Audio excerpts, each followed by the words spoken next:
The Master of the World by Jules Verne. Chapter 1. What Happened in the Mountains. If I speak of myself in this story, it is because I have been deeply involved in its startling events doubtless among the most extraordinary which this 20th century will witness.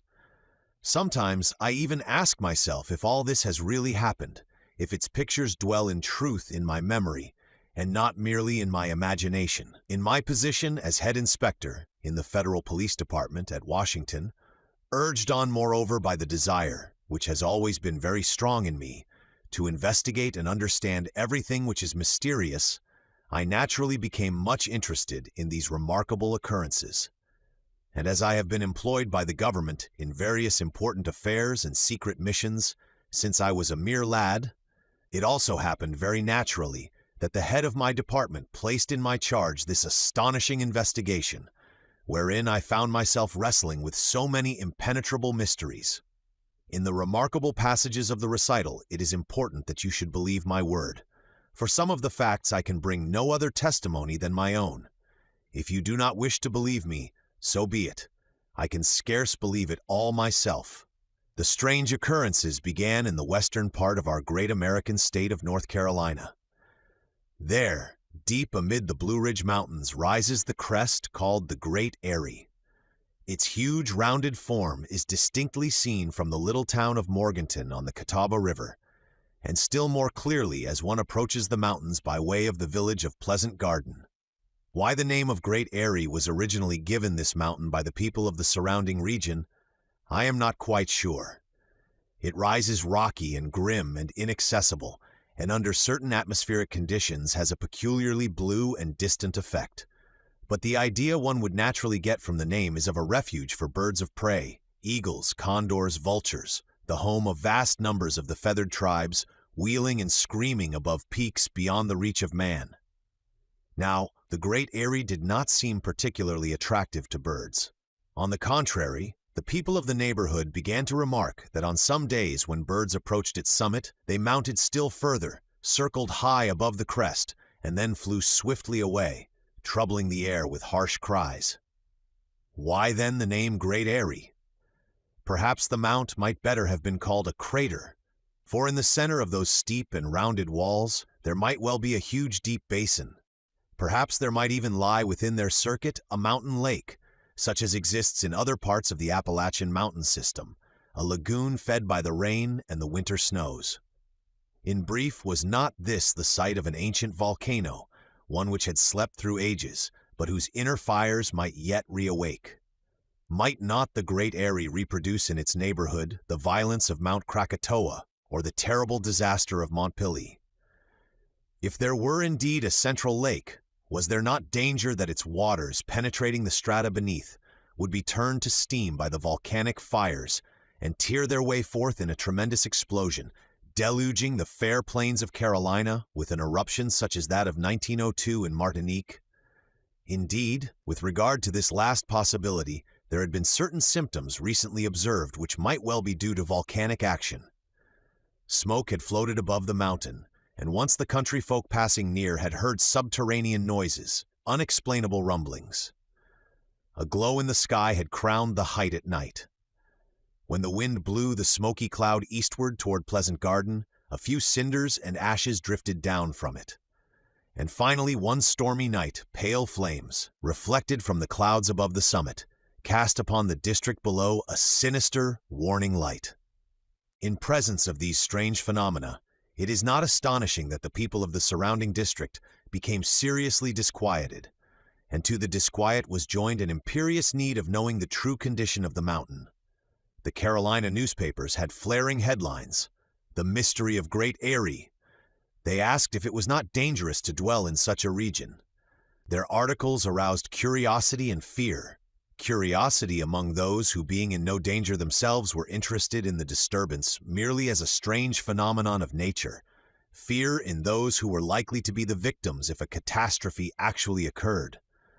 Those more immediately threatened were the citizens of Morganton, and even more the good folk of Pleasant Garden and the hamlets and farms yet closer to the mountain. Assuredly, it was regrettable that mountain climbers had not previously attempted to ascend to the summit of the Great Eyrie. The cliffs of rock which surrounded it had never been scaled. Perhaps they might offer no path by which even the most daring climber could penetrate to the interior. Yet if a volcanic eruption menaced all the western region of the Carolinas, then a complete examination of the mountain was become absolutely necessary. Now, before the actual ascent of the crater, with its many serious difficulties, was attempted, there was one way which offered an opportunity of reconnoitering the interior without clambering up the precipices. In the first days of September of that memorable year, a well-known aeronaut named Wilker came to Morganton with his balloon. By waiting for a breeze from the east, he could easily rise in his balloon and drift over the Great Eyrie.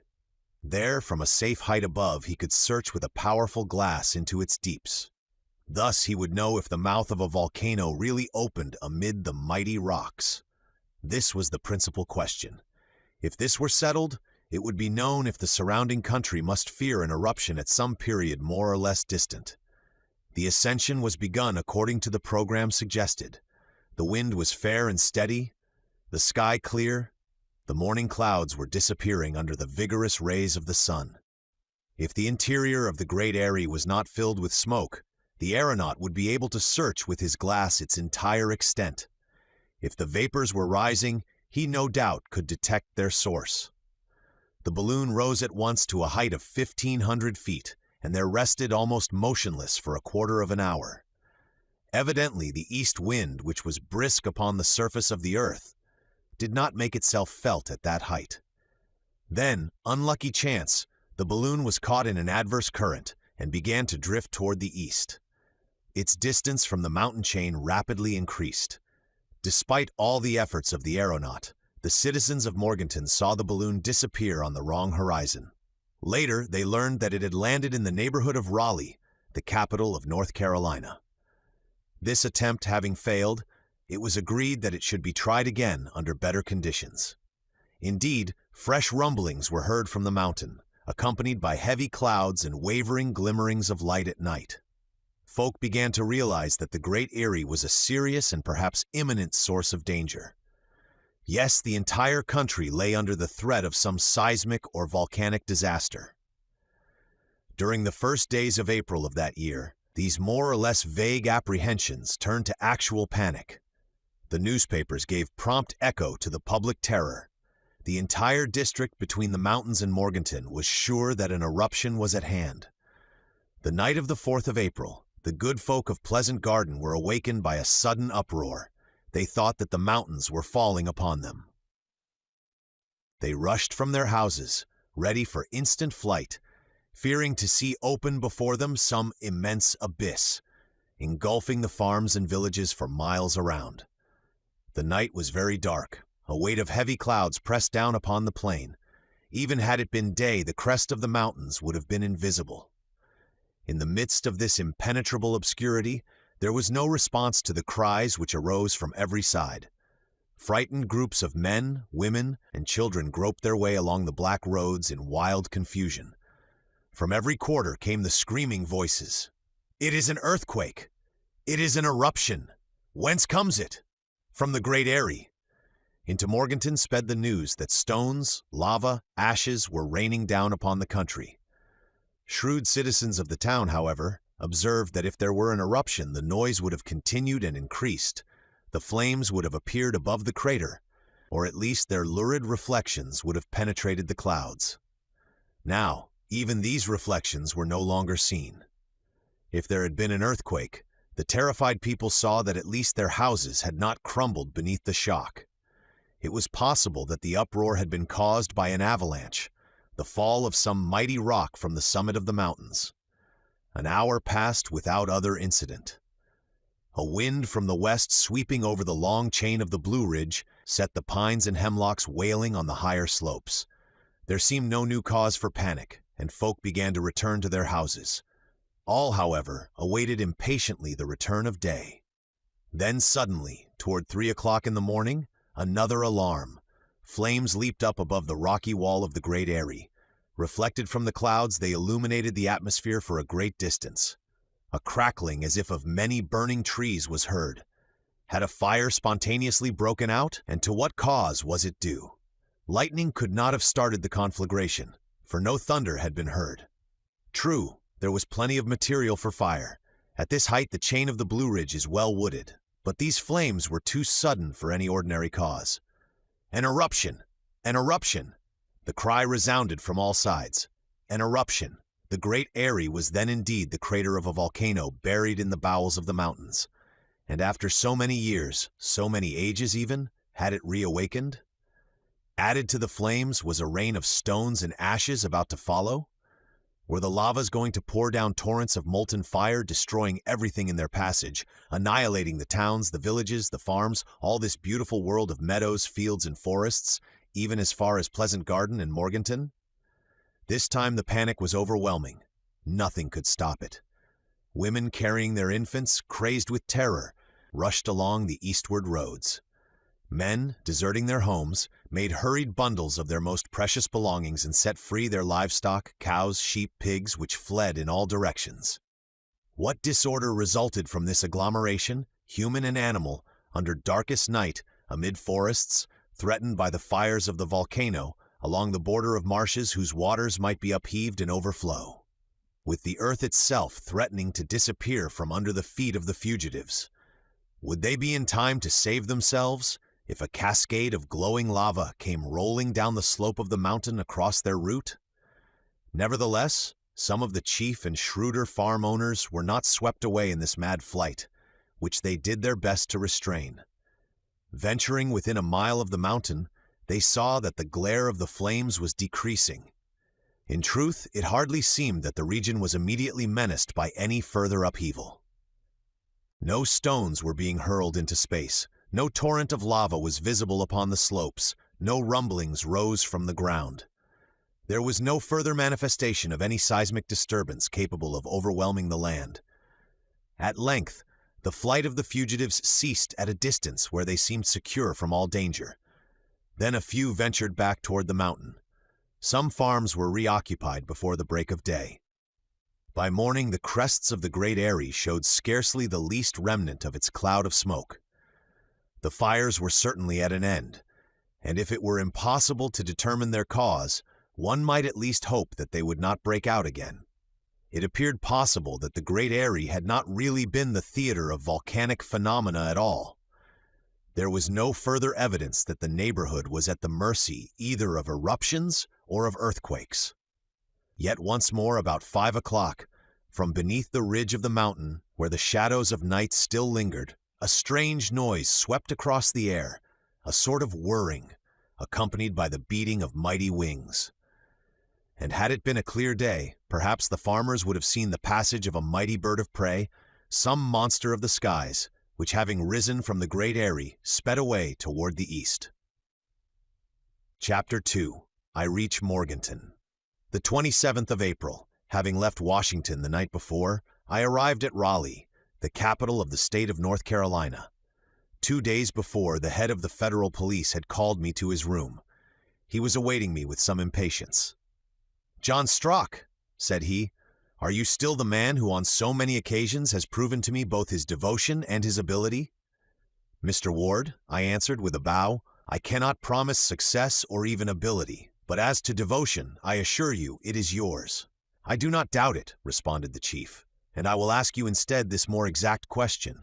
Are you as fond of riddles as ever, as eager to penetrate into mysteries as I have known you before?" "I am, Mr. Ward." "Good, Strock, then listen." Mr. Ward, a man of about 50 years, of great power and intellect, was fully master of the important position he filled. He had several times entrusted to me difficult missions which I had accomplished successfully, and which had won me his confidence. For several months past, however, he had found no occasion for my services. Therefore, I awaited with impatience what he had to say. I did not doubt that his questioning implied a serious and important task for me. "Doubtless you know," said he, "what has happened down in the Blue Ridge Mountains near Morganton. Surely, Mr. Ward, the phenomena reported from there have been singular enough to arouse anyone's curiosity." "They are singular, even remarkable, Strock. No doubt about that. But there is also reason to ask if these phenomena about the Great Eyrie are not a source of continued danger to the people there, if they are not forerunners of some disaster as terrible as it is mysterious." It is to be feared, sir. So we must know, Strock, what is inside of that mountain. If we are helpless in the face of some great force of nature, people must be warned in time of the danger which threatens them. It is clearly the duty of the authorities, Mr. Ward, responded I, to learn what is going on within there. True, Strock, but that presents great difficulties. Everyone reports that it is impossible to scale the precipices of the Great Eyrie and reach its interior. But has anyone ever attempted it with scientific appliances and under the best conditions? I doubt it, and believe a resolute attempt may bring success. Nothing is impossible, Mr. Ward. What we face here is merely a question of expense. We must not regard expense when we are seeking to reassure an entire population or to preserve it from a catastrophe. There is another suggestion I would make to you. Perhaps this great area is not so inaccessible as is supposed. Perhaps a band of malefactors have secreted themselves there, gaining access by ways known only to themselves. What? You suspect that robbers? Perhaps I am wrong, Strock, and these strange sights and sounds have all had natural causes. Well, that is what we have to settle, and as quickly as possible. I have one question to ask. Go ahead, Strock. When the Great Eyrie has been visited, when we know the source of these phenomena, if there really is a crater there and an eruption is imminent, can we avert it? No, Strock, but we can estimate the extent of the danger. If some volcano in the Alleghenies threatens North Carolina with a disaster similar to that of Martinique, buried beneath the outpourings of Mont Pelée, then these people must leave their homes. I hope, sir, there is no such widespread danger. I think not, Strock. It seems to me highly improbable that an active volcano exists in the Blue Ridge mountain chain. Our Appalachian mountain system is nowhere volcanic in its origin. But all these events cannot be without basis. In short, Strock, we have decided to make a strict inquiry into the phenomena of the Great Eyrie, to gather all the testimony, to question the people of the towns and farms. To do this, I have made choice of an agent in whom we have full confidence, and this agent is you, Strock. Good, I am ready, Mr. Ward, cried I, and be sure that I shall neglect nothing to bring you full information. I know it, Strock, and I will add that I regard you as specially fitted for the work. You will have a splendid opportunity to exercise, and I hope to satisfy your favorite passion of curiosity. As you say, sir, you will be free to act according to circumstances. As to expenses, if there seems reason to organize an ascension party, which will be costly, you have carte blanche. I will act as seems best, Mr. Ward. Let me caution you to act with all possible discretion. The people in the vicinity are already overexcited. It will be well to move secretly. Do not mention the suspicions I have suggested to you, and above all, avoid arousing any fresh panic. It is understood. You will be accredited to the mayor of Morganton, who will assist you. Once more, be prudent, Strock, and acquaint no one with your mission unless it is absolutely necessary. You have often given proofs of your intelligence and address, and this time I feel assured you will succeed. I asked him only, "When shall I start?" "Tomorrow. Tomorrow I shall leave Washington, and the day after I shall be at Morganton." How little suspicion had I of what the future had in store for me. I returned immediately to my house where I made my preparations for departure, and the next evening found me in Raleigh. There I passed the night, and in the course of the next afternoon arrived at the railroad station of Morganton. Morganton is but a small town, built upon strata of the Jurassic period, particularly rich in coal. Its mines give it some prosperity. It also has numerous unpleasant mineral waters, so that the season there attracts many visitors. Around Morganton is a rich farming country, with broad fields of grain. It lies in the midst of swamps, covered with mosses and reeds. Evergreen forests rise high up the mountain slopes. All that the region lacks is the wells of natural gas, that invaluable natural source of power, light, and warmth, so abundant in most of the Allegheny valleys. Villages and farms are numerous up to the very borders of the mountain forests. Thus there were many thousands of people threatened, if the Great Eyrie proved indeed a volcano, if the convulsions of nature extended to Pleasant Garden and to Morganton. The mayor of Morganton, Mr. Elias Smith, was a tall man, vigorous and enterprising, 40 years old or more, and of a health to defy all the doctors of the two Americas.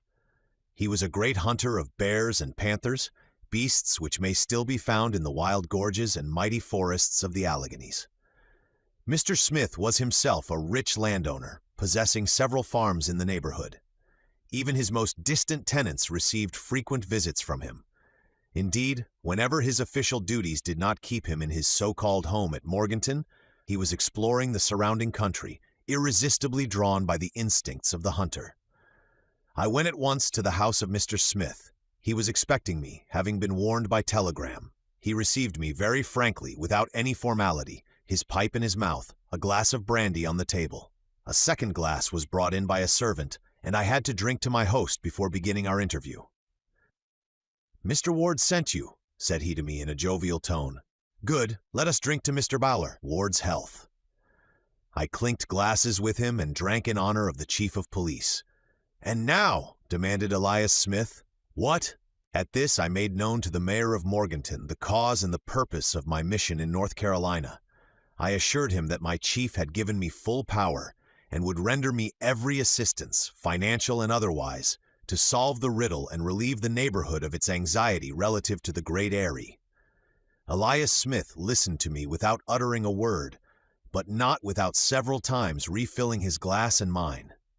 While he puffed steadily at his pipe, the close attention which he gave me was beyond question. I saw his cheeks flush at times and his eyes gleam under their bushy brows. Evidently the chief magistrate of Morganton was uneasy about Great Eyrie, and would be as eager as I to discover the cause of these phenomena. When I had finished my communication, Elias Smith gazed at me for some moments in silence. Then he said softly, "So at Washington they wish to know what the Great Eyrie hides within its circuit?" "Yes, Mr. Smith." "And you also?" "I do." "So do I, Mr. Strock." He and I were as one in our curiosity. "You will understand," added he, knocking the cinders from his pipe, "that as a landowner I am much interested in these stories of the Great Eyrie, and as mayor I wish to protect my constituents." "A double reason," I commented, "to stimulate you to discover the cause of these extraordinary occurrences. Without doubt, my dear Mr. Smith, they have appeared to you as inexplicable and as threatening as to your people." "Inexplicable, certainly, Mr. Strock, for on my part, I do not believe it possible that the Great Eyrie can be a volcano. The Alleghenies are nowhere of volcanic origins. I myself, in our immediate district, have never found any geological traces of scoria or lava, or any eruptive rock whatever. I do not think, therefore, that Morganton can possibly be threatened from such a source." "You really think not, Mr. Smith?" "Certainly." "But these tremblings of the earth that have been felt in the neighborhood—" "Yes, these tremblings, repeated Mr. Smith, shaking his head. "But in the first place, is it certain that there have been tremblings? At the moment when the flames showed most sharply, I was on my farm of Wilden, less than a mile from the Great Eyrie. There was certainly a tumult in the air, but I felt no quivering of the earth. But in the reports sent to Mr. Ward—" "Reports made under the impulse of the panic," interrupted the mayor of Morganton. "I said nothing of any earth tremors in mine. But as to the flames which rose clearly above the crest? Yes, as to those, Mr. Strock, that is different. I saw them with my own eyes, and the clouds certainly reflected them for miles around. Moreover, noises certainly came from the crater of the Great Eyrie, hissings, as if a great boiler were letting off steam. You have reliable testimony of this? Yes, the evidence of my own ears. And in the midst of this noise, Mr. Smith, did you believe that you heard that most remarkable of all the phenomena, a sound like the flapping of great wings? I thought so, Mr. Strock, but what mighty bird could this be, which sped away after the flames had died down, and what wings could ever make such tremendous sounds? I therefore seriously question if this must not have been a deception of my imagination. The Great Eyrie a refuge for unknown monsters of the sky. Would they not have been seen long since, soaring above their immense nest of stone? In short, there is in all this a mystery which has not yet been solved. But we will solve it, Mr. Smith, if you will give me your aid. Surely, Mr. Strock, tomorrow we will start our campaign. Tomorrow." And on that word the mayor and I separated. I went to a hotel and established myself for a stay which might be indefinitely prolonged. Then, having dined and written to Mr. Ward, I saw Mr. Smith again in the afternoon, and arranged to leave Morganton with him at daybreak. Our first purpose was to undertake the ascent of the mountain with the aid of 2 experienced guides. These men had ascended Mount Mitchell and others of the highest peaks of the Blue Ridge. They had never, however, attempted the Great Eyrie, knowing that its walls of inaccessible cliffs defended it on every side. Moreover, before the recent startling occurrences, the Great Eyrie had not particularly attracted the attention of tourists. Mr. Smith knew the 2 guides personally as men daring, skillful, and trustworthy. They would stop at no obstacle, and we were resolved to follow them through everything. Moreover, Mr. Smith remarked at the last that perhaps it was no longer as difficult as formerly to penetrate within the Great Eyrie. "And why?" asked I. "Because a huge block has recently broken away from the mountainside, and perhaps it has left a practicable path or entrance." "That would be a fortunate chance, Mr. Smith." "We shall know all about it, Mr. Strock, no later than tomorrow." "Till tomorrow, then." Chapter 3. The Great Eyrie. The next day at dawn, Elias Smith and I left Morganton by a road which, winding along the left bank of the Catawba River, led to the village of Pleasant Garden. The guides accompanied us, Harry Horn, a man of 30, and James Bruck, aged 25. They were both natives of the region and in constant demand among the tourists who climbed the peaks of the Blue Ridge and Cumberland Mountains. A light wagon with 2 good horses was provided to carry us to the foot of the range. It contained provisions for 2 or 3 days, beyond which our trip surely would not be protracted.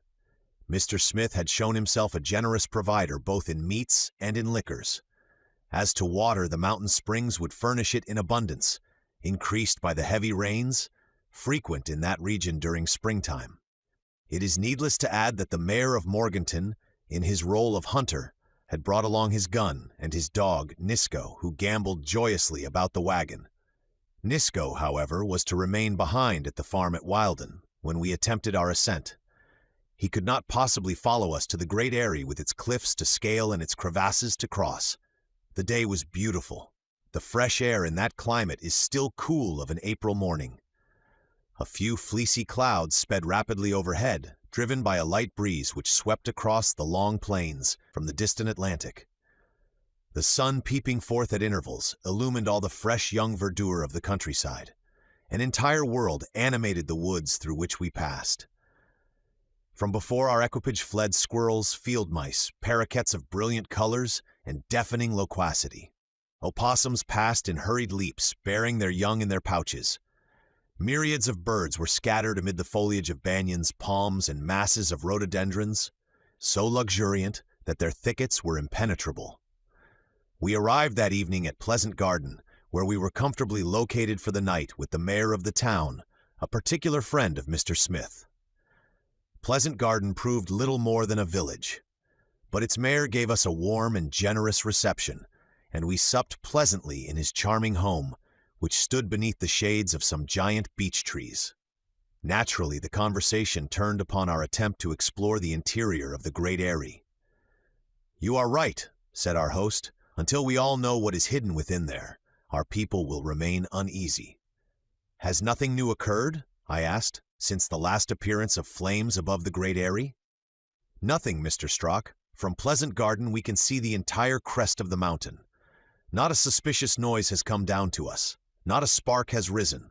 If a legion of devils is in hiding there, they must have finished their infernal cookery and soared away to some other haunt." "Devils!" cried Mr. Smith. "Well, I hope they have not decamped without leaving some traces of their occupation, some parings of hoofs or horns or tails. We shall find them out." On the morrow, the 29th of April, we started again at dawn. By the end of this second day, we expected to reach the farm of Wilden at the foot of the mountain. The country was much the same as before, except that our road led more steeply upward. Woods and marshes alternated, though the latter grew sparser, being drained by the sun as we approached the higher levels. The country was also less populous. There were only a few little hamlets, almost lost beneath the beech trees, a few lonely farms abundantly watered by the many streams that rushed downward toward the Catawba River. The smaller birds and beasts grew yet more numerous. "I am much tempted to take my gun," said Mr. Smith, "and to go off with Nisco. This will be the first time that I have passed here without trying my luck with the partridges and hares. The good beasts will not recognize me. But not only have we plenty of provisions, but we have a bigger chase on hand today. The chase of a mystery. And let us hope, added I, we do not come back disappointed hunters. In the afternoon, the whole chain of the Blue Ridge stretched before us at a distance of only 6 miles. The mountain crests were sharply outlined against the clear sky. Well wooded at the base, they grew more bare and showed only stunted evergreens toward the summit. There, the scraggly trees, grotesquely twisted, gave to the rocky heights a bleak and bizarre appearance. Here and there, the ridge rose in sharp peaks. On our right, the Black Dome, nearly 7,000 feet high, reared its gigantic head, sparkling at times above the clouds. "Have you ever climbed that dome, Mr. Smith?" I asked. "No," answered he, "but I am told that it is a very difficult ascent. A few mountaineers have climbed it, but they report that it has no outlook commanding the crater of the Great Eyrie." "That is so," said the guide, Harry Horn. "I have tried it myself." "Perhaps," suggested I, "the weather was unfavorable." "On the contrary, Mr. Strock, it was unusually clear, but the wall of the Great Eyrie on that side rose so high it completely hid the interior." "Forward," cried Mr. Smith. "I shall not be sorry to set foot where no person has ever stepped or even looked before." Certainly on this day the Great Eyrie looked tranquil enough. As we gazed upon it, there rose from its heights neither smoke nor flame. Toward 5 o'clock our expedition halted at the Wilden farm, where the tenants warmly welcomed their landlord. The farmer assured us that nothing notable had happened about the Great Eyrie for some time. We supped at a common table with all the people of the farm, and our sleep that night was sound and wholly untroubled by premonitions of the future. On the morrow, before break of day, we set out for the ascent of the mountain. The height of the Great Eyrie scarce exceeds 5,000 feet, a modest altitude often surpassed in this section of the Alleghanies. As we were already more than 3,000 feet above sea level, the fatigue of the ascent could not be great. A few hours should suffice to bring us to the crest of the crater. Of course, difficulties might present themselves.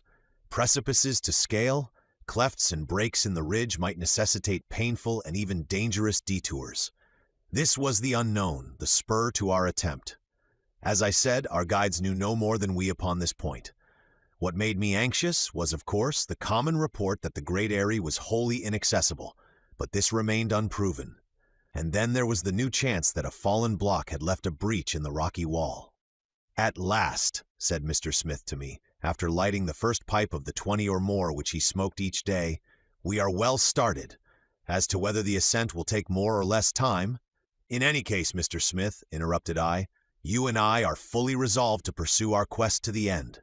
"Fully resolved, Mr. Strock. My chief has charged me to snatch the secret from this demon of the Great Eyrie." "We will snatch it from him, willing or unwilling," vowed Mr. Smith, calling heaven to witness, "even if we have to search the very bowels of the mountain."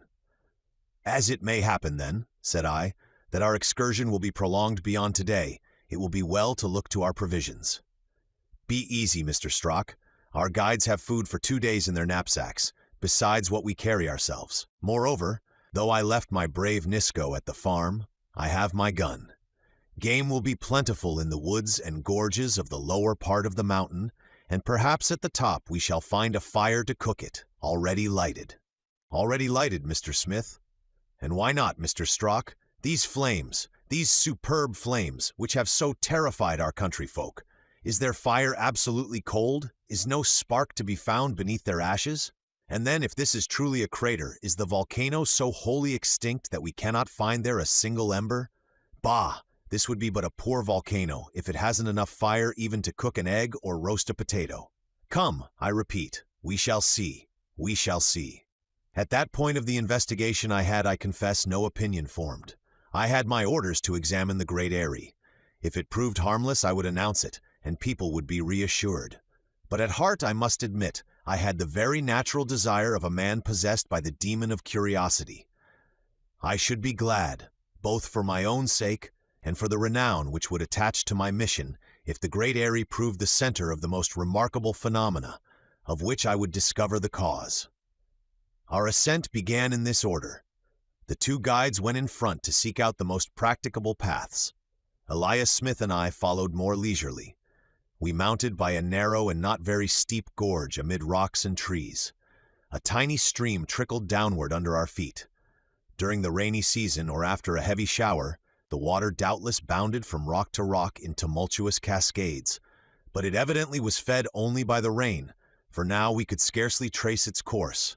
It could not be the outlet of any lake within the Great Erie. After an hour of climbing, the slope became so steep that we had to turn, now to the right, now to the left, and our progress was much delayed. Soon the gorge became wholly impracticable. Its cliff-like sides offered no sufficient foothold.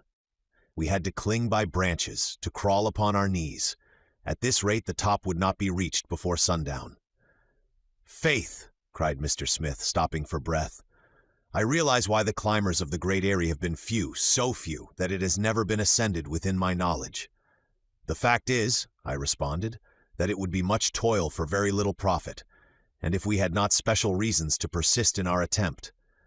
"You never said a truer word," declared Harry Horn. "My comrade and I have scaled the Black Dome several times, but we never met such obstacles as these." "The difficulties seem almost impassable," added James Bruck. The question now was to determine to which side we should turn for a new route. To right, as to left, arose impenetrable masses of trees and bushes. In truth, even the scaling of cliffs would have been more easy. Perhaps if we could get above this wooded slope, we could advance with surer foot. Now, we could only go ahead blindly and trust to the instincts of our two guides. James Bruck was especially useful. I believe that gallant lad would have equaled a monkey in lightness and a wild goat in agility. Unfortunately, neither Elias Smith nor I was able to climb where he could. However, when it is a matter of real need with me, I trust I shall never be backward, being resolute by nature and well trained in bodily exercise. Where James Bruck went, I was determined to go also, though it might cost me some uncomfortable falls.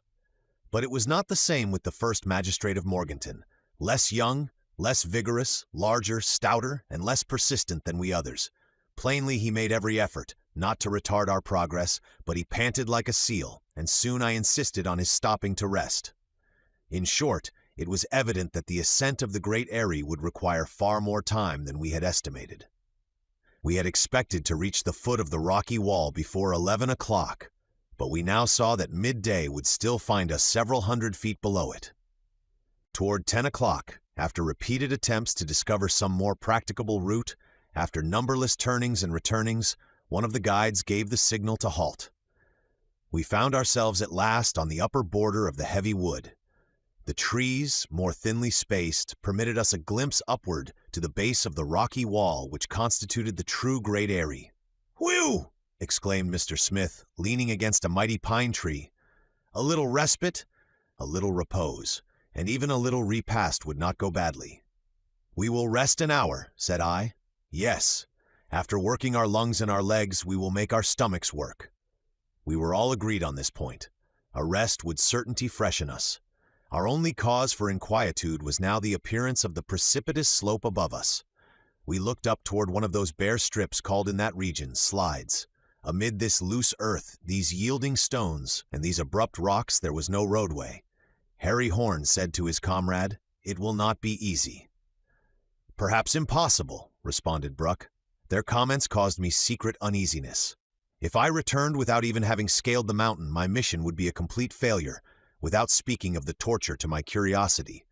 And when I stood again before Mr. Ward, shamed and confused, I should cut but a sorry figure. We opened our knapsacks and lunched moderately on bread and cold meat. Our repast finished in less than half an hour, Mr. Smith sprang up eager to push forward once more.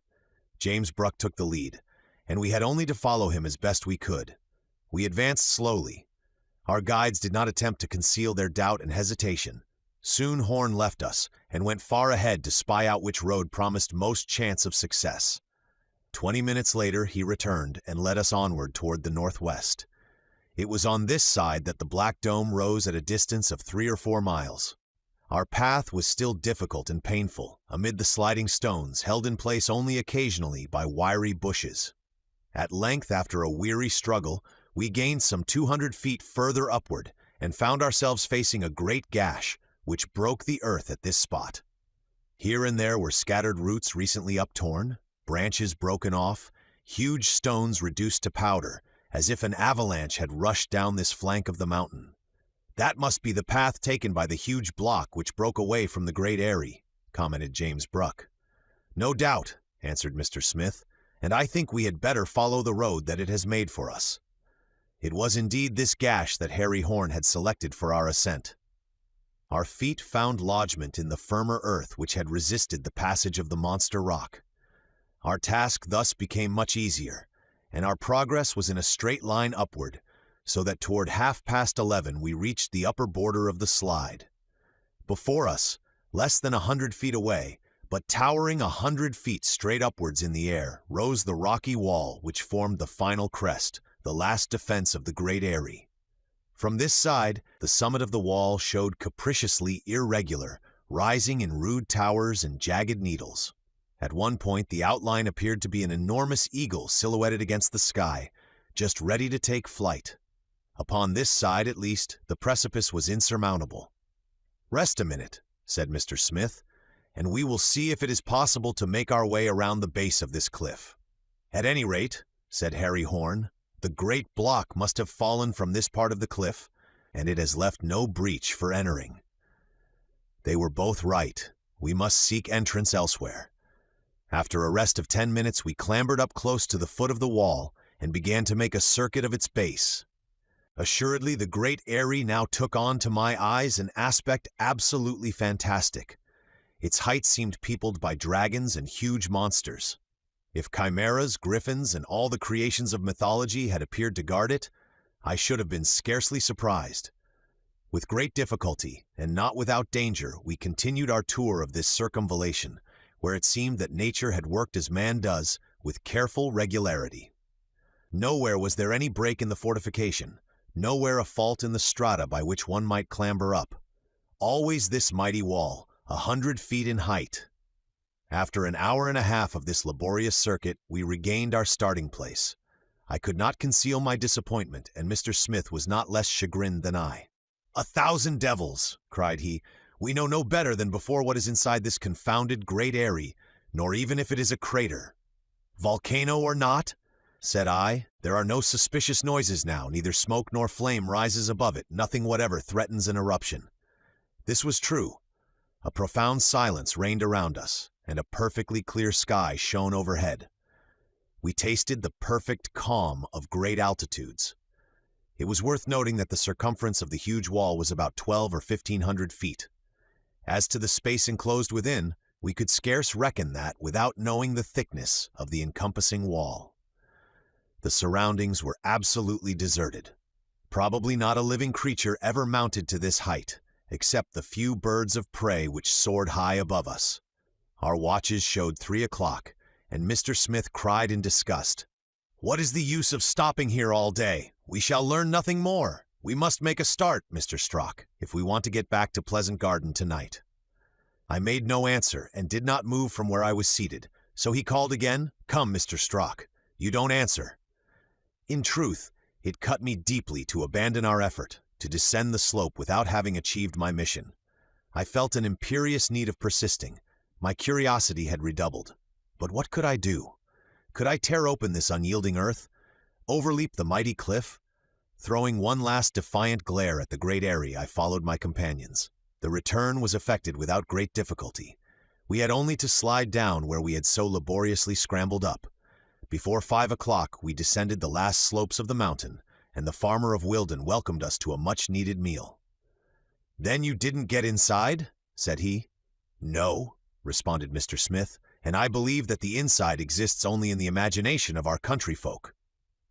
At 8:30, our carriage drew up before the house of the mayor of Pleasant Garden, where we passed the night. While I strove vainly to sleep, I asked myself if I should not stop there in the village and organize a new ascent. But what better chance had it of succeeding than the first? The wisest course was, doubtless, to return to Washington and consult Mr. Ward. So the next day, having rewarded our 2 guides, I took leave of Mr. Smith at Morganton, and that same evening left by train for Washington. Chapter 4. A meeting of the Automobile Club. Was the mystery of the Great Eyrie to be solved someday by chances beyond our imagining? That was known only to the future. And was the solution a matter of the first importance? That was beyond doubt, since the safety of the people of Western Carolina perhaps depended upon it. Yet a fortnight after my return to Washington, public attention was wholly distracted from this problem by another very different in nature, but equally astonishing.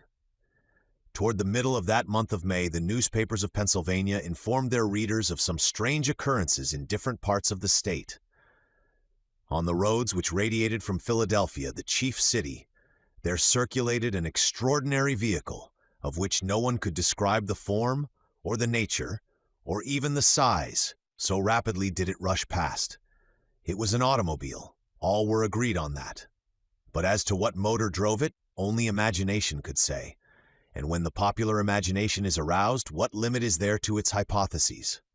At that period, the most improved automobiles, whether driven by steam, gasoline, or electricity, could not accomplish much more than 60 miles an hour, a speed that the railroads, with their most rapid expresses, scarce exceed on the best lines of America and Europe.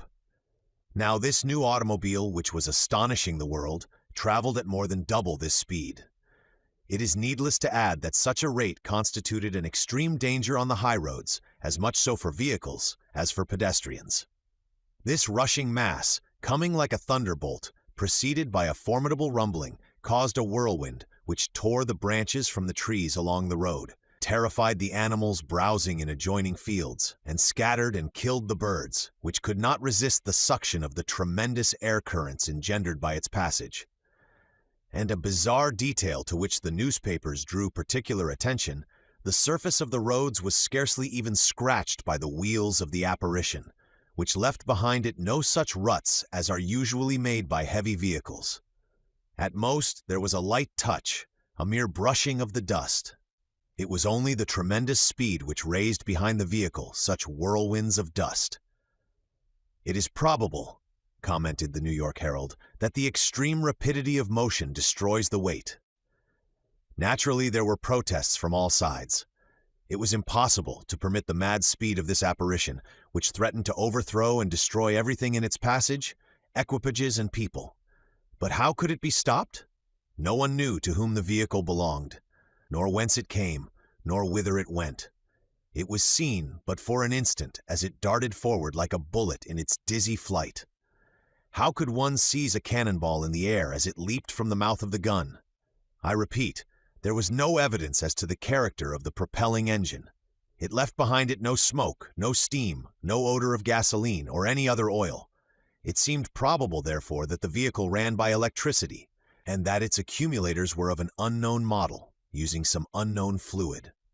The public imagination, highly excited, readily accepted every sort of rumor about this mysterious automobile. It was said to be a supernatural car. It was driven by a specter, by one of the chauffeurs of hell, a goblin from another world, a monster escaped from some mythological menagerie, in short, the devil in person, who could defy all human intervention, having at his command invisible and infinite satanic powers.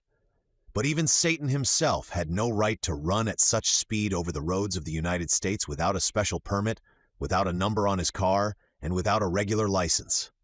And it was certain that not a single municipality had given him permission to go 200 miles an hour. Public security demanded that some means be found to unmask the secret of this terrible chauffeur. Moreover, it was not only Pennsylvania that served as the theater of his sportive eccentricities. The police reported his appearance in other states, in Kentucky near Frankfort, in Ohio near Columbus, in Tennessee near Nashville, in Missouri near Jefferson, and finally in Illinois in the neighborhood of Chicago. The alarm having been given, it became the duty of the authorities to take steps against this public danger. To arrest, or even to halt an apparition moving at such speed was scarcely practicable.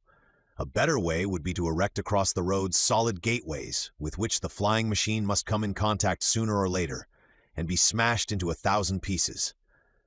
"Nonsense," declared the incredulous. "This madman would know well how to circle around such obstructions." "And if necessary," added others, the machine would leap over the barriers. And if he is indeed the devil, he has, as a former angel, presumably preserved his wings, and so he will take to flight. But this last was but the suggestion of foolish old gossips who did not stop to study the matter. For if the king of Hades possessed a pair of wings, why did he obstinately persist in running around on the earth at the risk of crushing his own subjects, when he might more easily have hurled himself through space as free as a bird? Such was the situation when, in the last week of May, a fresh event occurred, which seemed to show that the United States was indeed helpless in the hands of some unapproachable monster. And after the New World, would not the Old in its turn be desecrated by the mad career of this remarkable automobilist? The following occurrence was reported in all the newspapers of the Union, and with what comments and outcries, it is easy to imagine. A race was to be held by the Automobile Club of Wisconsin over the roads of that state of which Madison is the capital. The route laid out formed an excellent track, about 200 miles in length, starting from Prairie du Chien on the western frontier, passing by Madison, and ending a little above Milwaukee on the borders of Lake Michigan. Except for the Japanese road between Nikko and Nemod, bordered by giant cypresses, there is no better track in the world than this of Wisconsin. It runs straight and level as an arrow for sometimes 50 miles at a stretch. Many and noted were the machines entered for this great race. Every kind of motor vehicle was permitted to compete, even motorcycles, as well as automobiles. The machines were of all makes and nationalities. The sum of the different prizes reached $50,000, so that the race was sure to be desperately contested. New records were expected to be made, calculating on the maximum speed hitherto attained, of perhaps 80 miles an hour. This international contest covering 200 miles would last about 3 hours. And to avoid all danger, the state authorities of Wisconsin had forbidden all other traffic between Prairie du Chien and Milwaukee during 3 hours on the morning of the 30th of May. Thus, if there were any accidents, those who suffered would be themselves to blame. There was an enormous crowd, and it was not composed only of the people of Wisconsin.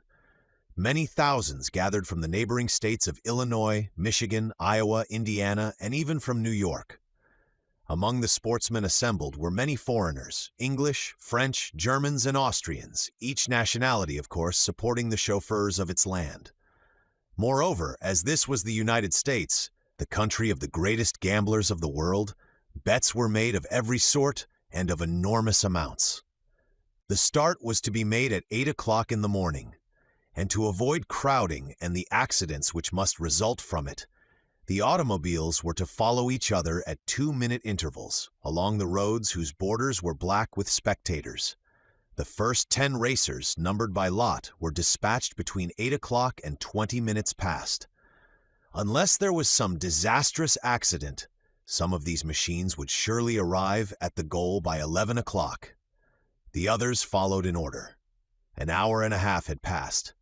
There remained but a single contestant at Prairie du Chien. Word was sent back and forth by telephone every 5 minutes as to the order of the racers. Midway between Madison and Milwaukee, the lead was held by a machine of Renault Brothers, 4-cylindered, of 20 horsepower, and with Michelin tires. It was closely followed by a Harvard-Watson car and by a Dion Bouton. Some accidents had already occurred, other machines were hopelessly behind. Not more than a dozen would contest the finish. Several chauffeurs had been injured, but not seriously. And even had they been killed, the death of men is but a detail, not considered of great importance in that astonishing country of America. Naturally, the excitement became more intense as one approached the finishing line near Milwaukee. There were assembled the most curious, the most interested, and there the passions of the moment were unchained. By 10 o'clock it was evident that the first prize, $20,000, lay between 5 machines, 2 American, 2 French, and 1 English. Imagine, therefore, the fury with which bets were being made under the influence of national pride. The regular bookmakers could scarcely meet the demands of those who wished to wager. Offers and amounts were hurled from lip to lip with feverish rapidity. 1-3 on the Harvard-Watson, 1-2 on the Dion Bouton, even money on the Renault. These cries rang along the line of spectators at each new announcement from the telephones. Suddenly, at 9:30 by the town clock of Prairie du Chien, 2 miles beyond that town, was heard a tremendous noise and rumbling, which proceeded from the midst of a flying cloud of dust, accompanied by shrieks like those of a naval siren. Scarcely had the crowds time to draw to one side, to escape a destruction which would have included hundreds of victims. The clouds swept by like a hurricane. No one could distinguish what it was that passed with such speed. There was no exaggeration in saying that its rate was at least 150 miles an hour. The apparition passed and disappeared in an instant, leaving behind it a long train of white dust, as an express locomotive leaves behind a train of smoke. Evidently, it was an automobile with a most extraordinary motor. If it maintained this arrow-like speed, it would reach the contestants in the forefront of the race. It would pass them with this speed double their own. It would arrive first at the goal. And then from all parts arose an uproar, as soon as the spectators had nothing more to fear. It is that infernal machine. Yes, the one the police cannot stop, but it has not been heard of for a fortnight. It was supposed to be done for, destroyed, gone forever. It is a devil's car, driven by hellfire and with Satan driving. In truth, if he were not the devil, who could this mysterious chauffeur be, driving with this unbelievable velocity his no less mysterious machine? At least, it was beyond doubt that this was the same machine which had already attracted so much attention. If the police believed that they had frightened it away, that it was never to be heard of more, well, the police were mistaken, which happens in America as elsewhere. The first stunned moment of surprise having passed, many people rushed to the telephones to warn those further along the route of the danger which menaced not only the people, but also the automobiles scattered along the road. When this terrible madman arrived like an avalanche, they would be smashed to pieces, ground into powder, annihilated. And from the collision might not the destroyer himself emerge safe and sound? He must be so adroit, this chauffeur of chauffeurs. He must handle his machine with such perfection of eye and hand that he knew, no doubt, how to escape from every situation. Fortunately, the Wisconsin authorities had taken such precautions that the road would be clear except for contesting automobiles. But what right had this machine among them? And what said the racers themselves who, warned by telephone, had to sheer aside from the road in their struggle for the grand prize? By their estimate, this amazing vehicle was going at least 130 miles an hour. Fast as was their speed, it shot by them at such a rate that they could hardly make out even the shape of the machine, a sort of lengthened spindle, probably not over 30 feet long. Its wheels spun with such velocity that they could scarce be seen. For the rest, the machine left behind it neither smoke nor scent. As for the driver, hidden in the interior of his machine, he had been quite invisible. He remained as unknown as when he had first appeared on the various roads throughout the country. Milwaukee was promptly warned of the coming of this interloper. Fancy the excitement the news caused. The immediate purpose agreed upon was to stop this projectile, to erect across its route an obstacle against which it would smash into 1,000 pieces. But was there time? Would not the machine appear at any moment? And what need was there, since the track ended on the edge of Lake Michigan, and so the vehicle would be forced to stop there anyway, unless its supernatural driver could ride the water as well as the land. Here also, as all along the route, the most extravagant suggestions were offered. Even those who would not admit that the mysterious chauffeur must be Satan in person allowed that he might be some monster escaped from the fantastic visions of the apocalypse. And now there were no longer minutes to wait. Any second might bring the expected apparition. It was not yet 11 o'clock when a rumbling was heard far down the track, and the dust rose in violent whirlwinds. Harsh whistlings shrieked through the air, warning all to give passage to the monster. It did not slacken speed at the finish. Lake Michigan was not half a mile beyond, and the machine must certainly be hurled into the water. Could it be that the mechanician was no longer master of his mechanism? There could be little doubt of it. Like a shooting star, the vehicle flashed through Milwaukee. When it had passed the city, would it plunge itself to destruction in the waters of Lake Michigan? At any rate, When it disappeared at a slight bend in the road, no trace was to be found of its passage. Chapter 5. Along the Shores of New England. At the time when the newspapers were filled with these reports, I was again in Washington. On my return, I had presented myself at my chief's office, but had been unable to see him. Family affairs had suddenly called him away, to be absent some weeks. Mr. Ward, however, undoubtedly knew of the failure of my mission. The newspapers, especially those of North Carolina, had given full details of our ascent of the Great Eyrie. Naturally, I was much annoyed by this delay, which further fretted my restless curiosity. I could turn to no other plans for the future. Could I give up the hope of learning the secret of the Great Eyrie? No. I would return to the attack a dozen times if necessary, and despite every failure. Surely, the winning of access within those walls was not a task beyond human power. A scaffolding might be raised to the summit of the cliff, or a tunnel might be pierced through its depth. Our engineers met problems more difficult every day. But in this case it was necessary to consider the expense, which might easily grow out of proportion to the advantages to be gained. A tunnel would cost many $1,000s, and what good would it accomplish beyond satisfying the public curiosity and my own? My personal resources were wholly insufficient for the achievement. Mr. Ward, who held the government's funds, was away. I even thought of trying to interest some millionaire. Oh, if I could but have promised one of them some gold or silver mines within the mountain, but such an hypothesis was not admissible. The chain of the Appalachians is not situated in a gold-bearing region like that of the Pacific Mountains, the Transvaal, or Australia. It was not until the 15th of June that Mr. Ward returned to duty. Despite my lack of success, he received me warmly. "Here is our poor Strock," cried he at my entrance. "Our poor Strock, who has failed." "No more, Mr. Ward, than if you had charged me to investigate the surface of the moon," answered I.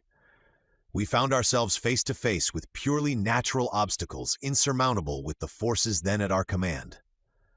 "I do not doubt that, Strock. I do not doubt that in the least.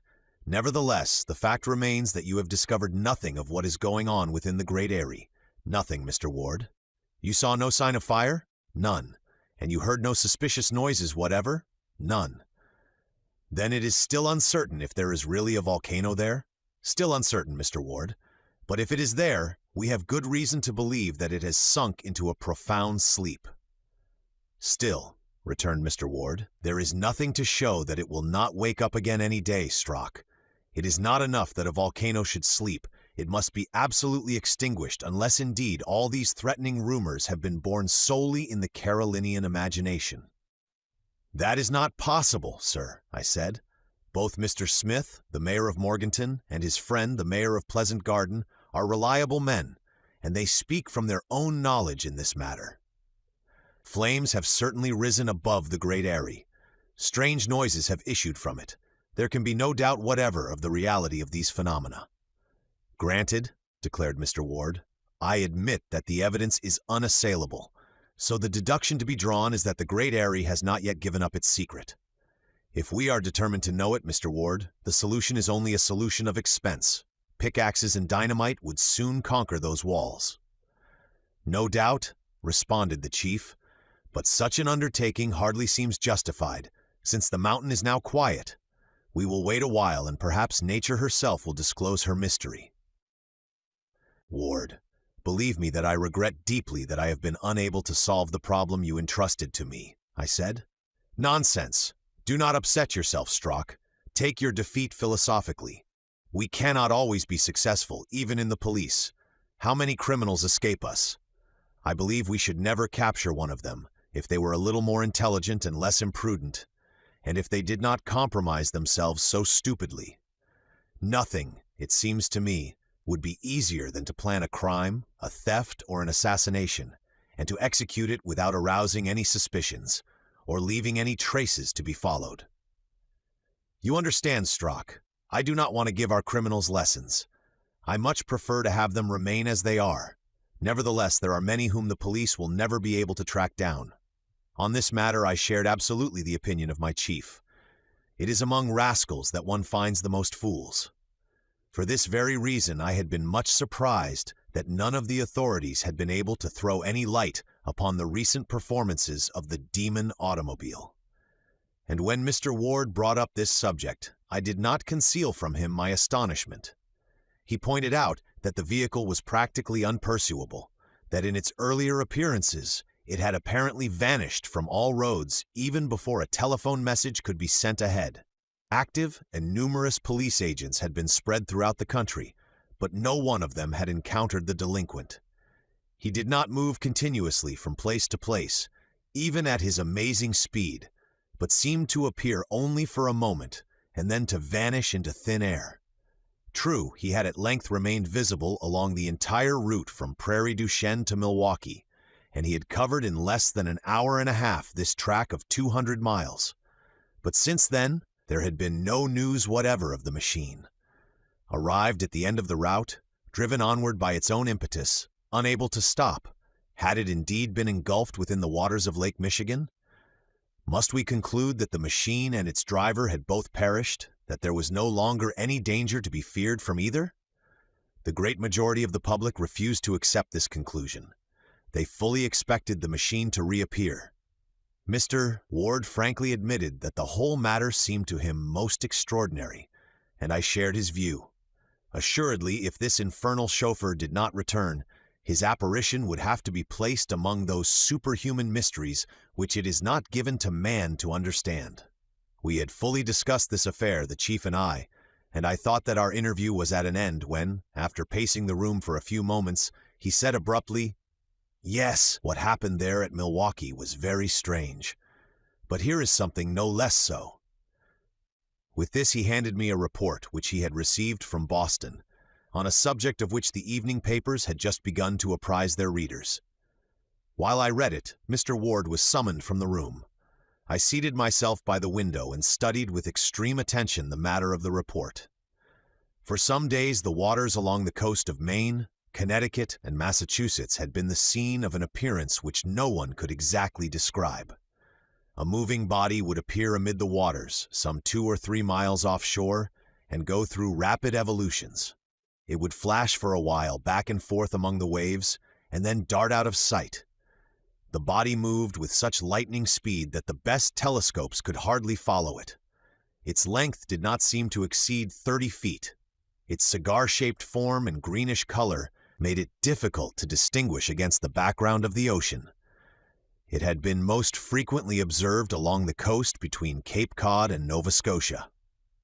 From Providence, from Boston, from Portsmouth, and from Portland, motorboats and steam launches had repeatedly attempted to approach this moving body and even to give it chase. They could not get anywhere near it. Pursuit seemed useless. It darted like an arrow beyond the range of view. Naturally, widely differing opinions were held as to the nature of this object, but no hypothesis rested on any secure basis. Seamen were as much at a loss as others. At first, sailors thought it must be some great fish, like a whale.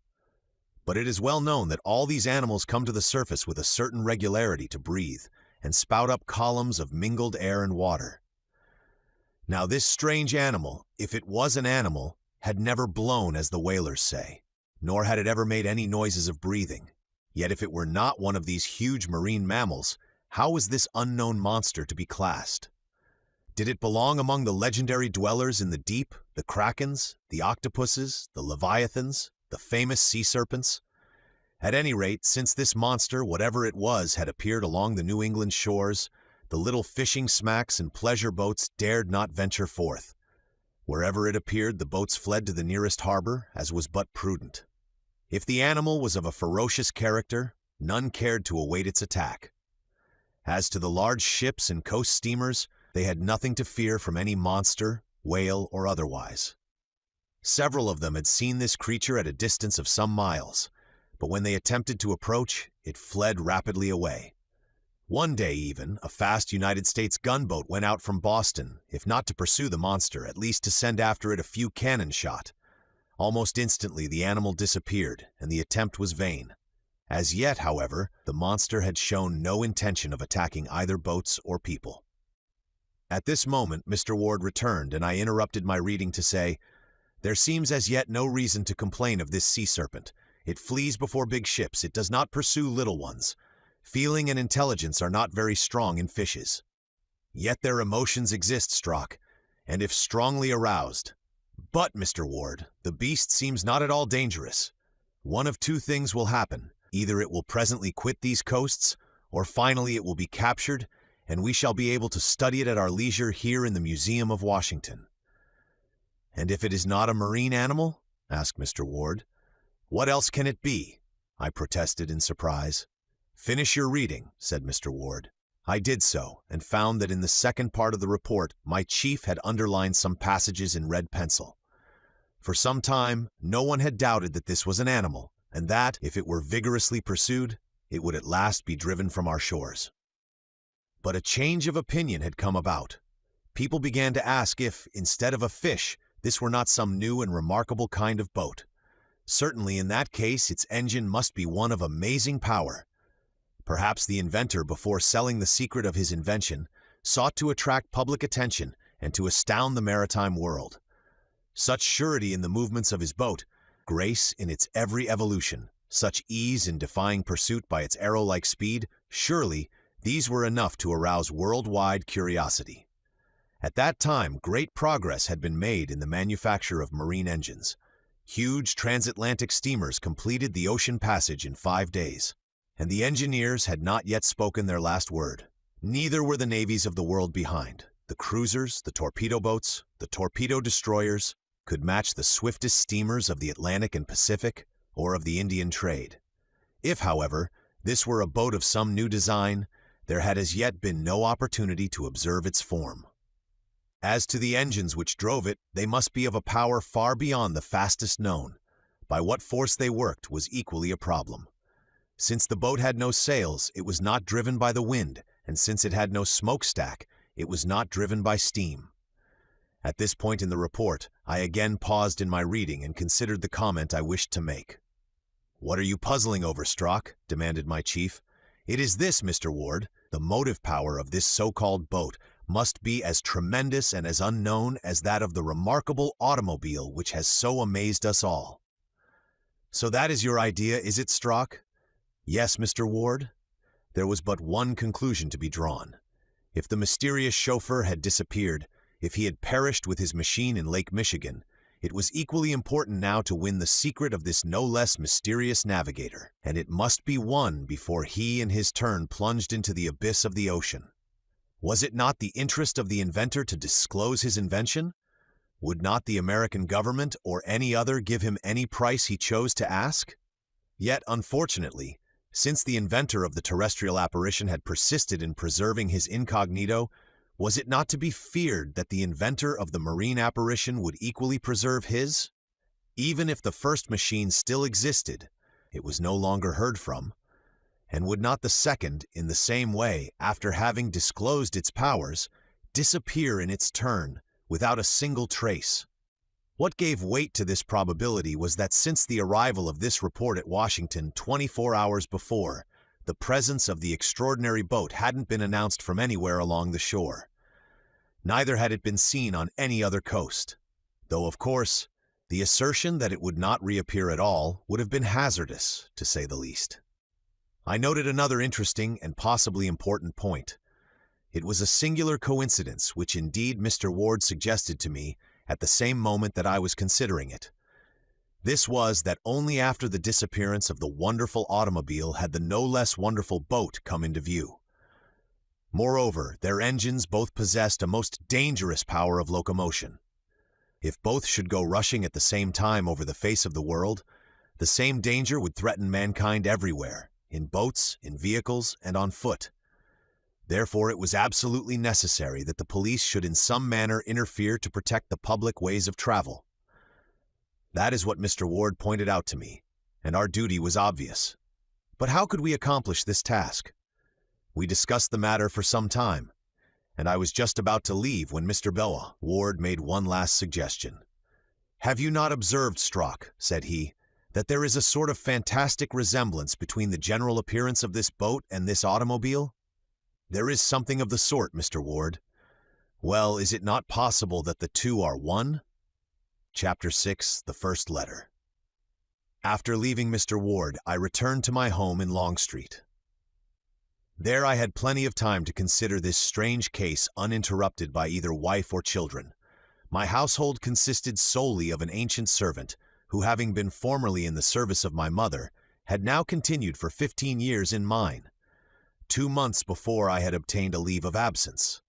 It had still 2 weeks to run, unless indeed some unforeseen circumstance interrupted it, some mission which could not be delayed. This leave, as I have shown, had already been interrupted for 4 days by my exploration of the Great Eyrie. And now was it not my duty to abandon my vacation and endeavor to throw light upon the remarkable events of which the road to Milwaukee and the shore of New England had been in turn the scene? I would have given much to solve the twin mysteries. But how was it possible to follow the track of this automobile or this boat? Seated in my easy chair after breakfast, with my pipe lighted, I opened my newspaper. To what should I turn? Politics interested me but little, with its eternal strife between the Republicans and the Democrats. Neither did I care for the news of society, nor for the sporting page. You will not be surprised, then, that my first idea was to see if there was any news from North Carolina about the Great Eyrie. There was little hope of this, however, for Mr. Smith had promised to telegraph me at once if anything occurred. I felt quite sure that the mayor of Morganton was as eager for information and as watchful as could have been myself. The paper told me nothing new. It dropped idly from my hand, and I remained deep in thought. What most frequently recurred to me was the suggestion of Mr. Ward that perhaps the automobile and the boat which had attracted our attention were in reality one and the same. Very probably, at least, the two machines had been built by the same hand, and beyond doubt these were similar engines which generated this remarkable speed, more than doubling the previous records of earth and sea. "The same inventor," repeated I. Evidently this hypothesis had strong grounds. The fact that the two machines had not yet appeared at the same time added weight to the idea. I murmured to myself, "After the mystery of Great Eyrie comes that of Milwaukee and Boston. Will this new problem be as difficult to solve as was the other?" I noted idly that this new affair had a general resemblance to the other, since both menaced the security of the general public. To be sure, only the inhabitants of the Blue Ridge region had been in danger from an eruption or possible earthquake at Great Eyrie. While now, on every road of the United States, or along every league of its coasts and harbors, every inhabitant was in danger from this vehicle or this boat, with its sudden appearance and insane speed. I found that, as was to be expected, the newspapers not only suggested but enlarged upon the dangers of the case. Timid people everywhere were much alarmed. My old servant, naturally credulous and superstitious, was particularly upset. That same day after dinner, as she was clearing away the things, she stopped before me, a water bottle in one hand, the serviette in the other, and asked anxiously, "Is there no news, sir?" "None," I answered, knowing well to what she referred. "The automobile has not come back?" "No." "Nor the boat?" "Nor the boat. There is no news even in the best informed papers." "But your secret police information?" "We are no wiser." "Then, sir, if you please, of what use are the police?" It is a question which has fazed me more than once. "Now you see what will happen," continued the old housekeeper complainingly. "Some fine morning he will come without warning, this terrible chauffeur, and rush down our street here and kill us all." "Good! When that happens, there will be some chance of catching him." "He will never be arrested, sir." "Why not?" "Because he is the devil himself, and you can't arrest the devil." Decidedly, thought I, the devil has many uses, and if he did not exist, we would have to invent him, to give people some way of explaining the inexplicable. It was he who lit the flames of the Great Eyrie. It was he who smashed the record in the Wisconsin race. It is he who is scurrying along the shores of Connecticut and Massachusetts. But putting to one side this evil spirit who is so necessary for the convenience of the ignorant, there was no doubt that we were facing a most bewildering problem. Had both of these machines disappeared forever? They had passed like a meteor, like a star shooting through space, and in 100 years the adventure would become a legend, much to the taste of the gossips of the next century. For several days, the newspapers of America, and even those of Europe, continued to discuss these events. Editorials crowded upon editorials. Rumors were added to rumors. Storytellers of every kind crowded to the front. The public of 2 continents was interested. In some parts of Europe, there was even jealousy that America should have been chosen as the field of such an experience. If these marvelous inventors were American, then their country, their army and navy, would have a great advantage over others. The United States might acquire an incontestable superiority. Under the date of the 10th of June, a New York paper published a carefully studied article on this phase of the subject. Comparing the speed of the swiftest known vessels with the smallest minimum of speed which could possibly be assigned to the new boat, the article demonstrated that if the United States secured this secret, Europe would be but 3 days away from her, while she would still be 5 days from Europe. If our own police had searched diligently to discover the mystery of the Great Eyrie, the Secret Service of every country in the world was now interested in these new problems. Mr. Ward referred to the matter each time I saw him. Our chat would begin by his rallying me about my ill success in Carolina, and I would respond by reminding him that success there was only a question of expense. "Never mind, my good Strock," said he. "There will come a chance for our clever inspector to regain his laurels. Take now this affair of the automobile and the boat. If you could clear that up in advance of all the detectives of the world, what an honor it would be to our department. What glory for you." "It certainly would, Mr. Ward. And if you put the matter in my charge—" "Who knows, Strock? Let us wait a while. Let us wait." Matters stood thus when, on the morning of June 15th, my old servant brought me a letter from the letter carrier, a registered letter for which I had to sign. I looked at the address. I did not know the handwriting. The postmark, dating from 2 days before, was stamped at the post office of Morganton. Morganton! Here at last was, no doubt, news from Mr. Elias Smith. "Yes," exclaimed I, speaking to my old servant, for lack of another, "it must be from Mr. Smith at last. I know no one else in Morganton, and if he writes he has news." "Morganton," said the old woman, "isn't that the place where the demons set fire to their mountain?" "Exactly." "Oh, sir, I hope you don't mean to go back there." "Why not?" "Because you will end by being burned up in that furnace of the Great Eyrie, and I wouldn't want you buried that way, sir. Cheer up, and let us see if it is not better news than that." The envelope was sealed with red sealing wax and stamped with a sort of coat of arms, surmounted with 3 stars. The paper was thick and very strong. I broke the envelope and drew out a letter. It was a single sheet, folded in 4, and written on one side only. My first glance was for the signature. There was no signature.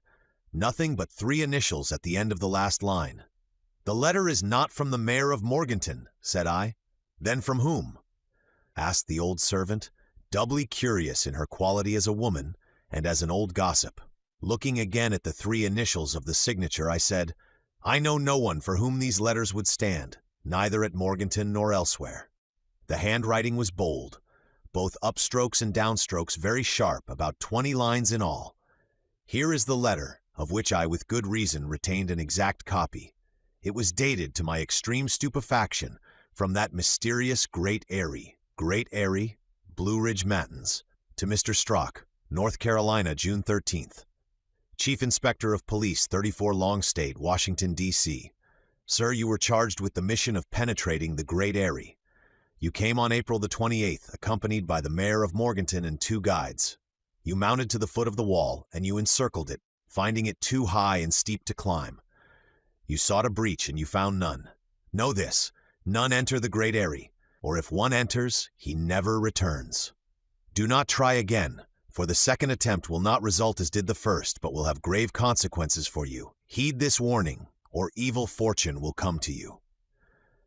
Chapter 7. A Third Machine. I confess that at first this letter dumbfounded me. "Ohs" and "ahs" slipped from my open mouth. The old servant stared at me, not knowing what to think. "Oh, sir, is it bad news?" I answered, for I kept few secrets from this faithful soul by reading her the letter from end to end. She listened with much anxiety. "A joke without doubt," said I, shrugging my shoulders. "Well," returned my superstitious handmaid, "if it isn't from the devil, it's from the devil's country anyway." Left alone, I again went over this unexpected letter. Reflection inclined me yet more strongly to believe that it was the work of a practical joker. My adventure was well known. The newspapers had given it in full detail. Some satirist, such as exists even in America, must have written this threatening letter to mock me. To assume, on the other hand, that the Eyrie really served as the refuge of a band of criminals seemed absurd. If they feared that the police would discover their retreat, surely they would not have been so foolish as thus to force attention upon themselves. Their chief security would lie in keeping their presence there unknown. They must have realized that such a challenge from them would only arouse the police to renewed activity. Dynamite or melanite would soon open an entrance to their fortress. Moreover, how could these men have themselves gained entrance into the Eyrie unless there existed a passage which we had failed to discover? Assuredly, the letter came from a jester or a madman, and I need not worry over it, nor even consider it. Hence, though for an instant I had thought of showing this letter to Mr. Ward, I decided not to do so. Surely he would attach no importance to it. However, I did not destroy it, but locked it in my desk for safekeeping. If more letters came of the same kind, and with the same initials, I would attach as little weight to them as to this. Several days passed quietly. There was nothing to lead me to expect that I should soon quit Washington. Though in my line of duty, one is never certain of the morrow. At any moment, I might be sent speeding from Oregon to Florida, from Maine to Texas. And this unpleasant thought haunted me frequently. If my next mission were no more successful than that to the Great Eyrie, I might as well give up and hand in my resignation from the force. Of the mysterious chauffeur or chauffeurs, nothing more was heard. I knew that our own government agents, as well as foreign ones, were keeping keen watch over all the roads and rivers, all the lakes and the coasts of America. Of course, the size of the country made any close supervision impossible. But these twin inventors had not before chosen secluded and unfrequented spots in which to appear. The main highway of Wisconsin on a great race day, the harbor of Boston, incessantly crossed by thousands of boats, these were hardly what would be called hiding places. If the daring driver had not perished, of which there was always strong probability, then he must have left America. Perhaps he was in the waters of the Old World, or else resting in some retreat known only to himself. And in that case, I repeated to myself many times, for such a retreat, as secret as inaccessible, this fantastic personage could not find one better than the Great Eyrie. But, of course, a boat could not get there, any more than an automobile. Only high-flying birds of prey, eagles or condors, could find refuge there. The 19th of June I was going to the police bureau, when, on leaving my house, I noticed two men who looked at me with a certain keenness. Not knowing them, I took no notice, and if my attention was drawn to the matter, it was because my servant spoke of it when I returned. For some days, she said, she had noticed that two men seemed to be spying upon me in the street. They stood constantly, perhaps 100 steps from my house, and she suspected that they followed me each time I went up the street. "You are sure?" I asked. "Yes, sir, and no longer ago than yesterday. When you came into the house, these men came slipping along in your footsteps, and then went away as soon as the door was shut behind you." "You must be mistaken." "I am not, sir, and if you met these two men, you would know them?" "I would." "Good," I cried, laughing. "I see you have the very spirit for a detective. I must engage you as a member of our force. Joke if you like, sir, but I have still two good eyes, and I don't need spectacles to recognize people. Someone is spying on you, that's certain, and you should put some of your men to track them in turn." "All right, I promise to do so," I said to satisfy her, "and when my men get after them, we shall soon know what these mysterious fellows want of me." In truth, I did not take the good soul's excited announcement very seriously. I added, however, "When I go out, I will watch the people around me with great care." "That will be best, sir." My poor old housekeeper was always frightening herself at nothing. "If I see them again," she added, "I will warn you before you set foot out of doors." "Agreed!" And I broke off the conversation, knowing well that if I allowed her to run on, she would end by being sure that Beelzebub himself and one of his chief attendants were at my heels. The 2 following days, there was certainly no one spying on me, either at my exits or entrances, so I concluded my old servant had made much of nothing, as usual. But on the morning of the 22nd of June, after rushing upstairs as rapidly as her age would permit, the devoted old soul burst into my room and in a half-whisper gasped, "Sir, sir, what is it?" "They are there." "Who?" I queried, my mind on anything but the web she had been spinning about me. "The two spies." "Ah, those wonderful spies. Themselves in the street, right in front of our windows, watching the house, waiting for you to go out." I went to the window and raising just an edge of the shade, so as not to give any warning, I saw two men on the pavement. They were rather fine-looking men, broad-shouldered and vigorous, aged somewhat under 40, dressed in the ordinary fashion of the day with slouched hats, heavy woolen suits, stout walking shoes, and sticks in hand. Undoubtedly, they were staring persistently at my apparently unwatchful house. Then, having exchanged a few words, they strolled off a little way and returned again. "Are you sure these are the same men you saw before?" "Yes, sir." Evidently, I could no longer dismiss her warning as a hallucination, and I promised myself to clear up the matter. As to following the men myself, I was presumably too well known to them.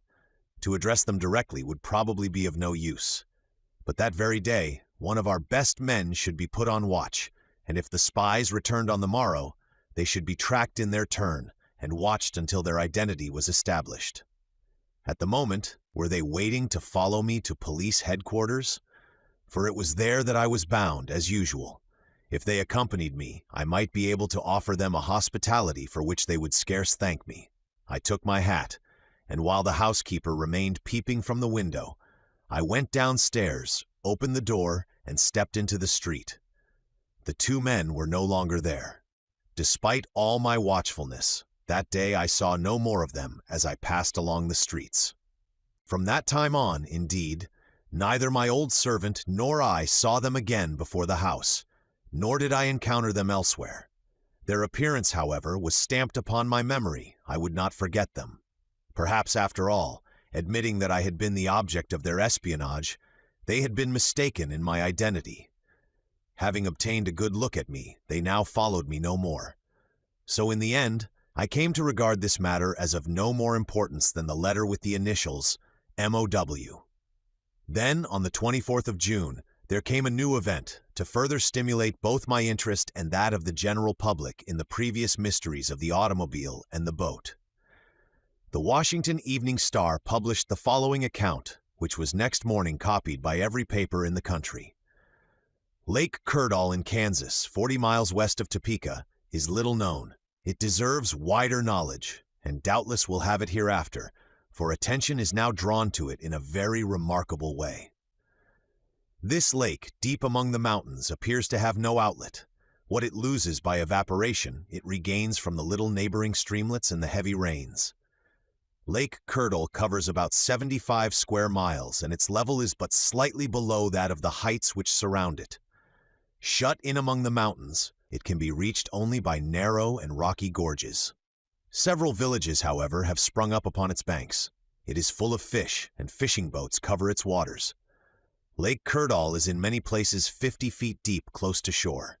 Sharp, pointed rocks form the edges of this huge basin.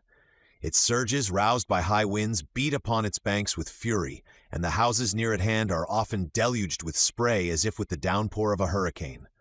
The lake, already deep at the edge, becomes yet deeper toward the center, where in some places soundings show over 300 feet of water. The fishing industry supports a population of several thousands, and there are several hundred fishing boats, in addition to the dozen or so of little steamers, which serve the traffic of the lake. Beyond the circle of the mountains lie the railroads, which transport the products of the fishing industry throughout Kansas and the neighboring states. This account of Lake Kerdall is necessary for the understanding of the remarkable facts which we are about to report, and this is what the Evening Star then reported in its startling article. For some time past, the fishermen have noticed a strange upheaval in the waters of the lake. Sometimes it rises as if a wave surged up from its depths. Even in perfectly calm weather, when there is no wind whatever, this upheaval sometimes arises in a mass of foam. Tossed about by violent waves and unaccountable currents, boats have been swept beyond all control. Sometimes they have been dashed one against another, and serious damage has resulted. This confusion of the waters evidently has its origin somewhere in the depths of the lake, and various explanations have been offered to account for it. At first, it was suggested that the trouble was due to seismic forces, to some volcanic action beneath the lake. But this hypothesis had to be rejected when it was recognized that the disturbance was not confined to one locality, but spread itself over the entire surface of the lake, either at one part or another, in the center or along the edges, traveling along almost in a regular line and in a way to exclude entirely all idea of earthquake or volcanic action. Another hypothesis suggested that it was a marine monster who thus upheaved the waters. But unless the beast had been born in the lake and had there grown to its gigantic proportions unsuspected, which was scarce possible, he must have come there from outside. Lake Kurdal, however, has no connection with any other waters. If this lake were situated near any of the oceans, there might be subterranean canals, but in the center of America, and at the height of some thousands of feet above sea level, this is not possible. In short, here is another riddle not easy to solve, and it is much easier to point out the impossibility of false explanations than to discover the true one. Is it possible that a submarine boat is being experimented with beneath the lake? Such boats are no longer impossible today. Some years ago at Bridgeport, Connecticut, there was launched a boat, the Protector, which could go on the water, under the water, and also upon land. Built by an inventor named Lake, supplied with 2 motors, an electric one of 75 horsepower and a gasoline one of 250 horsepower, it was also provided with wheels a yard in diameter, which enabled it to roll over the roads as well as swim the seas. But even then, granting that the turmoil of Lake Kurdal might be produced by a submarine, brought to a high degree of perfection, there remains as before the question, how could it have reached Lake Kurdal? The lake, shut in on all sides by a circle of mountains, is no more accessible to a submarine than to a sea monster. In whatever way this last puzzling question may be solved, the nature of this strange appearance can no longer be disputed since the 20th of June.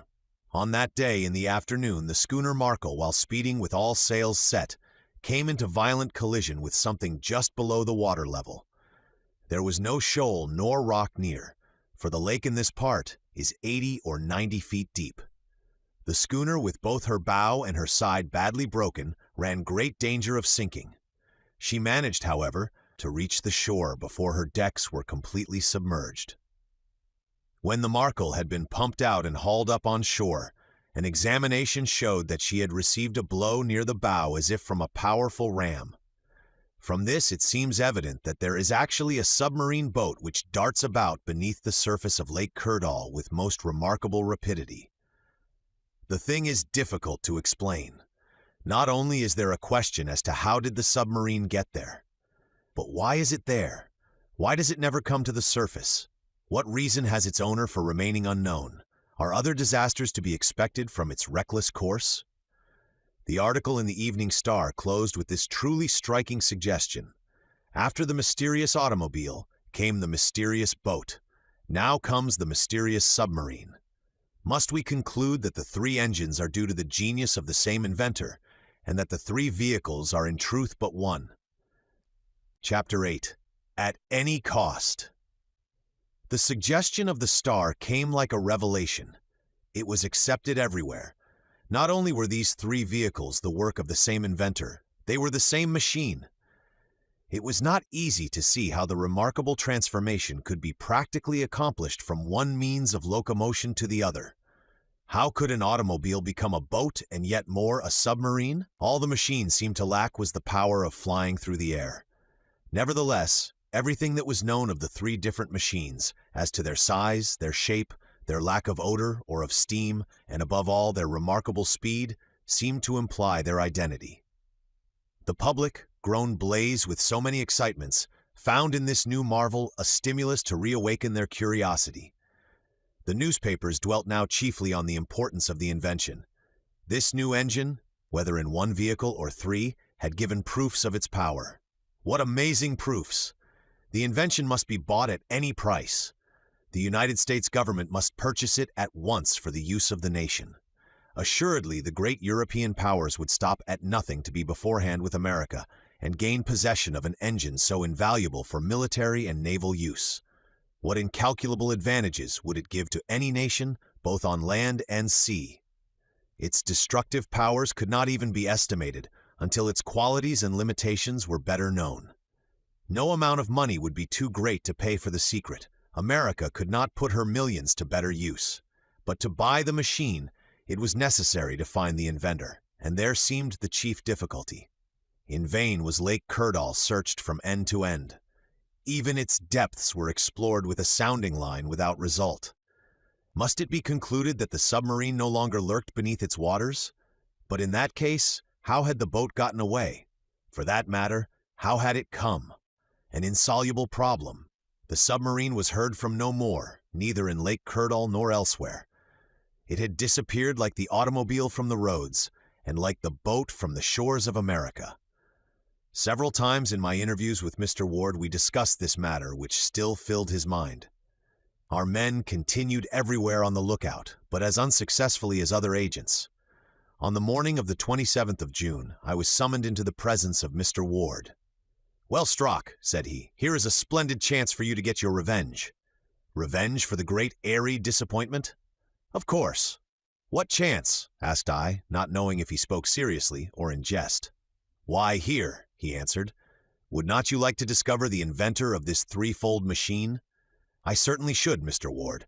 Give me the order to take charge of the matter, and I will accomplish the impossible in order to succeed. It is true, I believe it will be difficult." "Undoubtedly, Strock. Perhaps even more difficult than to penetrate into the great eyrie." It was evident that Mr. Ward was intent on rallying me about my unsuccess. He would not do that, I felt assured, out of mere unkindness. Perhaps then he meant to rouse my resolution. He knew me well, and realized that I would have given anything in the world to recoup my defeat. I waited quietly for new instructions.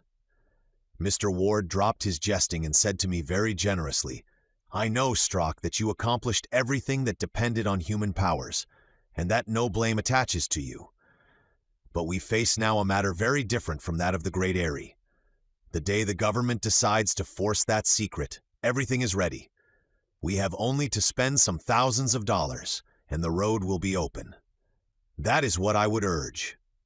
But at present, Ward, shaking his head, it is much more important to place our hands on this fantastic inventor who so constantly escapes us. That is work for a detective, indeed, a master detective. He has not been heard from again? No, and though there is every reason to believe that he has been, and still continues, beneath the waters of Lake Kurdal, it has been impossible to find any trace of him anywhere around there. One would almost fancy he had the power of making himself invisible, this Proteus of a mechanic. It seems likely, said I, that he will never be seen until he wishes to be. True, Strock, and to my mind there is only one way of dealing with him, and that is to offer him such an enormous price that he cannot refuse to sell his invention. Mr. Ward was right. Indeed, the government had already made the effort to secure speech with this hero of the day, than whom surely no human being has ever better merited the title. The press had widely spread the news, and this extraordinary individual must assuredly know what the government desired of him, and how completely he could name the terms he wished. Surely, added Mr. Ward, this invention can be of no personal use to the man, that he should hide it from the rest of us. There is every reason why he should sell it. Can this unknown be already some dangerous criminal who, thanks to his machine, hopes to defy all pursuit? My chief then went on to explain that it had been decided to employ other means in search of the inventor. It was possible, after all, that he had perished with his machine in some dangerous maneuver. If so, the ruined vehicle might prove almost as valuable and instructive to the mechanical world as the man himself. But since the accident to the schooner Markel on Lake Kurdal, no news of him whatever had reached the police. On this point, Mr. Ward did not attempt to hide his disappointment and his anxiety. Anxiety, yes, for it was manifestly becoming more and more difficult for him to fulfill his duty of protecting the public. How could we arrest criminals if they could flee from justice at such speed over both land and sea? How could we pursue them under the oceans? And when dirigible balloons should also have reached their full perfection, we would even have to chase men through the air. I asked myself if my colleagues and I would not find ourselves someday reduced to utter helplessness. If police officials, become a useless encumbrance, would be definitely discarded by society. Here, there recurred to me the jesting letter I had received a fortnight before, the letter which threatened my liberty and even my life. I recalled also the singular espionage of which I had been the subject. I asked myself if I had better mention these things to Mr. Ward. But they seemed to have absolutely no relation to the matter now in hand. The great Airy affair had been definitely put aside by the government, since an eruption was no longer threatening, and they now wished to employ me upon this newer matter. I waited, then, to mention this letter to my chief at some future time, when it would be not so sore a joke to me. Mr. Ward again took up our conversation. We are resolved by some means to establish communication with this inventor. He has disappeared, it is true, but he may reappear at any moment, and in any part of the country. I have chosen you, Strock, to follow him the instant he appears. You must hold yourself ready to leave Washington on the moment. Do not quit your house except to come here to headquarters each day. Notify me, each time by telephone, when you start from home, and report to me personally the moment you arrive here. I will follow orders exactly, Mr. Ward, I answered.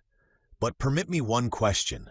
Ought I to act alone, or will it not be better to join with me? That is what I intend, said the chief, interrupting me. You are to choose 2 of our men whom you think the best fitted. I will do so, Mr. Ward.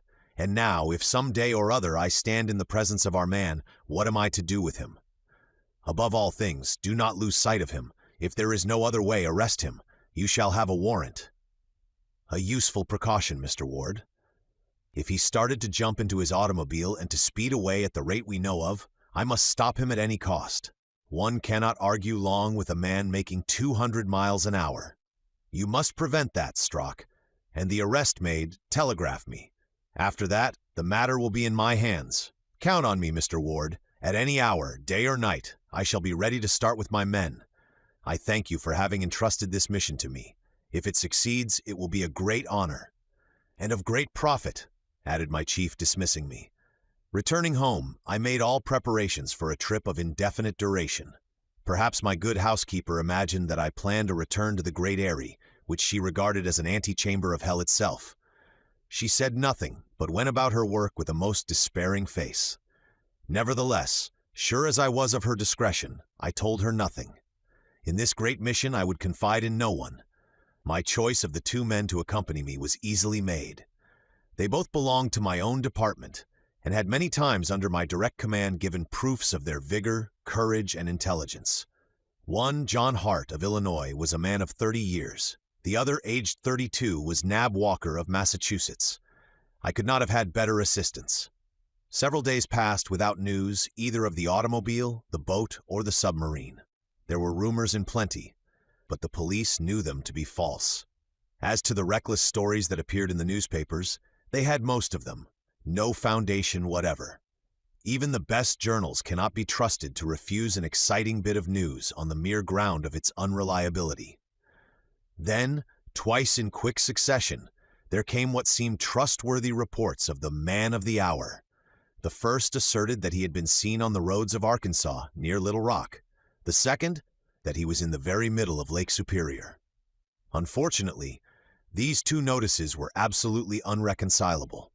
For while the first gave the afternoon of June 26th as the time of appearance, the second set it for the evening of the same day. Now these 2 points of the United States territory are not less than 800 miles apart. Even granting the automobile this unthinkable speed, greater than any it had yet shown, how could it have crossed all the intervening country unseen? How could it traverse the states of Arkansas, Missouri, Iowa, and Wisconsin, from end to end without any one of our agents giving us warning, without any interested person rushing to a telephone? After these 2 momentary appearances, if appearances they were, the machine again dropped out of knowledge.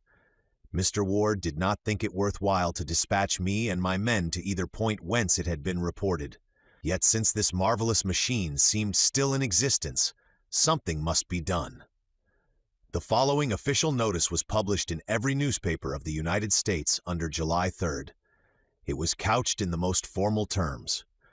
During the month of April of the present year, an automobile traversed the roads of Pennsylvania, of Kentucky, of Ohio, of Tennessee, of Missouri, of Illinois, and on the 27th of May, during the race held by the American Automobile Club, it covered the course in Wisconsin. Then it disappeared. During the first week of June, a boat maneuvering at great speed appeared off the coast of New England between Cape Cod and Cape Sable, and more particularly around Boston. Then it disappeared.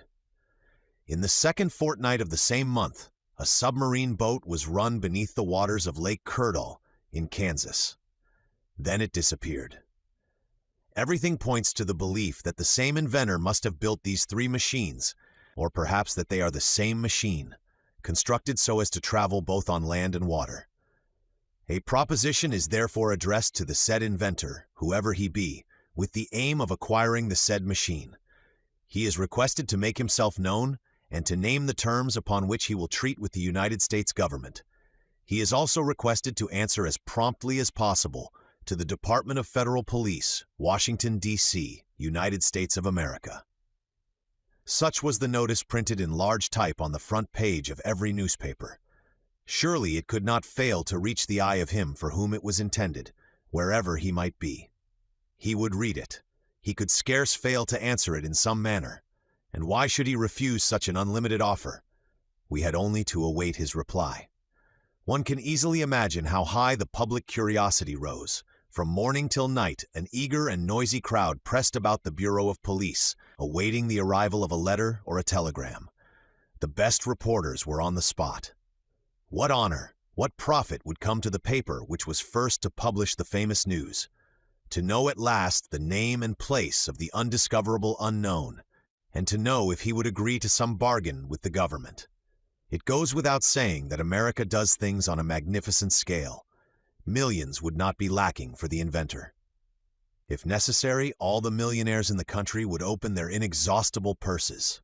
The day passed. To how many excited and impatient people it seemed to contain more than 24 hours, and each hour held far more than 60 minutes. There came no answer, no letter, no telegram. The night following, there was still no news, and it was the same the next day and the next. There came, however, another result which had been fully foreseen. The cables informed Europe of what the United States government had done. The different powers of the Old World hoped also to obtain possession of the wonderful invention. Why should they not struggle for an advantage so tremendous? Why should they not enter the contest with their millions? In brief, every great power took part in the affair. France, England, Russia, Italy, Austria, Germany. Only the states of the second order refrained from entering, with their smaller resources, upon a useless effort. The European press published notices identical with that of the United States. The extraordinary chauffeur had only to speak to become a rival to the Vanderbilts, the Astors, the Goulds, the Morgans, and the Rothschilds of every country of Europe. And when the mysterious inventor made no sign, what attractive offers were held forth to tempt him to discard the secrecy in which he was enwrapped. The whole world became a public market, an auction house whence arose the most amazing bids. Twice a day the newspapers would add up the amounts, and these kept rising from millions to millions. The end came when the United States Congress, after a memorable session, voted to offer the sum of $20 million. And there was not a citizen of the states of whatever rank who objected to the amount. So much importance was attached to the possession of this prodigious engine of locomotion. As for me, I said emphatically to my old housekeeper, the machine is worth even more than that. Evidently, the other nations of the world did not think so, for their bids remained below the final sum. But how useless was this mighty struggle of the great rivals. The inventor did not appear. He did not exist. He had never existed. It was all a monstrous pretense of the American newspapers. That, at least, became the announced view of the old world. And so the time passed. There was no further news of our man. There was no response from him. He appeared no more. For my part, not knowing what to think, I commenced to lose all hope of reaching any solution to the strange affair. Then, on the morning of the 15th of July, a letter without postmark was found in the mailbox of the police bureau. After the authorities had studied it, it was given out to the Washington journals, which published it in facsimile in special numbers. It was couched as follows. Chapter 9. The Second Letter. On board the Terror, July 15th. To the old and new world, the propositions emanating from the different governments of Europe, as also that which has finally been made by the United States of America, need expect no other answer than this. I refuse absolutely and definitely the sums offered for my invention. My machine will be neither French nor German, nor Austrian nor Russian, nor English nor American. The invention will remain my own, and I shall use it as pleases me. With it, I hold control of the entire world, and there lies no force within the reach of humanity which is able to resist me under any circumstances whatsoever. Let no one attempt to seize or stop me. It is and will be utterly impossible. Whatever injury anyone attempts against me, I will return 100-fold. As to the money which is offered me, I despise it. I have no need of it. Moreover, on the day when it pleases me to have millions or billions, I have but to reach out my hand and take them. Let both the old and the new world realize this. They can accomplish nothing against me. I can accomplish anything against them. I sign this letter, the Master of the World. Chapter 10. Outside the Law. Such was the letter addressed to the government of the United States. As to the person who had placed it in the mailbox of the police, no one had seen him. The sidewalk in front of our offices had probably not been once vacant during the entire night. From sunset to sunrise, there had always been people, busy, anxious, or curious, passing before our door. It is true, however, that even then, the bearer of the letter might easily have slipped by unseen and dropped the letter in the box. The night had been so dark, you could scarcely see from one side of the street to the other. I have said that this letter appeared in facsimile in all the newspapers to which the government communicated it. Perhaps one would naturally imagine that the first comment of the public would be, "This is the work of some practical joker." It was in that way that I had accepted my letter from the Great Eyrie 5 weeks before. But this was not the general attitude toward the present letter, neither in Washington nor in the rest of America. To the few who would have maintained that the document should not be taken seriously, an immense majority would have responded, "This letter has not the style nor the spirit of a jester.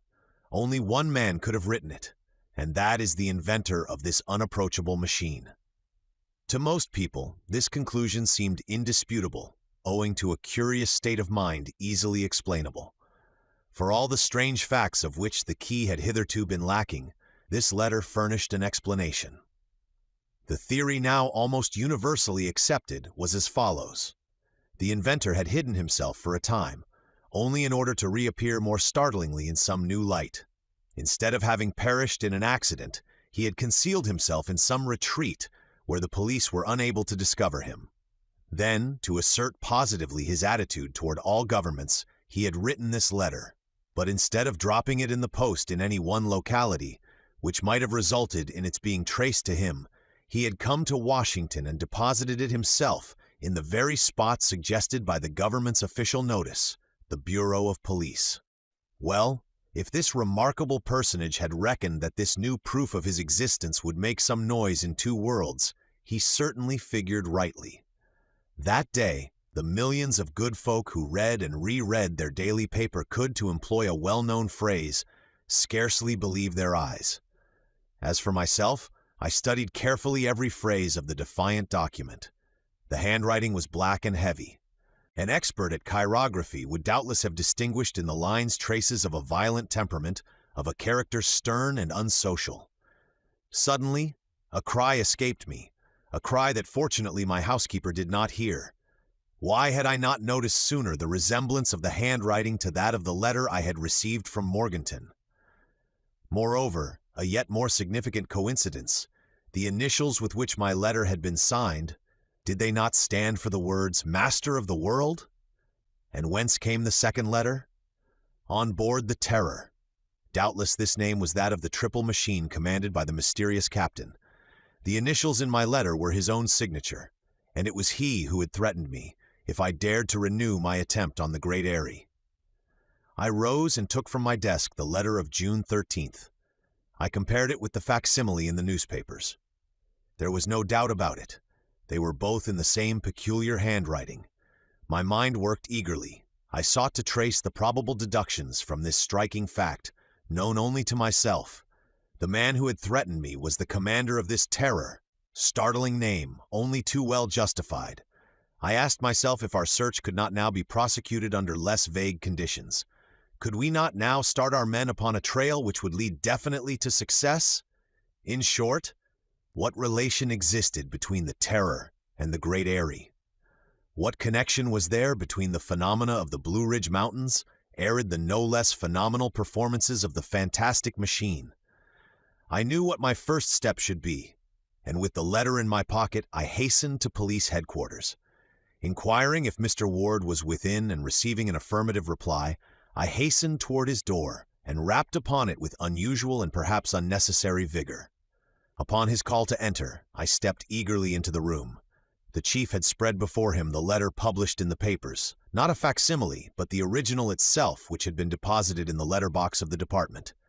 "You come as if you had important news, Strock?" "Judge for yourself, Mr. Ward," and I drew from my pocket the letter with the initials. Mr. Ward took it, glanced at its face, and asked, "What is this?" "A letter signed only with initials, as you can see." "And where was it posted?" "In Morganton, in North Carolina." "When did you receive it?" "A month ago, the 13th of June." "What did you think of it then?" "That it had been written as a joke." "And now, Strock, I think what you will think, Mr. Ward, after you have studied it." My chief turned to the letter again and read it carefully. "It is signed with 3 initials," said he. "Yes, Mr. Ward, and those initials belong to the words Master of the World in this facsimile." "Of which this is the original," responded Mr. Ward, taking it up. "It is quite evident," I urged, "that the 2 letters are by the same hand." "It seems so. You see what threats are made against me to protect the Great Eyrie." "Yes, the threat of death. But, Strock, you have had this letter for a month. Why have you not shown it to me before?" "Because I attached no importance to it. Today, after the letter from the Terror, it must be taken seriously." "I agree with you. It appears to me most important. I even hope it may prove the means of tracking this strange personage." "That is what I also hope, Mr. Ward. Only what connection can possibly exist between the Terror and the Great Eyrie? That I do not know. I cannot even imagine." "There can be but one explanation," continued Mr. Ward, "though it is almost inadmissible, even impossible." "And that is?" "That the Great Eyrie was the spot selected by the inventor, where he gathered his material." "That is impossible," cried I. "In what way would he get his material in there? And how get his machine out? After what I have seen, Mr. Ward, your suggestion is impossible." "Unless, Strock?" "Unless what?" I demanded. "Unless the machine of this Master of the World has also wings which permit it to take refuge in the Great Eyrie." At the suggestion that the Terror, which had searched the deeps of the sea, might be capable also of rivaling the vultures and the eagles, I could not restrain an expressive shrug of incredulity. Neither did Mr. Ward himself dwell upon the extravagant hypothesis. He took the 2 letters and compared them afresh. He examined them under a microscope, especially the signatures, and established their perfect identity. Not only the same hand, but the same pen had written them. After some moments of further reflection, Mr. Ward said, "I will keep your letter, Strock. Decidedly, I think that you are fated to play an important part in this strange affair, or rather in these 2 affairs. What thread attaches them I cannot yet see, but I am sure the thread exists. You have been connected with the first, and it will not be surprising if you have a large part in the second." "I hope so, Mr. Ward. You know how inquisitive I am." "I do, Strock. That is understood. Now, I can only repeat my former order. Hold yourself in readiness to leave Washington at a moment's warning." All that day, the public excitement caused by the defiant letter mounted steadily higher. It was felt both at the White House and at the Capitol that public opinion absolutely demanded some action. Of course, it was difficult to do anything. Where could one find this Master of the World? And even if he were discovered, how could he be captured? He had at his disposal not only the powers he had displayed, but apparently still greater resources as yet unknown. How had he been able to reach Lake Kurdal over the rocks, and how had he escaped from it? Then, if he had indeed appeared on Lake Superior, how had he covered all the intervening territory unseen? What a bewildering affair it was altogether. This, of course, made it all the more important to get to the bottom of it. Since the millions of dollars had been refused, force must be employed. The inventor and his invention were not to be bought, and in what haughty and menacing terms he had couched his refusal. So be it. He must be treated as an enemy of society, against whom all means became justified, that he might be deprived of his power to injure others. The idea that he had perished was now entirely discarded. He was alive, very much alive, and his existence constituted a perpetual public danger. Influenced by these ideas, the government issued the following proclamation. Since the commander of the Terror has refused to make public his invention, at any price whatever, since the use which he makes of his machine constitutes a public menace, against which it is impossible to guard, the said commander of the Terror is hereby placed beyond the protection of the law. Any measures taken in the effort to capture or destroy either him or his machine will be approved and rewarded. It was a declaration of war, war to the death against this master of the world, who thought to threaten and defy an entire nation, the American nation. Before the day was over, various rewards of large amounts were promised to anyone who revealed the hiding place of this dangerous inventor, to anyone who could identify him, and to anyone who should rid the country of him. Such was the situation during the last fortnight of July. All was left to the hazard of fortune. The moment the outlaw reappeared, he would be seen and signaled, and when the chance came, he would be arrested. This could not be accomplished when he was in his automobile on land or in his boat on the water. No, he must be seized suddenly before he had any opportunity to escape by means of that speed which no other machine could equal. I was therefore all alert, awaiting an order from Mr. Ward to start out with my men. But the order did not arrive for the very good reason that the man whom it concerned remained undiscovered. The end of July approached. The newspapers continued the excitement. They published repeated rumors. New clues were constantly being announced. But all this was mere idle talk. Telegrams reached the police bureau from every part of America, each contradicting and nullifying the others. The enormous rewards offered could not help but lead to accusations, errors, and blunders, made, many of them, in good faith. One time it would be a cloud of dust which must have contained the automobile. At another time, almost any wave on any of America's 1,000 lakes represented the submarine. In truth, in the excited state of the public imagination, apparitions assailed us from every side. At last, on the 29th of July, I received a telephone message to come to Mr. Ward on the instant. 20 minutes later, I was in his cabinet. "You leave in an hour, Strock," said he. "Where for?" "For Toledo." "It has been seen?" "Yes, at Toledo you will get your final orders. In an hour my men and I will be on the way." "Good, and Strock, I now give you a formal order." "What is it, Mr. Ward?" "To succeed, this time to succeed." Chapter 11. The Campaign. So the undiscoverable commander had reappeared upon the territory of the United States. He had never shown himself in Europe, either on the roads or in the seas. He had not crossed the Atlantic, which apparently he could have traversed in 3 days. Did he then intend to make only America the scene of his exploits?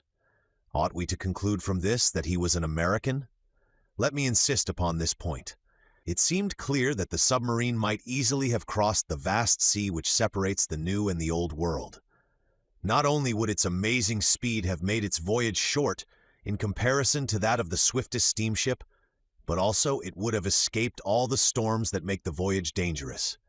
Tempests did not exist for it. It had but to abandon the surface of the waves, and it could find absolute calm a few score feet beneath. But the inventor had not crossed the Atlantic, and if he were to be captured now, it would probably be in Ohio, since Toledo is a city of that state. This time the fact of the machine's appearance had been kept secret between the police and the agent who had warned them, and whom I was hurrying to meet. No journal, and many would have paid high for the chance, was printing this news. We had decided that nothing should be revealed until our effort was at an end. No indiscretion would be committed by either my comrades or myself. The man to whom I was sent with an order from Mr. Ward was named Arthur Wells. He awaited us at Toledo. The city of Toledo stands at the western end of Lake Erie. Our train sped during the night across West Virginia and Ohio. There was no delay, and before noon the next day the locomotive stopped in the Toledo depot. John Hart, Nab Walker, and I stepped out with traveling bags in our hands and revolvers in our pockets. Perhaps we should need weapons for an attack, or even to defend ourselves. Scarcely had I stepped from the train when I picked out the man who awaited us. He was scanning the arriving passengers impatiently, evidently as eager and full of haste as I. I approached him. "Mr. Wells?" said I. "Mr. Strock?" asked he. "Yes, I am at your command," said Mr. Wells. "Are we to stop any time in Toledo?" I asked. "No, with your permission, Mr. Strock. A carriage with 2 good horses is waiting outside the station, and we must leave at once to reach our destination as soon as possible." "We will go at once," I answered, signing to my 2 men to follow us. "Is it far?" 20 miles. "And the place is called?" "Black Rock Creek." Having left our bags at a hotel, we started on our drive. Much to my surprise, I found there were provisions sufficient for several days packed beneath the seat of the carriage. Mr. Sir Wells told me that the region around Black Rock Creek was among the wildest in the state. There was nothing there to attract either farmers or fishermen.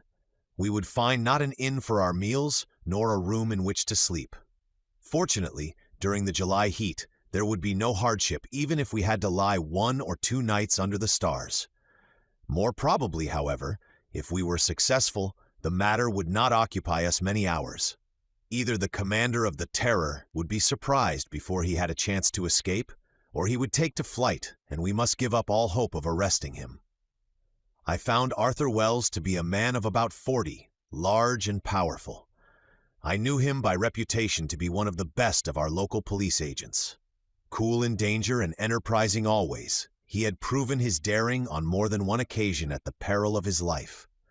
He had been in Toledo on a wholly different mission, when chance had thrown him on the track of the Terror. We drove rapidly along the shore of Lake Erie toward the southwest. This inland sea of water is on the northern boundary of the United States, lying between Canada on one side and the states of Ohio, Pennsylvania, and New York on the other. If I stop to mention the geographical position of this lake, its depth, its extent, and the waters nearest around, it is because the knowledge is necessary for the understanding of the events which were about to happen. The surface of Lake Erie covers about 10,000 square miles. It is nearly 600 feet above sea level. It is joined on the northwest by means of the Detroit River with the still greater lakes to the westward and receives their waters. It has also rivers of its own, though of less importance, such as the Rocky, the Cuyahoga, and the Black. The lake empties at its northeastern end into Lake Ontario by means of Niagara River and its celebrated falls. The greatest known depth of Lake Erie is over 130 feet. Hence it will be seen that the mass of its waters is considerable. In short, this is a region of most magnificent lakes. The land, though not situated far northward, is exposed to the full sweep of the Arctic cold. The region to the northward is low, and the winds of winter rush down with extreme violence. Hence Lake Erie is sometimes frozen over from shore to shore. The principal cities on the borders of this great lake are Buffalo at the east, which belongs to New York State, and Toledo in Ohio at the west, with Cleveland and Sandusky, both Ohio cities, at the south. Smaller towns and villages are numerous along the shore. The traffic is naturally large, its annual value being estimated at considerably over $2 million. Our carriage followed a rough and little-used road along the borders of the lake, and as we toiled along, Arthur Wells told me what he had learned. Less than 2 days before, on the afternoon of July 27th, Wells had been riding on horseback toward the town of Hurley. 5 miles outside the town, he was riding through a little wood when he saw, far up across the lake, a submarine which rose suddenly above the waves. He stopped, tied his horse, and stole on foot to the edge of the lake.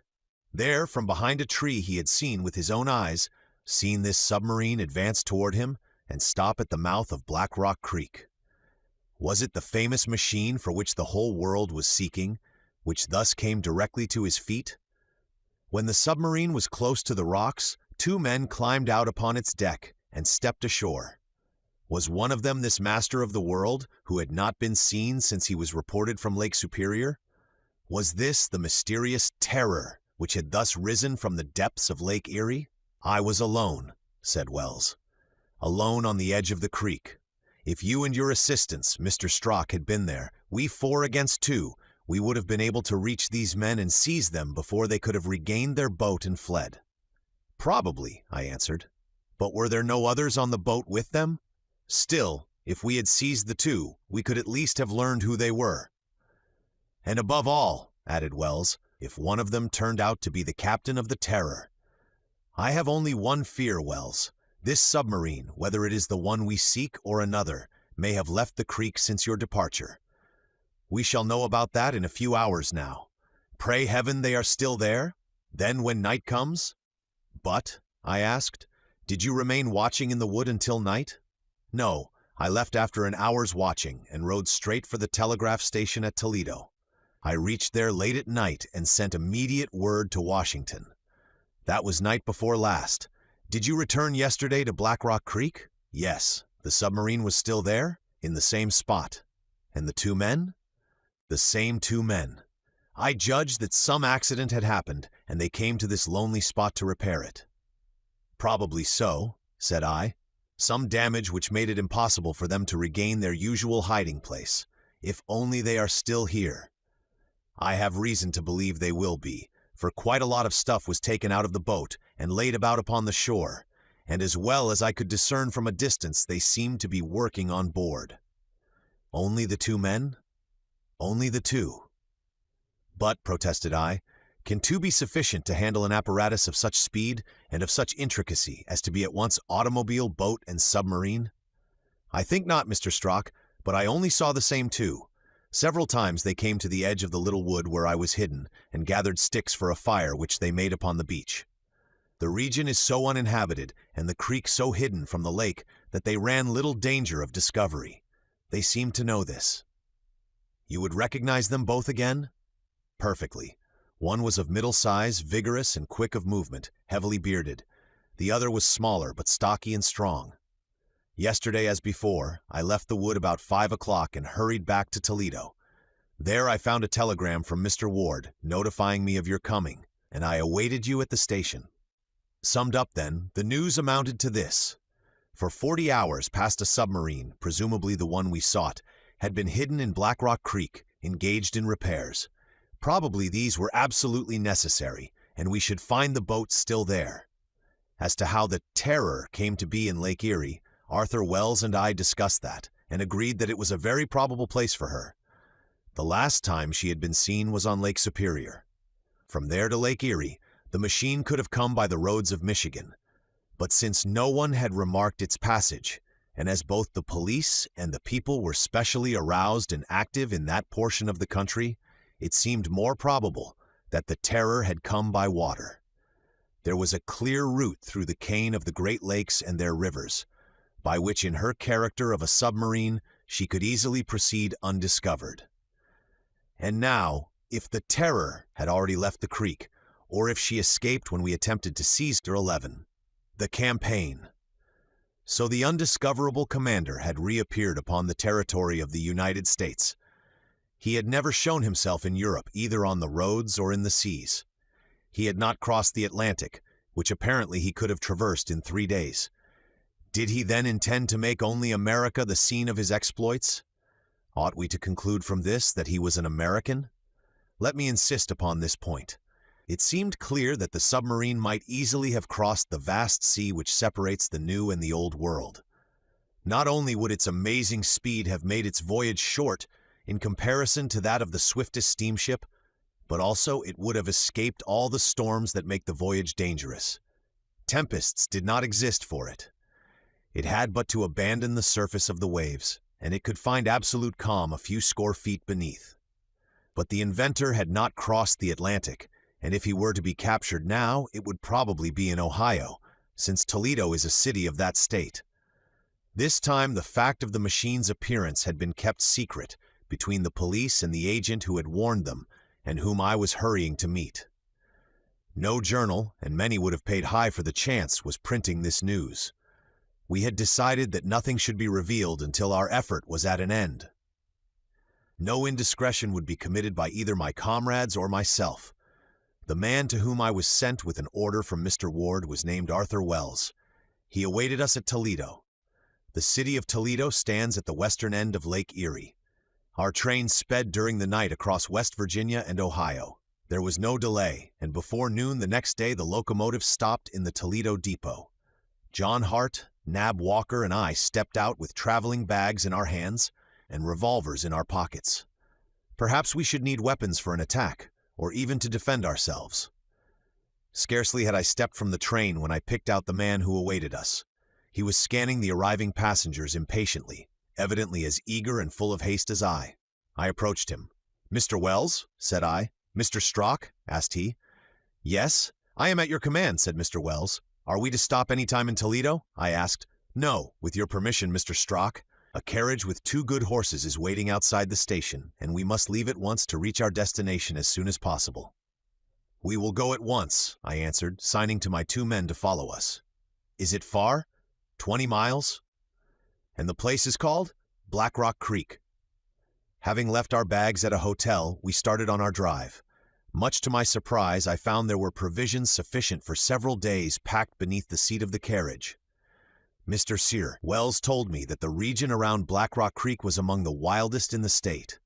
There was nothing there to attract either farmers or fishermen. We would find not an inn for our meals, nor a room in which to sleep. Fortunately, during the July heat, there would be no hardship even if we had to lie 1 or 2 nights under the stars. More probably, however, if we were successful, the matter would not occupy us many hours. Either the commander of the Terror would be surprised before he had a chance to escape, or he would take to flight, and we must give up all hope of arresting him. I found Arthur Wells to be a man of about 40, large and powerful. I knew him by reputation to be one of the best of our local police agents. Cool in danger and enterprising always, he had proven his daring on more than one occasion at the peril of his life. He had been in Toledo on a wholly different mission, when chance had thrown him on the track of the Terror. We drove rapidly along the shore of Lake Erie toward the southwest. This inland sea of water is on the northern boundary of the United States, lying between Canada on one side and the states of Ohio, Pennsylvania, and New York on the other. If I stop to mention the geographical position of this lake, its depth, its extent, and the waters nearest around, it is because the knowledge is necessary for the understanding of the events which were about to happen. The surface of Lake Erie covers about 10,000 square miles. It is nearly 600 feet above sea level. It is joined on the northwest by means of the Detroit River with the still greater lakes to the westward and receives their waters. It has also rivers of its own, though of less importance, such as the Rocky, the Cuyahoga, and the Black. The lake empties at its northeastern end into Lake Ontario by means of Niagara River and its celebrated falls. The greatest known depth of Lake Erie is over 130 feet. Hence it will be seen that the mass of its waters is considerable. In short, this is a region of most magnificent lakes. The land, though not situated far northward, is exposed to the full sweep of the Arctic cold. The region to the northward is low, and the winds of winter rush down with extreme violence. Hence Lake Erie is sometimes frozen over from shore to shore. The principal cities on the borders of this great lake are Buffalo at the east, which belongs to New York State, and Toledo in Ohio at the west, with Cleveland and Sandusky, both Ohio cities, at the south. Smaller towns and villages are numerous along the shore. The traffic is naturally large, its annual value being estimated at considerably over $2 million. Our carriage followed a rough and little-used road along the borders of the lake, and as we toiled along, Chapter 12, Black Rock Creek. Human nature is prone to illusions. Of course, there had been all along a probability that the Terror had deserted the locality, even admitting that it was she Wells had seen the previous day.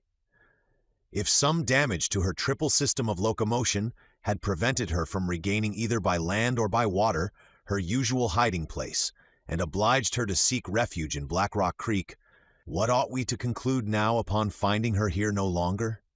Obviously that, having finished her repairs, she had continued on her way and was already far beyond the waters of Lake Erie. But probable as this result had been from the first, we had more and more ignored it as our trip proceeded. We had come to accept as a fact that we should meet the terror, that we should find her anchored at the base of the rocks where Wells had seen her. And now what disappointment! I might even say what despair. All our efforts gone for nothing. Even if the terror was still upon the lake, to find her, reach her, and capture her was beyond our power, and it might as well be fully recognized beyond all human power. We stood there, Wells and I, completely crushed, while John Hart and Nab Walker, no less chagrined, went tramping along the banks of the creek, seeking any trace that had been left behind. Posted there, at the mouth of the creek, Wells and I exchanged scarcely a word. What need was there of words to enable us to understand each other? After our eagerness and our despair, we were now exhausted. Defeated in our well-planned attempt, we felt as unwilling to abandon our campaign as we were unable to continue it. Nearly an hour slipped by. We could not resolve to leave the place. Our eyes still sought to pierce the night. Sometimes a glimmer, due to the sparkle of the waters, trembled on the surface of the lake. Then it vanished, and with it the foolish hope that it had roused. Sometimes again, we thought we saw a shadow outlined against the dark, the silhouette of an approaching boat. Yet again some eddies would swirl up at our feet, as if the creek had been stirred within its depths. These vain imaginings were dissipated one after the other. They were but the illusions raised by our strained fancies. At length our companions rejoined us. My first question was, "Nothing new?" "Nothing," said John Hart. "You have explored both banks of the creek?" "Yes," responded Nab Walker, "as far as the shallow water above, and we have not seen even a vestige of the things which Mr. Wells saw laid on the shore." "Let us wait a while," said I, unable to resolve upon a return to the woods. At that moment our attention was caught by a sudden agitation of the waters, which swelled upward at the foot of the rocks. "It is like the swell from a vessel," said Wells. "Yes," said I, instinctively lowering my voice. "What has caused it? The wind has completely died out. Does it come from something on the surface of the lake?" "Or from something underneath," said Wells, bending forward, the better to determine. The commotion certainly seemed as if caused by some boat, whether from beneath the water or approaching the creek from outside upon the lake. Silent, motionless, we strained eyes and ears to pierce the profound obscurity. The faint noise of the waves of the lake lapping on the shore beyond the creek came to us distinctly through the night. John Hart and Nab Walker drew a little aside upon a higher ridge of rocks. As for me, I leaned close to the water to watch the agitation. It did not lessen. On the contrary, it became momentarily more evident, and I began to distinguish a sort of regular throbbing like that produced by a screw in motion. "There is no doubt," declared Wells, leaning close to me. "There is a boat coming toward us." "There certainly is," responded I, "unless they have whales or sharks in Lake Erie." "No, it is a boat," repeated Wells. "Is she headed toward the mouth of the creek, or is she going further up it?" "This is just where you saw the boat twice before?" "Yes, just here." "Then if this is the same one, and it can be no other, she will probably return to the same spot." "There!" whispered Wells, extending his hand toward the entrance of the creek. Our companions rejoined us, and all four, crouching low upon the bank, peered in the direction he pointed. We vaguely distinguished a black mass moving through the darkness. It advanced very slowly and was still outside the creek, upon the lake, perhaps a cable's length to the northeast. We could scarcely hear even now the faint throbbing of its engines. Perhaps they had stopped and the boat was only gliding forward under their previous impulse. It seemed, then, that this was indeed the submarine which Wells had watched, and it was returning to pass this night, like the last, within the shelter of the creek. Why had it left the anchorage, if only to return? Had it suffered some new disaster, which again impaired its power? Or had it been before compelled to leave, with its repairs still unfinished? What cause constrained it to return here? Was there some imperious reason why it could no longer be turned into an automobile and go darting away across the roads of Ohio? To all these questions which came crowding upon me, I could give no answer. Furthermore, both Wells and I kept reasoning under the assumption that this was really the terror commanded by the master of the world, who had dated from it his letter of defiance to the government. Yet this premise was still unproven, no matter how confident we might feel of it. Whatever boat this was, that stole so softly through the night, it continued to approach us. Assuredly, its captain must know perfectly the channels and shores of Black Rock Creek, since he ventured here in such darkness. Not a light showed upon the deck, not a single ray from within the cabin glimmered through any crevice. A moment later, we heard some machinery moving very softly. The swell of the eddies grew stronger, and in a few moments the boat touched the quay. This word quay, only used in that region, exactly describes the spot.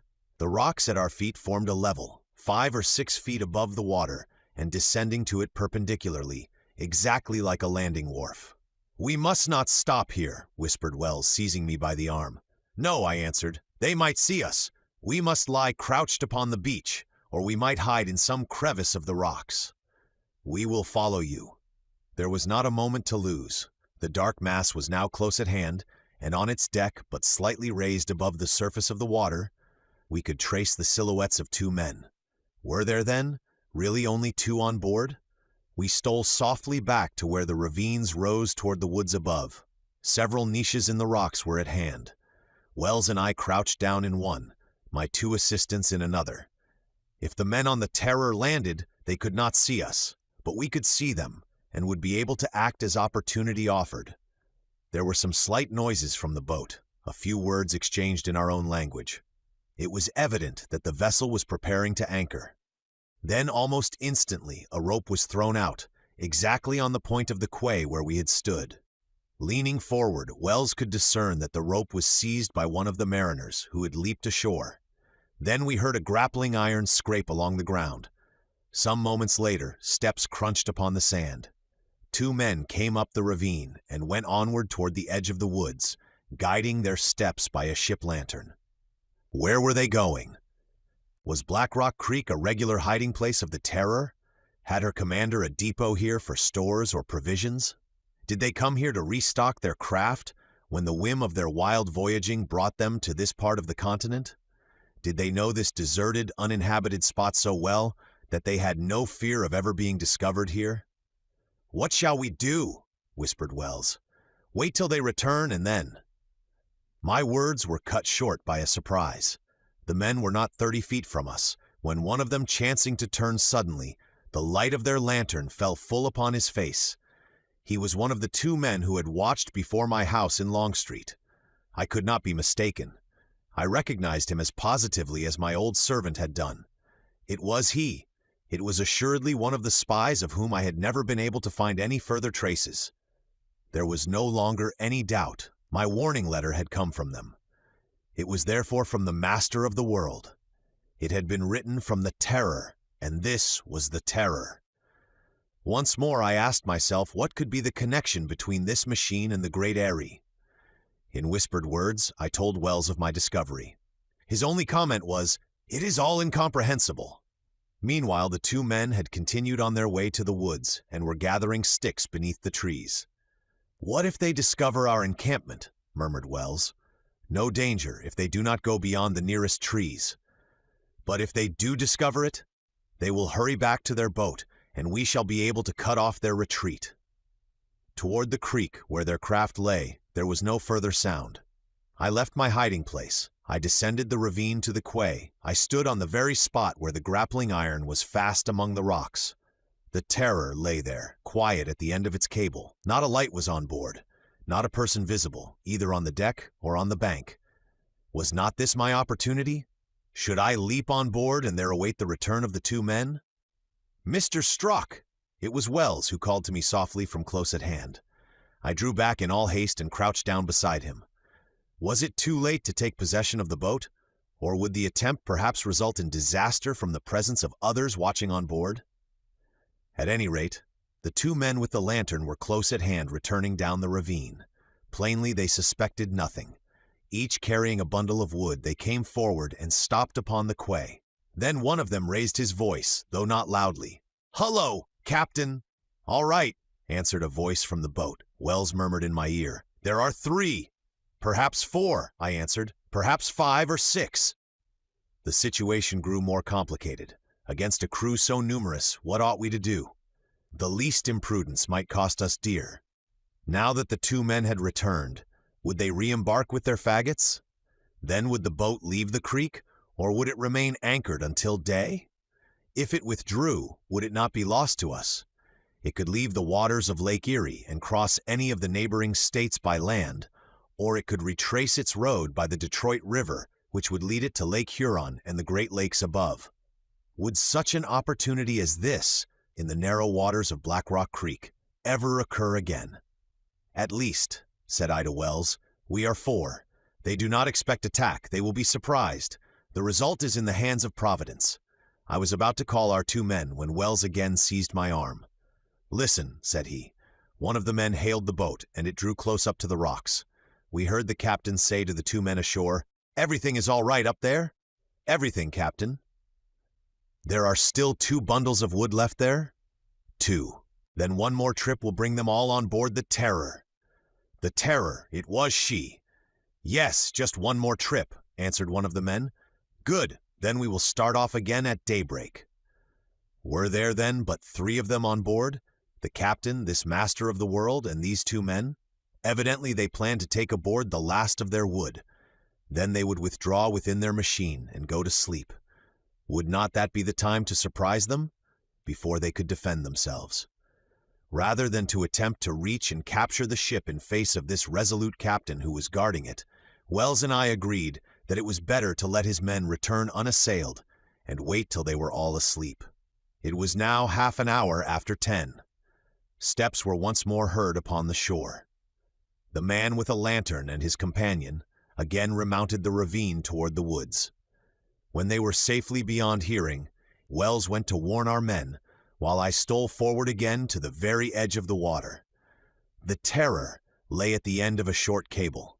As well as I could judge, she was long and slim, shaped like a spindle, without chimney, without masts, without rigging, such a shape as had been described when she was seen on the coast of New England. I returned to my place with my men in the shelter of the ravine, and we looked to our revolvers, which might well prove of service. 5 minutes had passed since the men reached the woods, and we expected their return at any moment. After that, we must wait at least an hour before we made our attack, so that both the captain and his comrades might be deep in sleep. It was important that they should have not a moment either to send their craft darting out upon the waters of Lake Erie, or to plunge it beneath the waves, where we would have been entrapped with it. In all my career I have never felt such impatience. It seemed to me that the 2 men must have been detained in the woods. Something had barred their return. Suddenly a loud noise was heard, the tumult of runaway horses galloping furiously along the shore. They were our own, which, frightened and perhaps neglected by the driver, had broken away from the clearing, and now came rushing along the bank. At the same moment, the 2 men reappeared, and this time they were running with all speed. Doubtless they had discovered our encampment, and had at once suspected that there were police hidden in the woods. They realized that they were watched, they were followed, they would be seized. So they dashed recklessly down the ravine, and after loosening the cable, they would doubtless endeavor to leap aboard. The Terror would disappear with the speed of a meteor, and our attempt would be wholly defeated. "Forward!" I cried, and we scrambled down the sides of the ravine to cut off the retreat of the 2 men. They saw us, and on the instant, throwing down their bundles, fired at us with revolvers, hitting John Hart in the leg. We fired in our turn, but less successfully. The men neither fell nor faltered in their course. Reaching the edge of the creek, without stopping to unloose the cable, they plunged overboard, and in a moment were clinging to the deck of the Terror. Their captain, springing forward, revolver in hand, fired. The ball grazed Wells. Nab Walker and I, seizing the cable, pulled the black mass of the boat toward shore. Could they cut the rope in time to escape us? Suddenly, the grappling iron was torn violently from the rocks. One of its hooks caught in my belt, while Walker was knocked down by the flying cable. I was entangled by the iron and the rope and dragged forward. The Terror, driven by all the power of her engines, made a single bound and darted out across Black Rock Creek. Chapter 13. On Board the Terror. When I came to my senses, it was daylight. A half-light pierced the thick glass porthole of the narrow cabin wherein someone had placed me. How many hours ago I could not say. Yet it seemed to me by the slanting rays that the sun could not be very far above the horizon. I was resting in a narrow bunk with coverings over me. My clothes, hanging in a corner, had been dried. My belt, torn in half by the hook of the iron, lay on the floor. I felt no wound nor injury, only a little weakness. If I had lost consciousness, I was sure it had not been from a blow. My head must have been drawn beneath the water when I was tangled in the cable. I should have been suffocated if someone had not dragged me from the lake. Now, was I on board the Terror? And was I alone with the captain and his 2 men? This seemed probable, almost certain. The whole scene of our encounter rose before my eyes. Hart lying wounded upon the bank. Wells firing shot after shot, Walker hurled down at the instant when the grappling hook caught my belt. And my companions? On their side, must not they think that I had perished in the waters of Lake Erie? Where was the Terror now, and how was it navigating? Was it moving as an automobile, speeding across the roads of some neighboring state? If so, and if I had been unconscious for many hours, the machine with its tremendous powers must be already far away. Or on the other hand, were we, as a submarine, following some course beneath the lake? No, the Terror was moving upon some broad liquid surface. The sunlight, penetrating my cabin, showed that the window was not submerged. On the other hand, I felt none of the jolting that the automobile must have suffered even on the smoothest highway. Hence the Terror was not traveling upon land. As to deciding whether she was still traversing Lake Erie, that was another matter. Had not the captain reascended the Detroit River and entered Lake Huron, or even Lake Superior beyond? It was difficult to say. At any rate, I decided to go up on deck. From there, I might be able to judge. Dragging myself somewhat heavily from the bunk, I reached for my clothes and dressed, though without much energy. Was I not probably locked within this cabin? The only exit seemed by a ladder and hatchway above my head. The hatch rose readily to my hand, and I ascended halfway on deck.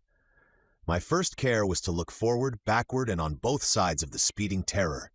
Everywhere a vast expanse of waves, not a shore in sight, nothing but the horizon formed by sea and sky.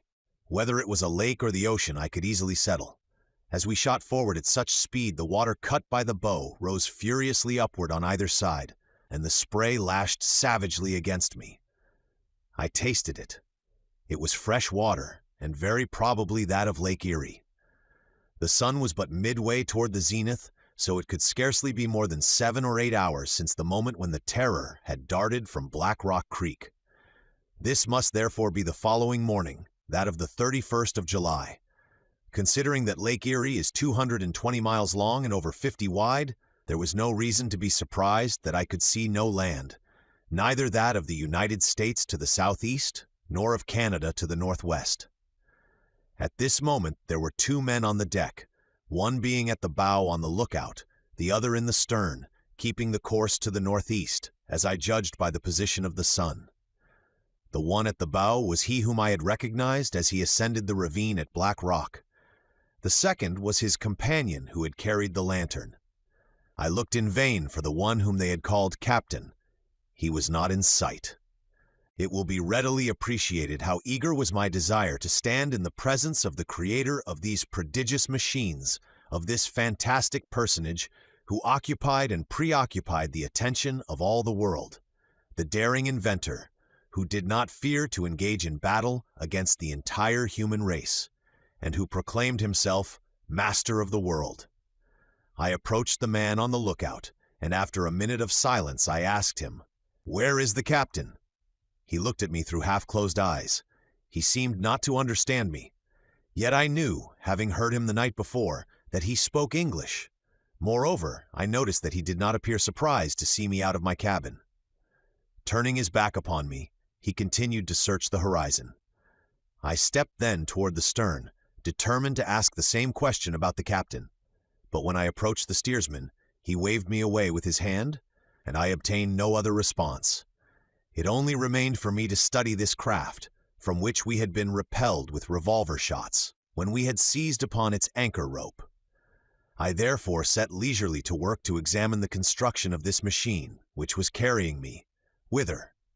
The deck and the upper works were all made of some metal which I did not recognize.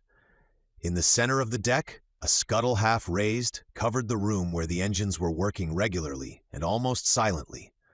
As I had seen before, neither masts nor rigging, not even a flagstaff at the stern. Toward the bow there arose the top of a periscope by which the Terror could be guided when beneath the water. On the sides were folded back two sort of outshoots resembling the gangways on certain Dutch boats. Of these I could not understand the use. In the bow there rose a third hatchway which presumably covered the quarters occupied by the two men when the Terror was at rest. At the stern a similar hatch gave access probably to the cabin of the captain, who remained unseen. When these different hatches were shut down, they had a sort of rubber covering, which closed them hermetically tight, so that the water could not reach the interior when the boat plunged beneath the ocean. As to the motor, which imparted such prodigious speed to the machine, I could see nothing of it, nor of the propeller. However, the fast-speeding boat left behind it only a long, smooth wake. The extreme fineness of the lines of the craft caused it to make scarcely any waves and enabled it to ride lightly over the crest of the billows even in a rough sea. As was already known, the power by which the machine was driven was neither steam nor gasoline, nor any of those similar liquids so well known by their odor, which are usually employed for automobiles and submarines. No doubt the power here used was electricity generated on board at some high power. Naturally, I asked myself, whence comes this electricity, from piles or from accumulators? But how were these piles or accumulators charged? Unless, indeed, the electricity was drawn directly from the surrounding air or from the water by processes hitherto unknown. And I asked myself with intense eagerness if in the present situation I might be able to discover these secrets. Then I thought of my companions, left behind on the shore of Black Rock Creek. One of them, I knew, was wounded. Perhaps the others were also. Having seen me dragged overboard by the hawser, could they possibly suppose that I had been rescued by the Terror? Surely not. Doubtless the news of my death had already been telegraphed to Mr. Ward from Toledo. And now who would dare to undertake a new campaign against this master of the world? These thoughts occupied my mind as I awaited the captain's appearance on the deck. He did not appear. I soon began to feel very hungry, for I must have fasted now nearly 24 hours. I had eaten nothing since our hasty meal in the woods, even if that had been the night before.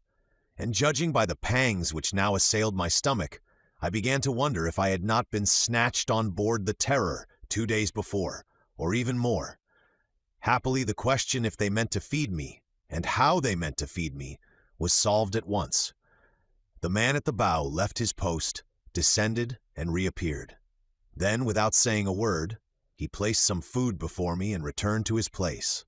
Some potted meat, dried fish, sea biscuit, and a pot of ale so strong that I had to mix it with water. Such was the meal to which I did full justice.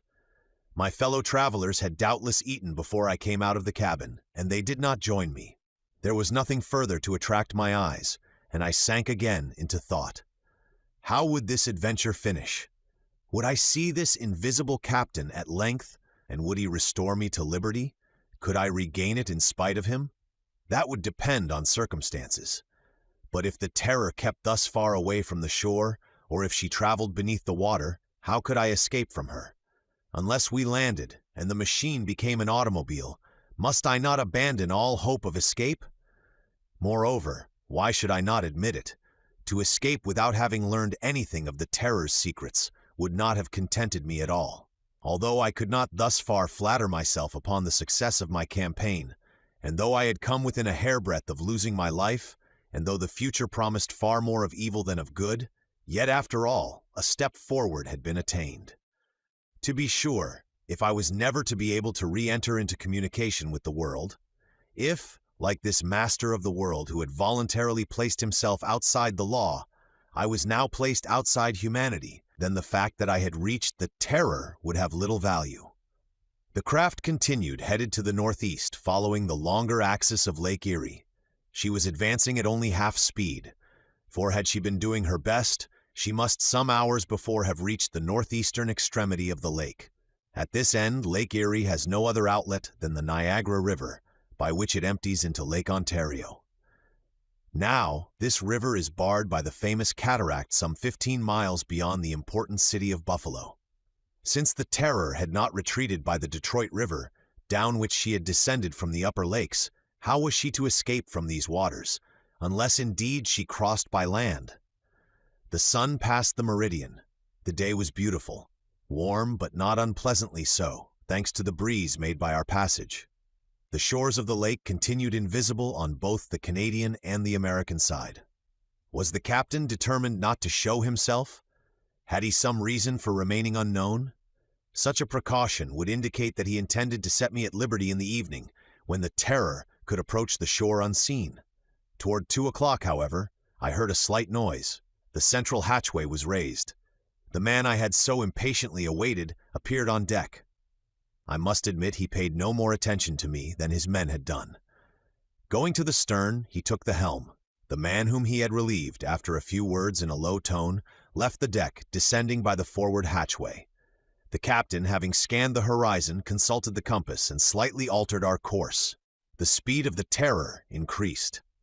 This man, so interesting both to me and to the world, must have been some years over 50. He was of middle height, with powerful shoulders still very erect, a strong head with thick hair rather gray than white, smooth shaven cheeks, and a short, crisp beard.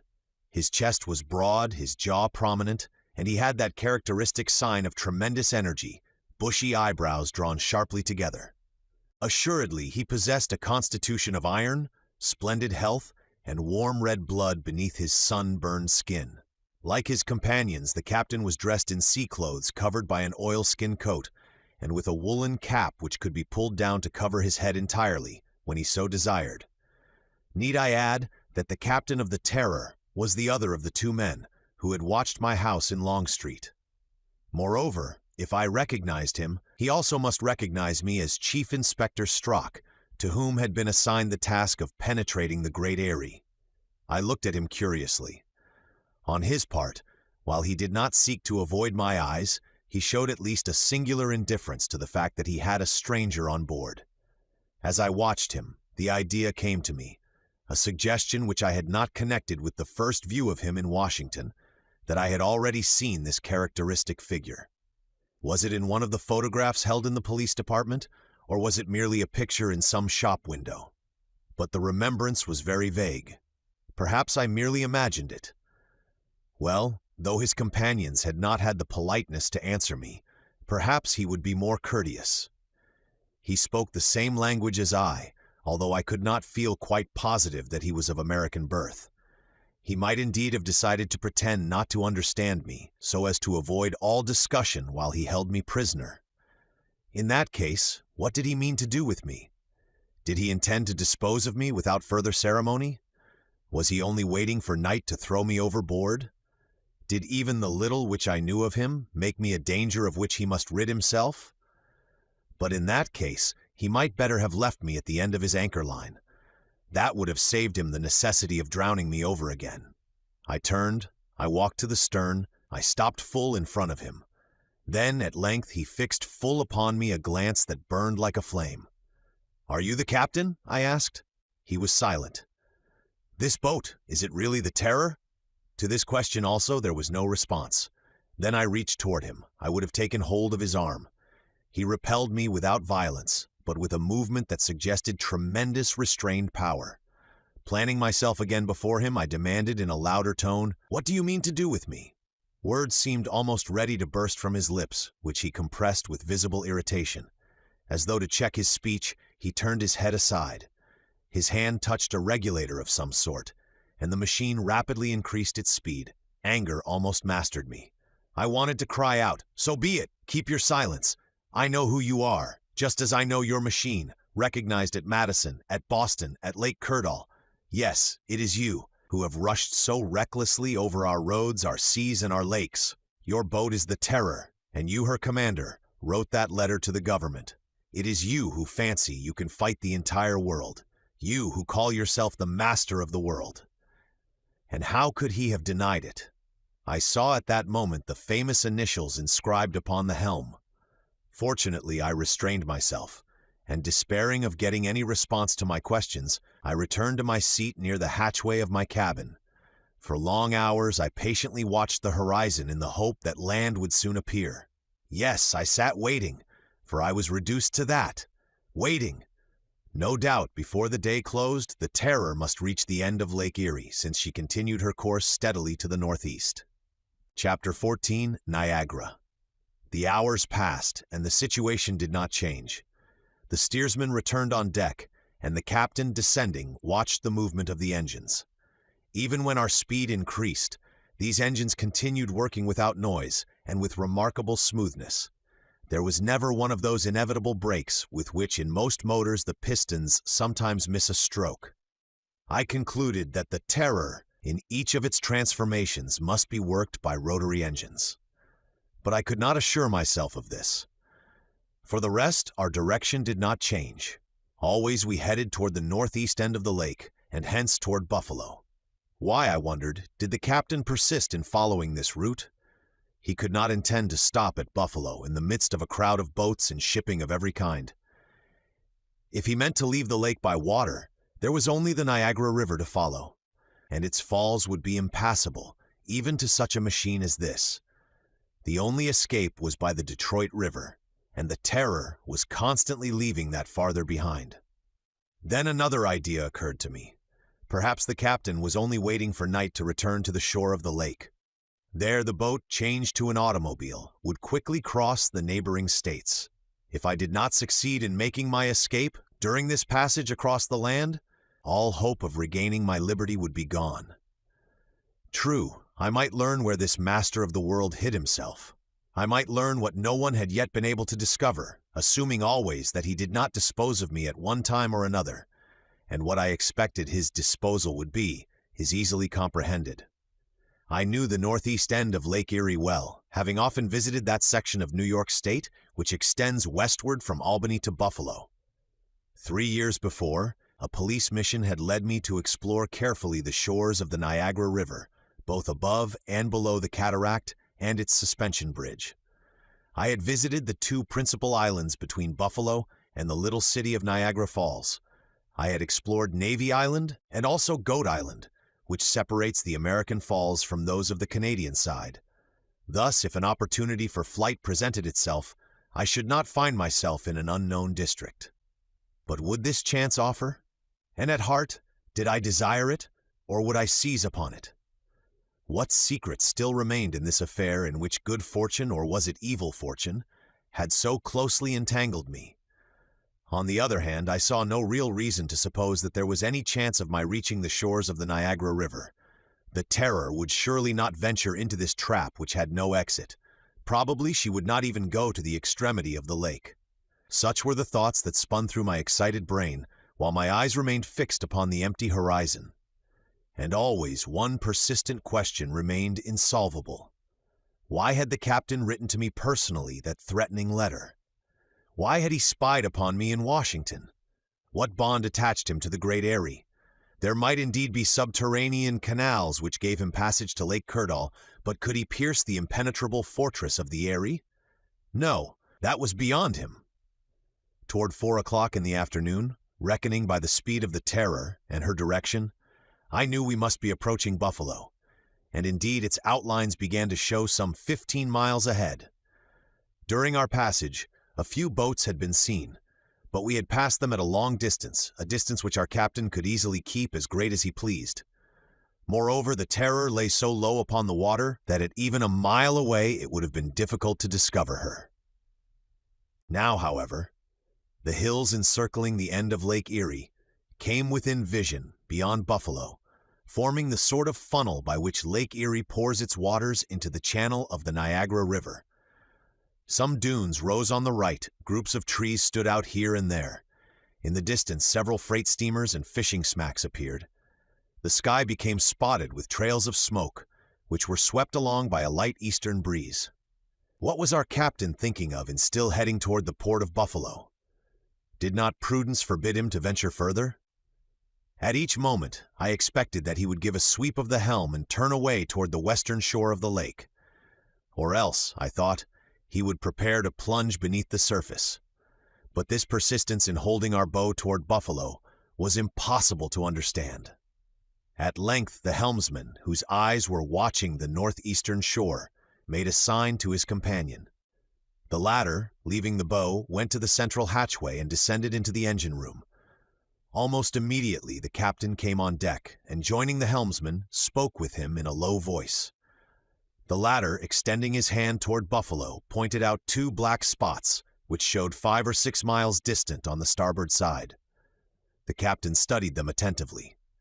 Then, shrugging his shoulders, he seated himself at the stern, without altering the course of the Terror. A quarter of an hour later, I could see plainly that there were 2 smoke clouds at the point they had studied so carefully. Little by little, the black spots beneath these became more defined. They were 2 long, low steamers, which, coming from the port of Buffalo, were approaching rapidly. Suddenly it struck me that these were the 2 torpedo destroyers of which Mr. Ward had spoken, and which I had been told to summon in case of need. These destroyers were of the newest type, the swiftest boats yet constructed in the country. Driven by powerful engines of the latest make, they had covered almost 30 miles an hour. It is true, the Terror commanded an even greater speed, and always, if she were surrounded so that flight was impossible, she could submerge herself out of reach of all pursuit. In truth, the destroyers would have had to be submarines to attack the Terror with any chance of success. And I know not if even in that case, the contest would have been equal. Meanwhile, it seemed to me evident that the commanders of the 2 ships had been warned, perhaps by Mr. Wells, who, returning swiftly to Toledo, might have telegraphed to them the news of our defeat. It appeared, moreover, that they had seen the Terror, for they were headed at full speed toward her. Yet our captain, seemingly giving them no thought whatever, continued his course toward the Niagara River. What would the torpedo destroyers do? Presumably, they would maneuver so as to seek to shut the Terror within the narrowing end of the lake where the Niagara offered her no passage. Our captain now took the helm. One of the men was at the bow, the other in the engine room. Would the order be given for me to go down into the cabin? It was not, to my extreme satisfaction. To speak frankly, no one paid any attention to me. It was as if I had not been on board. I watched, therefore, not without mixed emotions, the approach of the destroyers. Less than 2 miles distant now, they separated in such a way as to hold the Terror between their fires. As to the master of the world, his manner indicated only the most profound disdain. He seemed sure that these destroyers were powerless against him. With a touch to his machinery, he could distance them, no matter what their speed. With a few turns of her engine, the Terror would dart beyond their cannon shots. Or, in the depths of the lake, what projectiles could find the submarine? 5 minutes later, scarcely a mile separated us from the 2 powerful fighters which pursued us. Our captain permitted them to approach still closer. Then he pressed upon a handle. The Terror, doubling the action of her propellers, leaped across the surface of the lake. She played with the destroyers. Instead of turning in flight, she continued her forward course. Who knew if she would not even have the audacity to pass between her 2 enemies, to coax them after her, until the hour when, as night closed in, they would be forced to abandon the useless pursuit. The city of Buffalo was now in plain view on the border of the lake. I saw its huge buildings, its church towers, its grain elevators. Only 4 or 5 miles ahead, Niagara River opened to the northward. Under these new conditions, which way should I turn? When we passed in front of the destroyers, or perhaps between them, should I not throw myself into the waters? I was a good swimmer, and such a chance might never occur again. The captain could not stop to recapture me. By diving, could I not easily escape, even from a bullet? I should surely be seen by one or other of the pursuers. Perhaps even their commanders had been warned of my presence on board the Terror. Would not a boat be sent to rescue me? Evidently, my chance of success would be even greater if the Terror entered the narrow waters of Niagara River. At Navy Island, I would be able to set foot on territory that I knew well. but to suppose that our captain would rush into this river where he might be swept over the Great Cataract, that seemed impossible. I resolved to await the destroyer's closest approach, and at the last moment I would decide. Yet my resolution to escape was but half-hearted. I could not resign myself thus to lose all chance of following up this mystery. My instincts as a police official revolted. I had but to reach out my hand in order to seize this man who had been outlawed. Should I let him escape me? No, I would not save myself. Yet on the other hand, what fate awaited me, and where would I be carried by the terror if I remained on board? It was 6:15. The destroyers, quivering and trembling under the strain of their speed, gained on us perceptibly. They were now directly astern, leaving between them a distance of 12 or 15 cable lengths. The Terror, without increasing her speed, saw one of them approach on the port side, the other to starboard. I did not leave my place. The man at the bow was close by me. Immovable at the helm, his eyes burning beneath his contracted brows, the captain waited. He meant, perhaps, to finish the chase by one last maneuver. Suddenly, a puff of smoke rose from the destroyer on our left. A projectile, brushing the surface of the water, passed in front of the Terror and sped beyond the destroyer on our right. I glanced around anxiously. Standing by my side, the lookout seemed to await a sign from the captain. As for him, he did not even turn his head, and I shall never forget the expression of disdain imprinted on his visage.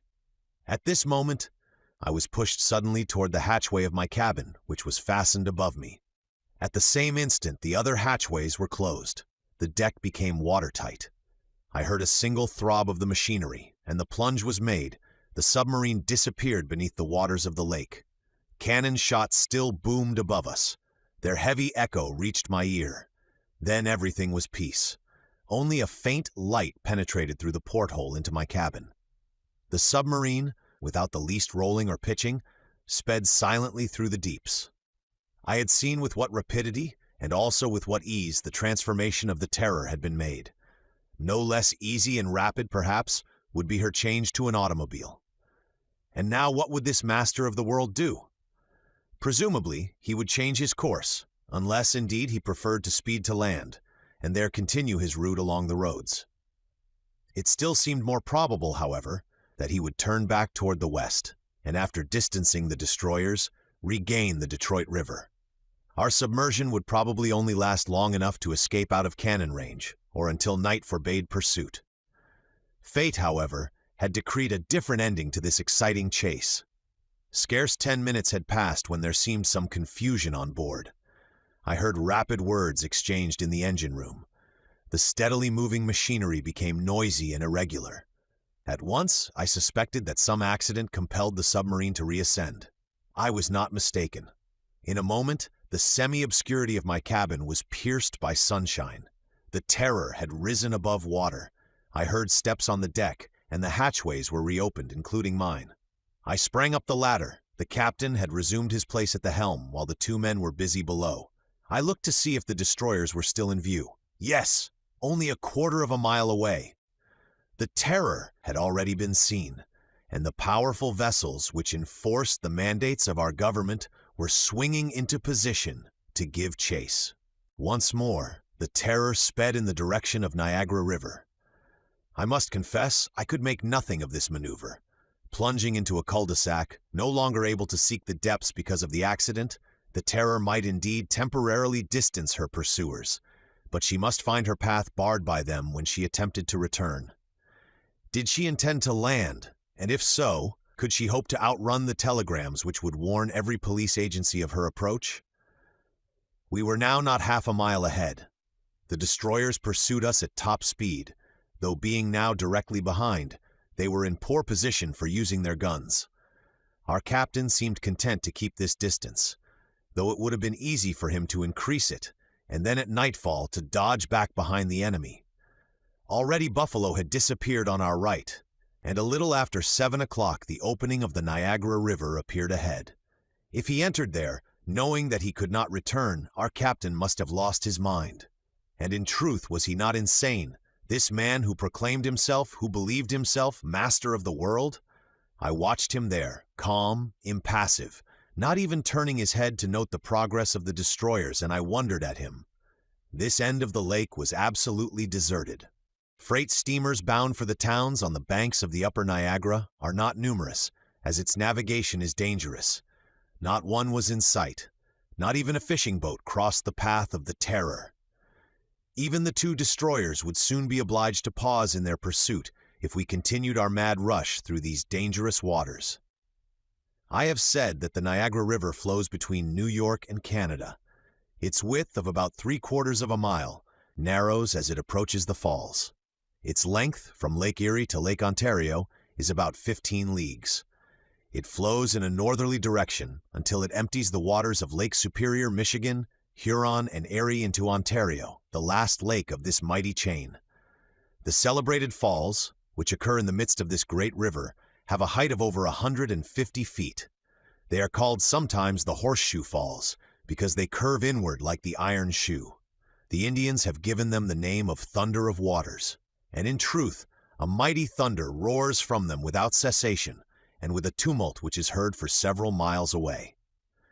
Between Lake Erie and the little city of Niagara Falls, two islands divide the current of the river: Navy Island, a league above the cataract, and Goat Island, which separates the American and the Canadian falls. Indeed, on the lower point of this latter isle stood once that terrapin tower, so daringly built in the midst of the plunging waters on the very edge of the abyss. It has been destroyed, for the constant wearing away of the stone beneath the cataract makes the ledge move with the ages slowly up the river, and the tower has been drawn into the Gulf. The town of Fort Erie stands on the Canadian shore at the entrance of the river. Two other towns are set along the banks above the falls: Schlosser on the right bank and Chippewa on the left, located on either side of Navy Island. It is at this point that the current, bound within a narrower channel, begins to move at tremendous speed to become 2 miles further on, the celebrated cataract. The Terror had already passed Fort Erie. The sun in the west touched the edge of the Canadian horizon, and the moon, faintly seen, rose above the mists of the south. Darkness would not envelop us for another hour. The destroyers, with huge clouds of smoke streaming from their funnels, followed us a mile behind. They sped between banks green with shade trees and dotted with cottages which lay among lovely gardens. Obviously, the Terror could no longer turn back. The destroyers shut her in completely. It is true their commanders did not know, as I did, that an accident to her machinery had forced her to the surface, and that it was impossible for her to escape them by another plunge. Nevertheless, they continued to follow, and would assuredly maintain their pursuit to the very last. I marveled at the intrepidity of their chase through these dangerous waters. I marveled still more at the conduct of our captain.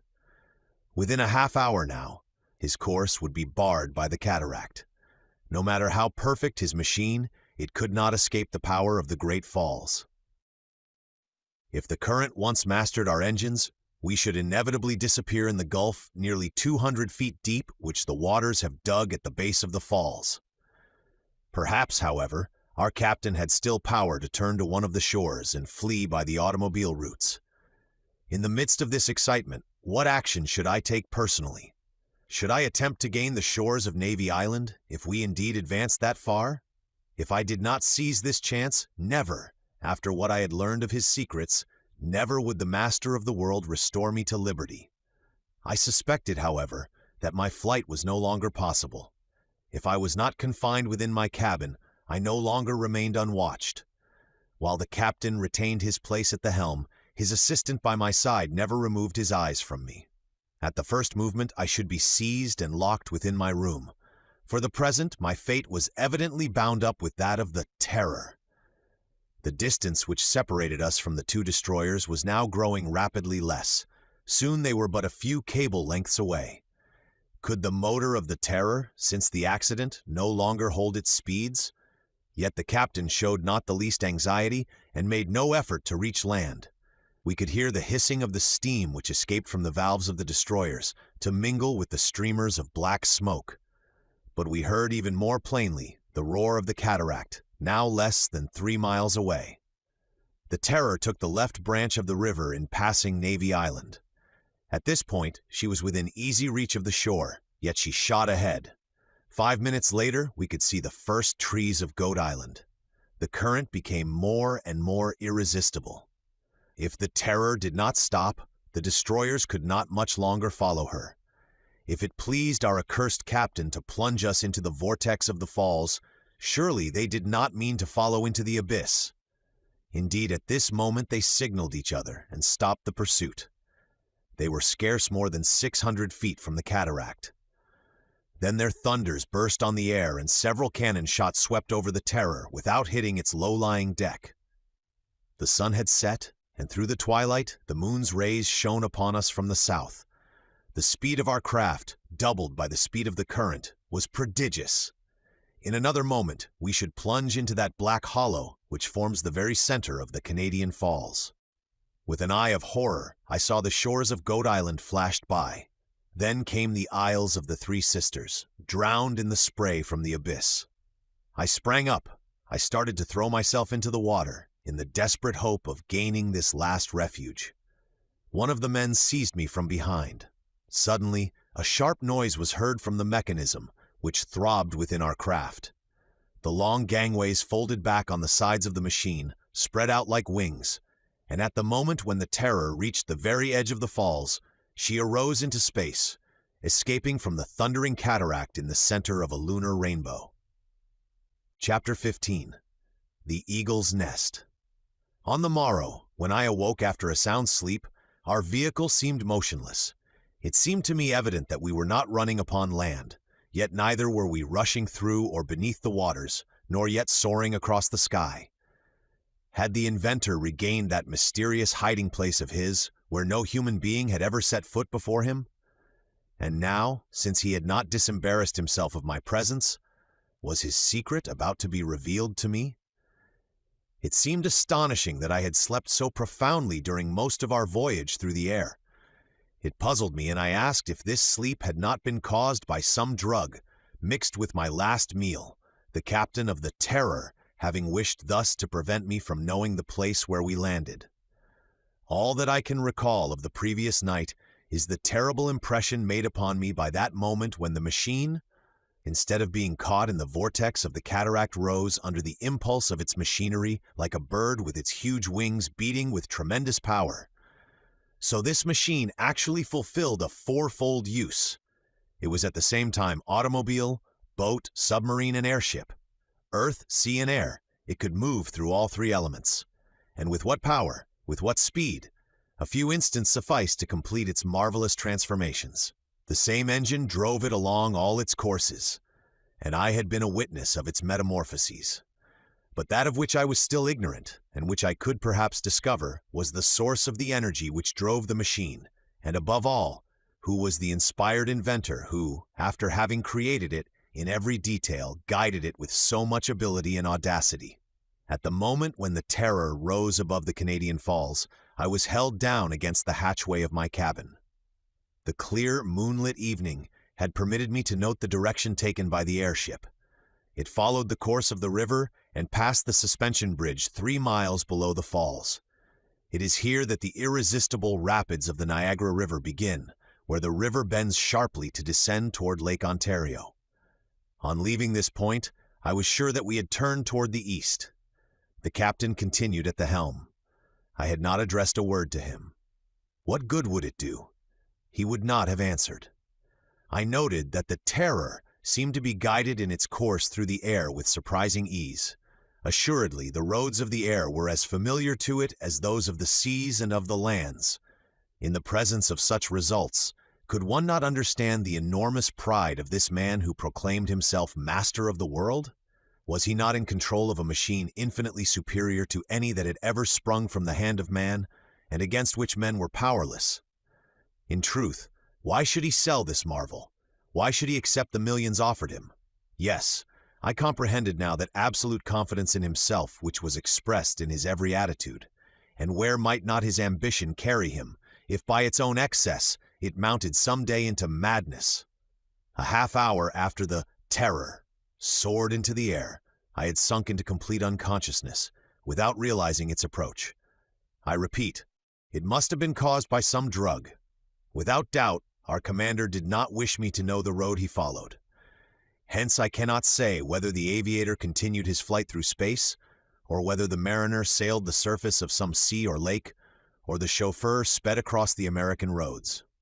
No recollection remains with me of what passed during that night of July 31st. Now, what was to follow from this adventure, and especially concerning myself, what would be its end? I have said that at the moment when I awoke from my strange sleep, the terror seemed to me completely motionless. I could hardly be mistaken. Whatever had been her method of progress, I should have felt some movement, even in the air. I lay in my berth in the cabin, where I had been shut in without knowing it, just as I had been on the preceding night, which I had passed on board the Terror on Lake Erie. My business now was to learn if I would be allowed to go on deck here where the machine had landed.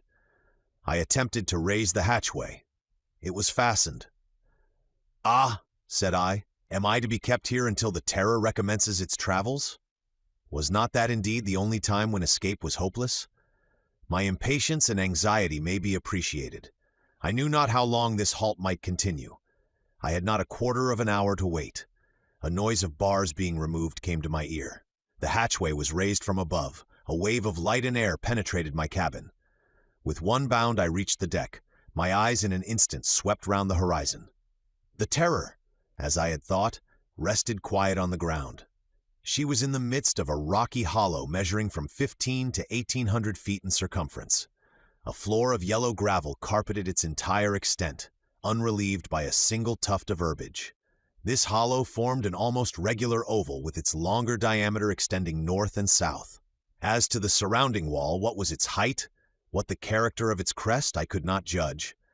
Above us was gathered a fog so heavy that the rays of the sun had not yet pierced it. Heavy trails of cloud drifted across the sandy floor. Doubtless the morning was still young, and this mist might later be dissolved. It was quite cold here, although this was the first day of August. I concluded, therefore, that we must be far in the north, or else high above sea level. We must still be somewhere on the new continent, though where it was impossible to surmise. Yet no matter how rapid our flight had been, the airship could not have traversed either ocean in the dozen hours since our departure from Niagara. At this moment, I saw the captain come from an opening in the rocks, probably a grotto, at the base of this cliff hidden in the fog. Occasionally, in the mists above, appeared the shadows of huge birds. Their raucous cries were the sole interruption to the profound silence. Who knows if they were not affrighted by the arrival of this formidable winged monster, which they could not match either in might or speed.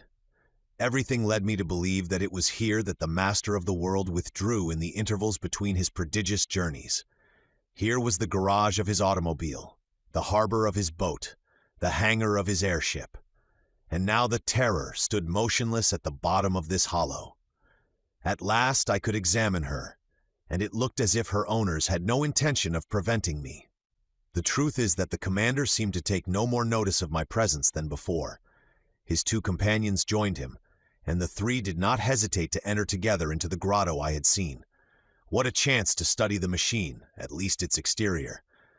As to its inner parts, probably I should never get beyond conjecture. In fact, except for that of my cabin, the hatchways were closed, and it would be vain for me to attempt to open them. At any rate, it might be more interesting to find out what kind of propeller drove the Terror in these many transformations. I jumped to the ground and found I was left at leisure to proceed with this first examination. The machine was, as I have said, spindle-shaped. The bow was sharper than the stern. The body was of aluminium, the wings of a substance whose nature I could not determine. The body rested on 4 wheels about 2 feet in diameter. These had pneumatic tires so thick as to assure ease of movement at any speed. Their spokes spread out like paddles or battledores, and when the Terror moved either on or under the water, they must have increased her pace. These wheels were not, however, the principal propeller. This consisted of 2 Parsons turbines placed on either side of the keel. Driven with extreme rapidity by the engine, they urged the boat onward in the water by twin screws, and I even questioned if they were not powerful enough to propel the machine through the air. The chief aerial support, however, was that of the great wings, now again in repose, and folded back along the sides. Thus, the theory of the heavier-than-air flying machine was employed by the inventor, a system which enabled him to dart through space with a speed probably superior to that of the largest birds. As to the agent which set in action these various mechanisms, I repeat, it could be, no other than electricity. But from what source did his batteries get their power? Had he somewhere an electric factory to which he must return? Were the dynamos perhaps working in one of the caverns of this hollow? The result of my examination was that, while I could see that the machine used wheels and turbine screws and wings, I knew nothing of either its engine nor of the force which drove it. To be sure, the discovery of this secret would be of little value to me. To employ it I must first be free, and after what I knew, little as that really was, the master of the world would never release me. There remained, it is true, the chance of escape, but would an opportunity ever present itself? If there could be none during the voyages of the Terror, might there possibly be while we remained in this retreat? The first question to be solved was the location of this hollow. What communication did it have with the surrounding region? Could one only depart from it by a flying machine? And in what part of the United States were we? Was it not reasonable to estimate that our flight through the darkness had covered several hundred leagues? There was one very natural hypothesis which deserved to be considered, if not actually accepted. What more natural harbor could there be for the Terror than the Great Eyrie? Was it too difficult a flight for our aviator to reach the summit? Could he not soar anywhere that the vultures and the eagles could? Did not that inaccessible eyrie offer to the master of the world just such a retreat as our police had been unable to discover, one in which he might well believe himself safe from all attacks? Moreover, the distance between Niagara Falls and this part of the Blue Ridge Mountains did not exceed 450 miles, a flight which would have been easy for the Terror. Yes, this idea more and more took possession of me. It crowded out 100 other unsupported suggestions. Did not this explain the nature of the bond which existed between the Great Eyrie and the letter which I had received with our commander's initials? And the threats against me if I renewed the ascent, and the espionage to which I had been subjected? And all the phenomena of which the Great Eyrie had been the theater, were they not to be attributed to this same cause, though what lay behind the phenomena was not yet clear? Yes, the Great Eyrie, the Great Eyrie. But since it had been impossible for me to penetrate here, would it not be equally impossible for me to get out again, except upon the Terror? Ah, if the mists would but lift, perhaps I should recognize the place. What was as yet a mere hypothesis would become a starting point to act upon. However, since I had freedom to move about, since neither the captain nor his men paid any heed to me, I resolved to explore the hollow. The three of them were all in the grotto toward the north end of the oval. Therefore, I would commence my inspection at the southern end. Reaching the rocky wall, I skirted along its base and found it broken by many crevices. Above arose more solid rocks of that feldspar of which the chain of the Alleghanies largely consists. To what height the rock wall rose, or what was the character of its summit, was still impossible to see. I must wait until the sun had scattered the mists. In the meantime, I continued to follow along the base of the cliff. None of its cavities seemed to extend inward to any distance. Several of them contained debris from the hand of man, bits of broken wood, heaps of dried grasses. On the ground were still to be seen the footprints that the captain and his men must have left, perhaps months before, upon the sand. My jailers, being doubtless very busy in their cabin, did not show themselves until they had arranged and packed several large bundles. Did they purpose to carry those on board the Terror? And were they packing up with the intention of permanently leaving their retreat? In half an hour my explorations were completed, and I returned toward the center. Here and there were heaped up piles of ashes, bleached by weather. There were fragments of burned planks and beams, posts to which clung rusted ironwork, armatures of metal twisted by fire, all the remnants of some intricate mechanism destroyed by the flames. Clearly, at some period not very remote, the hollow had been the scene of a conflagration, accidental or intentional. Naturally, I connected this with the phenomena observed at the Great Eyrie, the flames which rose above the crest, the noises which had so frightened the people of Pleasant Garden and Morganton. But of what mechanisms were these the fragments, and what reason had our captain for destroying them? At this moment I felt a breath of air. A breeze came from the east. The sky swiftly cleared. The hollow was filled with light from the rays of the sun, which appeared midway between the horizon and the zenith. A cry escaped me. The crest of the rocky wall rose 100 feet above me, and on the eastern side was revealed that easily recognizable pinnacle, the rock like a mounting eagle. It was the same that had held the attention of Mr. Elias Smith and myself when we had looked up at it from the outer side of the Great Eyrie. Thus there was no further doubt. In its flight during the night, the airship had covered the distance between Lake Erie and North Carolina. It was in the depth of this eyrie that the machine had found shelter. This was the nest, worthy of the gigantic and powerful bird created by the genius of our captain, the fortress whose mighty walls none but he could scale. Perhaps even he had discovered in the depths of some cavern, some subterranean passage by which he himself could quit the Great Eyrie, leaving the terror safely sheltered within. At last I saw it all. This explained the first letter sent me from the Great Eyrie itself with the threat of death. If we had been able to penetrate into this hollow, who knows if the secrets of the Master of the World might not have been discovered before he had been able to set them beyond our reach? I stood there, motionless, my eyes fixed on that mounting eagle of stone, prey to a sudden, violent emotion.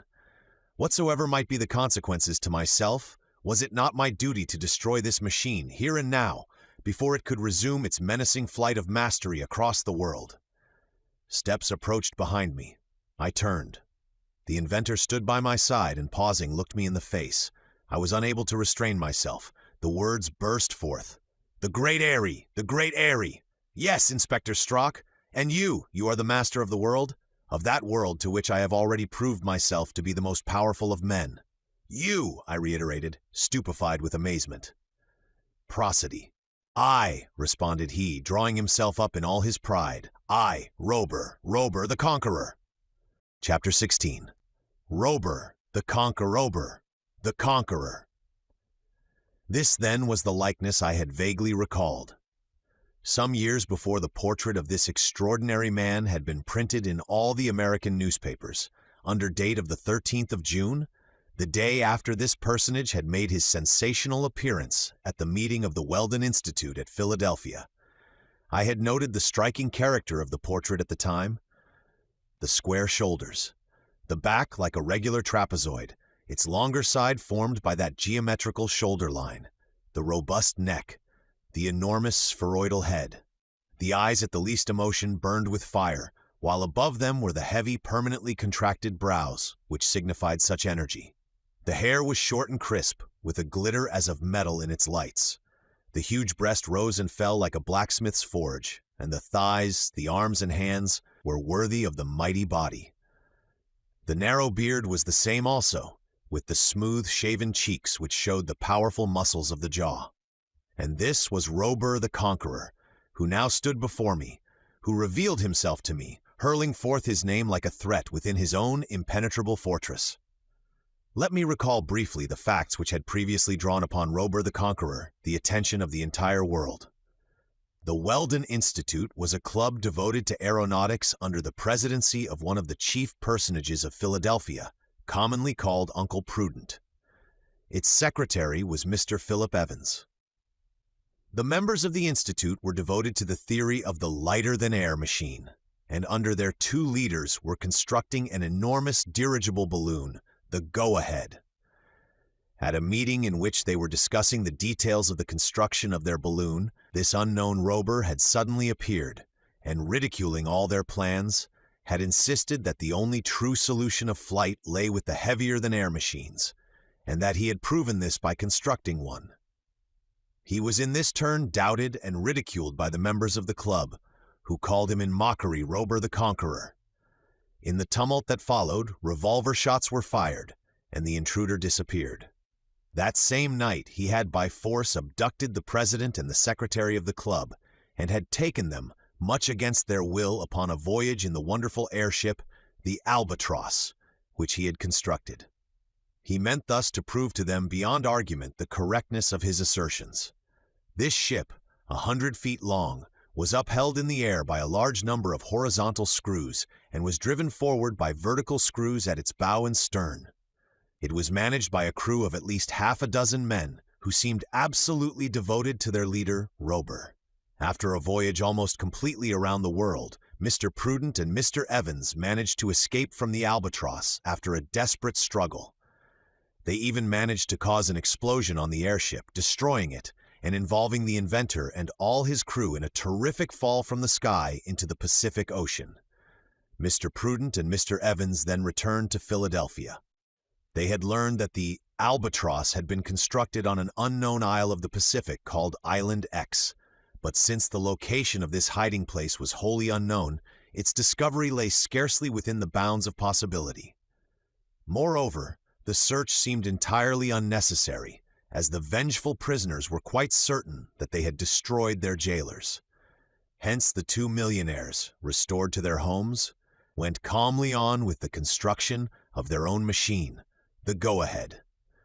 They hoped by means of it to soar once more into the regions they had traversed with Rober, and to prove to themselves that their lighter-than-air machine was at least the equal of the heavy Albatross. If they had not persisted, they would not have been true Americans. On the 20th of April in the following year, the Go-Ahead was finished and the ascent was made, from Fairmount Park in Philadelphia. I myself was there with thousands of other spectators. We saw the huge balloon rise gracefully, and thanks to its powerful screws, it maneuvered in every direction with surprising ease. Suddenly a cry was heard, a cry repeated from 1,000 throats. Another airship had appeared in the distant skies, and it now approached with marvelous rapidity. It was another Albatross, perhaps even superior to the first. Rober and his men had escaped death in the Pacific, and burning for revenge, they had constructed a second airship in their secret Island X. Like a gigantic bird of prey, the Albatross hurled itself upon the Go-Ahead. Doubtless Rober, while avenging himself, wished also to prove the immeasurable superiority of the heavier-than-air machines. Mr. Prudent and Mr. Evans defended themselves as best they could. Knowing that their balloon had nothing like the horizontal speed of the Albatross, they attempted to take advantage of their superior lightness and rise above her. The Go-Ahead, throwing out all her ballast, soared to a height of over 20,000 feet. Yet even there, the Albatross rose above her and circled round her with ease. Suddenly an explosion was heard. The enormous gas bag of the Go-Ahead, expanding under the dilation of its contents at this great height, had finally burst. Half emptied, the balloon fell rapidly. Then, to our universal astonishment, the Albatross shot down after her rival, not to finish the work of destruction, but to bring rescue. Yes, Rober, forgetting his vengeance, rejoined the sinking Go-Ahead, and his men lifted Mr. Prudent, Mr. Evans, and the aeronaut who accompanied them onto the platform of his craft. Then the balloon, being at length entirely empty, fell to its destruction among the trees of Fairmount Park. The public was overwhelmed with astonishment, with fear. Now that Rober had recaptured his prisoners, how would he avenge himself? Would they be carried away, this time forever? The Albatross continued to descend as if to land in the clearing at Fairmount Park. But if it came within reach, would not the infuriated crowd throw themselves upon the airship, tearing both it and its inventor to pieces? The Albatross descended within 6 feet of the ground. I remember well the general movement forward with which the crowd threatened to attack it. Then Rober's voice rang out in words which even now I can repeat almost as he said them. Citizens of the United States, the President and the Secretary of the Weldon Institute are again in my power. In holding them prisoners, I would but be exercising my natural right of reprisal for the injuries they have done me. But the passion and resentment which have been roused both in them and you by the success of the Albatross show that the souls of men are not yet ready for the vast increase of power which the conquest of the air will bring to them. Uncle Prudent, Philip Evans, you are free. The 3 men rescued from the balloon leaped to the ground. The airship rose some 30 feet out of reach, and Rober recommenced. Citizens of the United States, the conquest of the air is made, but it shall not be given into your hands until the proper time. I leave, and I carry my secret with me. It will not be lost to humanity, but shall be entrusted to them when they have learned not to abuse it. Farewell, citizens of the United States. Then the albatross rose under the impulse of its mighty screws and sped away amidst the hurrahs of the multitude. I have ventured to remind my readers of this last scene somewhat in detail because it seemed to reveal the state of mind of the remarkable personage who now stood before me. Apparently, he had not then been animated by sentiments hostile to humanity. He was content to await the future, though his attitude undeniably revealed the immeasurable confidence which he had in his own genius, the immense pride which his almost superhuman powers had aroused within him. It was not astonishing, moreover, that this haughtiness had little by little been aggravated to such a degree that he now presumed to enslave the entire world, as his public letter had suggested by its significant threats. His vehement mind had with time been roused to such overexcitement that he might easily be driven into the most violent excesses. As to what had happened in the years since the last departure of the albatross, I could only partly reconstruct this even with my present knowledge. It had not sufficed the prodigious inventor to create a flying machine, perfect as that was. He had planned to construct a machine which could conquer all the elements at once. Probably in the workshops of Island X, a selected body of devoted workmen had constructed one by one the pieces of this marvelous machine, with its quadruple transformation. Then the second albatross must have carried these pieces to the great eyrie, where they had been put together, within easier access of the world of men than the far-off island had permitted. The albatross itself had apparently been destroyed, whether by accident or design, within the eyrie. The Terror had then made its appearance on the roads of the United States and in the neighboring waters, and I have told under what conditions, after having been vainly pursued across Lake Erie, this remarkable masterpiece had risen through the air carrying me a prisoner on board. Chapter 17. In the Name of the Law. What was to be the issue of this remarkable adventure? Could I bring it to any denouement whatever, either sooner or later? Did not Rober hold the results wholly in his own hands? Probably I would never have such an opportunity for escape as had occurred to Mr. Prudent and Mr. Evans amid the islands of the Pacific. I could only wait. And how long might the waiting last? To be sure, my curiosity had been partly satisfied. But even now I knew only the answer to the problems of the great eyrie. Having at length penetrated its circle, I comprehended all the phenomena observed by the people of the Blue Ridge Mountains. I was assured that neither the country folk throughout the region, nor the town folk of Pleasant Garden and Morganton were in danger of volcanic eruptions or earthquakes. No subterranean forces whatever were battling within the bowels of the mountains. No crater had arisen in this corner of the Alleghanies. The great eyrie served merely as the retreat of Rober the Conqueror. This impenetrable hiding place, where he stored his materials and provisions, had without doubt been discovered by him during one of his aerial voyages in the Albatross. It was a retreat probably even more secure than that as yet undiscovered Island X in the Pacific. This much I knew of him, but of this marvelous machine of his, of the secrets of its construction and propelling force, what did I really know?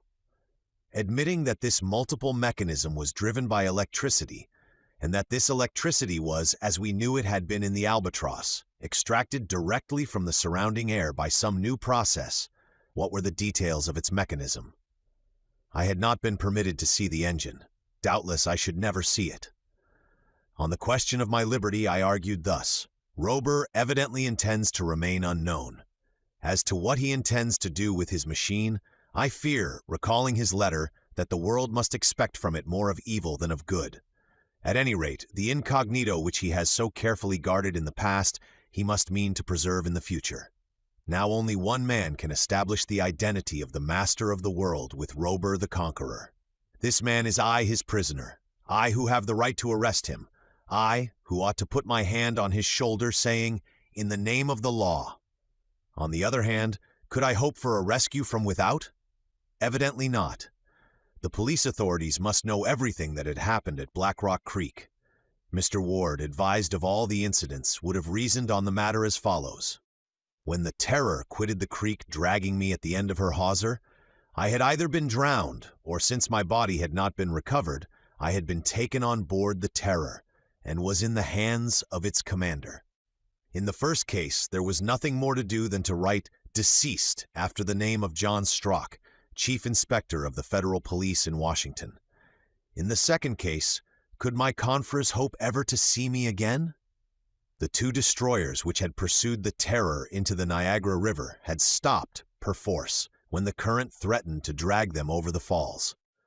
At that moment, night was closing in, and what could be thought on board the destroyers but that the Terror had been engulfed in the abyss of the cataract? It was scarce possible that our machine had been seen when, amid the shades of night, it rose above the Horseshoe Falls, or when it winged its way high above the mountains on its route to the Great Eyrie. With regard to my own fate, should I resolve to question Rober? Would he consent even to appear to hear me? Was he not content with having hurled at me his name? Would not that name seem to him to answer everything? That day wore away without bringing the least change to the situation. Rober and his men continued actively at work upon the machine, which apparently needed considerable repair. I concluded that they meant to start forth again very shortly, and to take me with them. It would, however, have been quite possible to leave me at the bottom of the Erie. There would have been no way by which I could have escaped, and there were provisions at hand sufficient to keep me alive for many days. What I studied particularly during this period was the mental state of Rober. He seemed to me under the dominance of a continuous excitement. What was it that his ever-seething brain now meditated? What projects was he forming for the future? Toward what region would he now turn? Would he put in execution the menaces expressed in his letter, the menaces of a madman?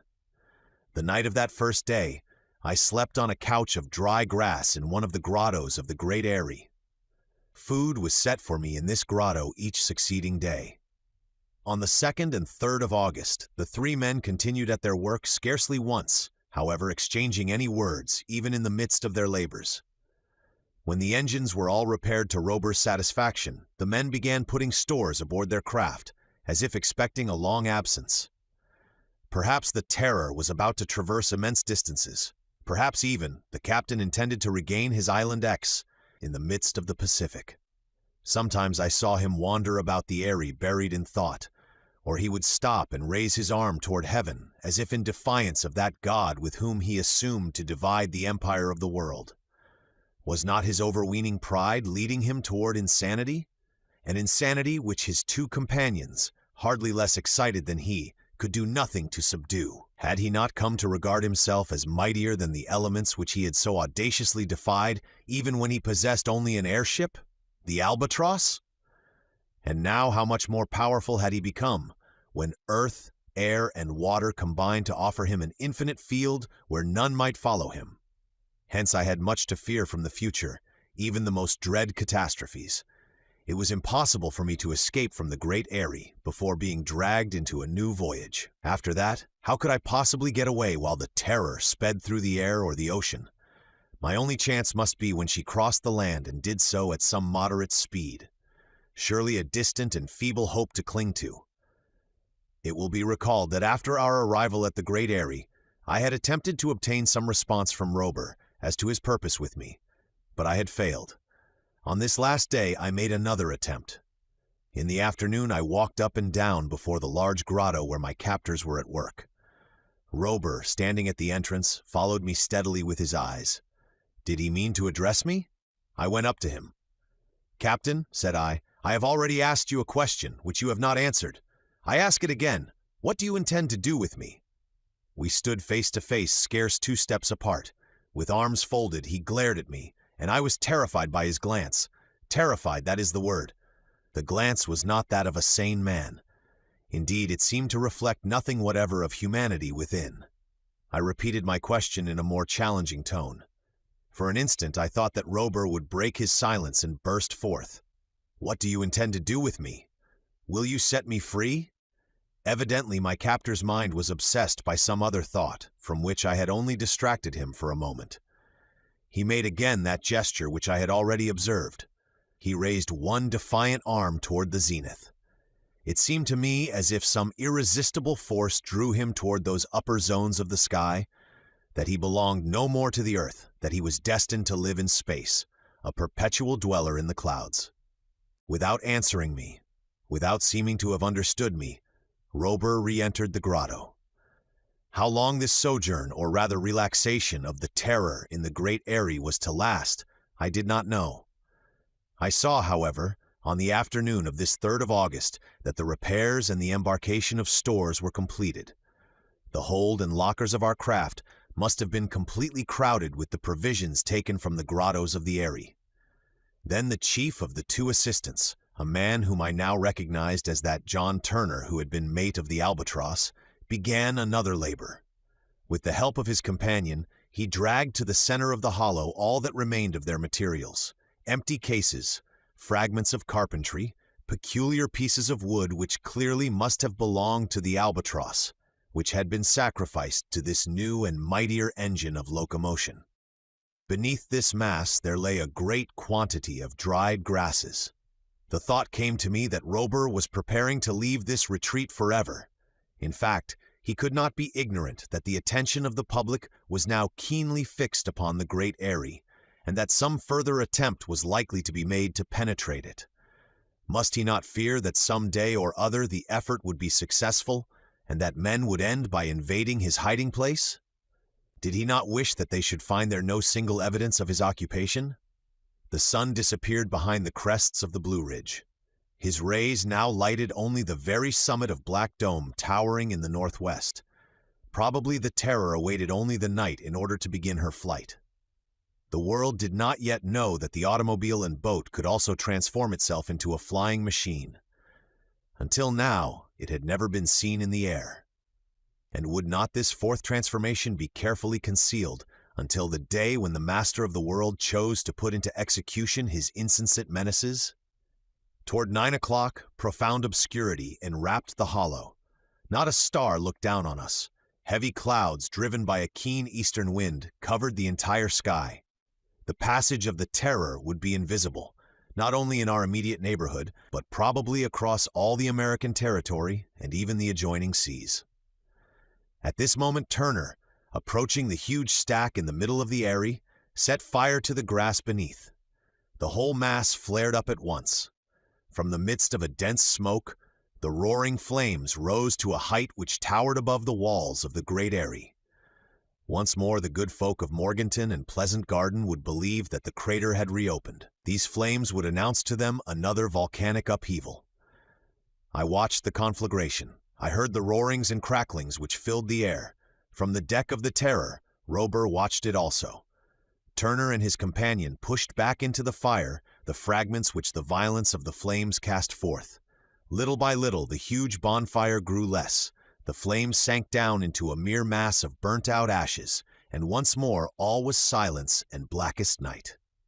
Suddenly I felt myself seized by the arm. Turner drew me toward the Terror.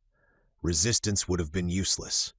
And moreover, what could be worse than to be abandoned without resources in this prison whose walls I could not climb? As soon as I set foot on the deck, Turner also embarked. His companion went forward to the lookout. Turner climbed down into the engine room, lighted by electric bulbs, from which not a gleam escaped outside. Rober himself was at the helm, the regulator within reach of his hand, so that he could control both our speed and our direction. As to me, I was forced to descend into my cabin, and the hatchway was fastened above me. During that night, as on that of our departure from Niagara, I was not allowed to watch the movements of the Terror. Nevertheless, if I could see nothing of what was passing on board, I could hear the noises of the machinery. I had first the feeling that our craft, its bow slightly raised, lost contact with the earth. Some swerves and balancings in the air followed. Then the turbines underneath spun with prodigious rapidity, while the great wings beat with steady regularity. Thus the Terror, probably forever, had left the great eyrie, and launched into the air as a ship launches into the waters. Our captain soared above the double chain of the Alleghanies, and without doubt he would remain in the upper zones of the air until he had left all the mountain region behind. But in what direction would he turn? Would he pass in flight across the plains of North Carolina, seeking the Atlantic Ocean? Or would he head to the west to reach the Pacific? Perhaps he would seek, to the south, the waters of the Gulf of Mexico. When day came, how should I recognize which sea we were upon if the horizon of water and sky encircled us on every side? Several hours passed, and how long they seemed to me. I made no effort to find forgetfulness in sleep. Wild and incoherent thoughts assailed me. I felt myself swept over worlds of imagination, as I was swept through space by an aerial monster. At the speed which the Terror possessed, whither might I not be carried during this interminable night? I recalled the unbelievable voyage of the Albatross, of which the Weldon Institute had published an account, as described by Mr. Prudent and Mr. Evans. What Rober the Conqueror had done with his first airship, he could do even more readily with this quadruple machine. At length, the first rays of daylight brightened my cabin. Would I be permitted to go out now, to take my place upon the deck, as I had done upon Lake Erie? I pushed upon the hatchway. It opened. I came halfway out upon the deck. All about was sky and sea. We floated in the air above an ocean, at a height which I judged to be about 1,000 or 1,200 feet. I could not see Rober, so he was probably in the engine room.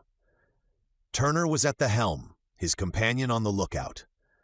Now that I was upon the deck, I saw what I had not been able to see during our former nocturnal voyage, the action of those powerful wings which beat upon either side at the same time that the screws spun beneath the flanks of the machine.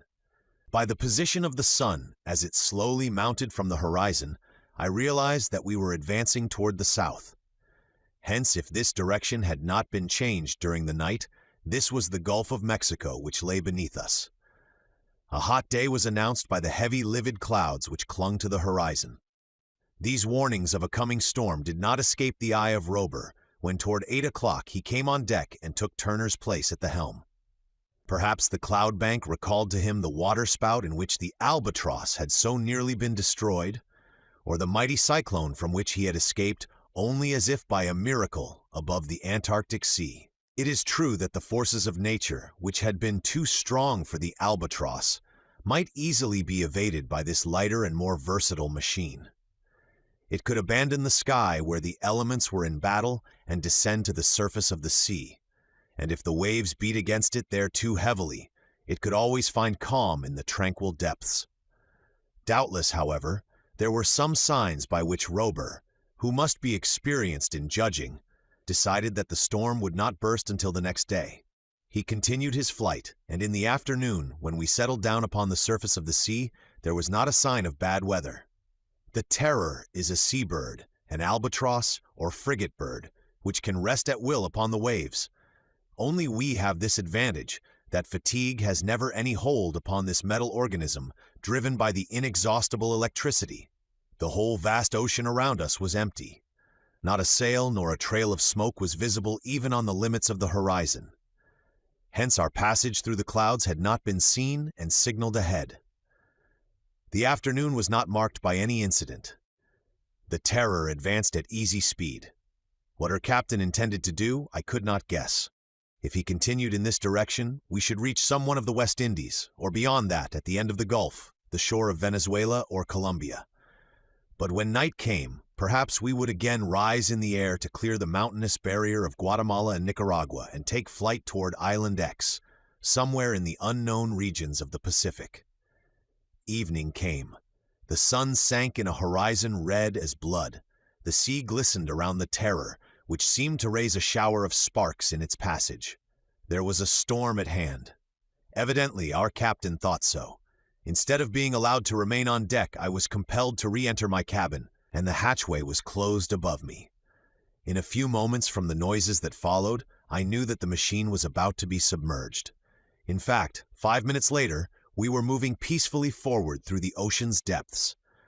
Thoroughly worn out, less by fatigue than by excitement and anxious thought, I fell into a profound sleep, natural this time and not provoked by any soporific drug. When I awoke, after a length of time which I could not reckon, the Terror, had not yet returned to the surface of the sea. This maneuver was executed a little later.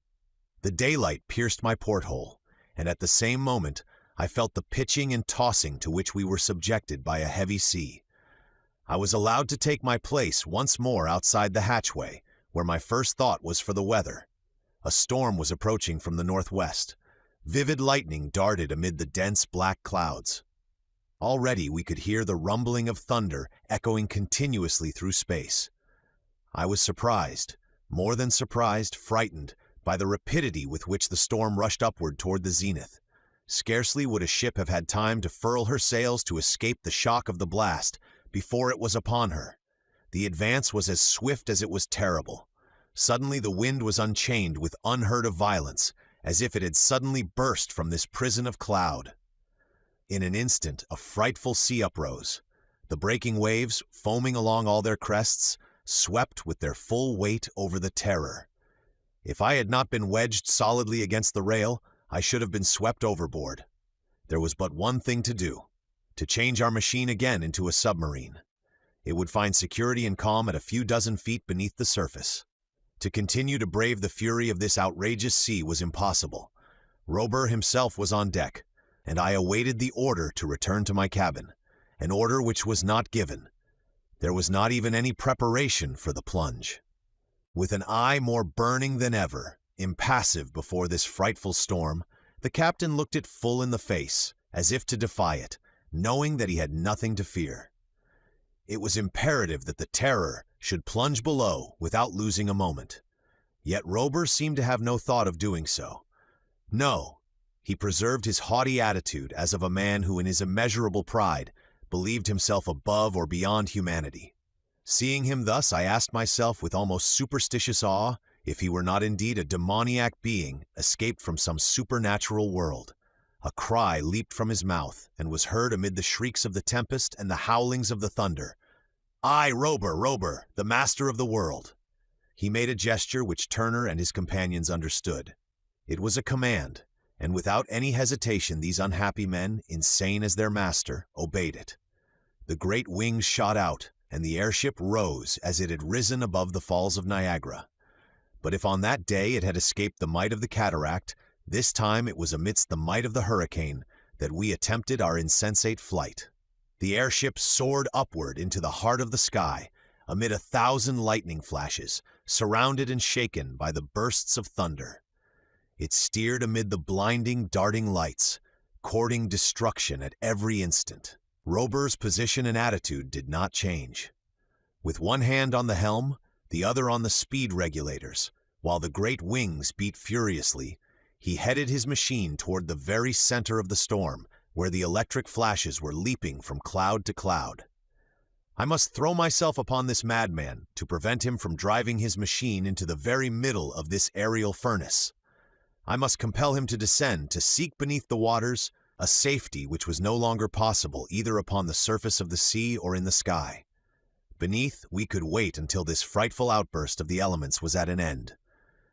Then amid this wild excitement, my own passion, all my instincts of duty arose within me.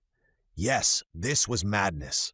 Yet must I not arrest this criminal whom my country had outlawed, who threatened the entire world with his terrible invention? Must I not put my hand on his shoulder and summon him to surrender to justice? Was I or was I not Strock, Chief Inspector of the Federal Police? Forgetting where I was, 1 against 3, uplifted in mid-sky above a howling ocean, I leaped toward the stern, and in a voice which rose above the tempest I cried as I hurled myself upon Robur, "In the name of the law, I." Suddenly the Terror trembled as if from a violent shock. All her frame quivered, as the human frame quivers under the electric fluid. Struck by the lightning in the very middle of her powerful batteries, the airship spread out on all sides and went to pieces. With her wings fallen, her screws broken, with bolt after bolt of the lightning darting amid her ruins, the Terror fell from the height of more than 1,000 feet into the ocean beneath. Chapter 18. The Old Housekeeper's Last Comment. When I came to myself after having been unconscious for many hours, a group of sailors whose care had restored me to life surrounded the door of a cabin in which I lay. By my pillow sat an officer who questioned me, and as my senses slowly returned, I answered to his questioning. I told them everything. Yes, everything. And assuredly, my listeners must have thought that they had upon their hands an unfortunate whose reason had not returned with his consciousness. I was on board the steamer Ottawa in the Gulf of Mexico, headed for the port of New Orleans. This ship, while flying before the same terrific thunderstorm which destroyed the Terror, had encountered some wreckage, among whose fragments was entangled my helpless body. Thus I found myself back among humankind once more, while Rober the Conqueror and his two companions had ended their adventurous careers in the waters of the Gulf. The master of the world had disappeared forever, struck down by those thunderbolts which he had dared to brave in the regions of their fullest power. He carried with him the secret of his extraordinary machine. 5 days later, the Ottawa sighted the shores of Louisiana, and on the morning of the 10th of August, she reached her port.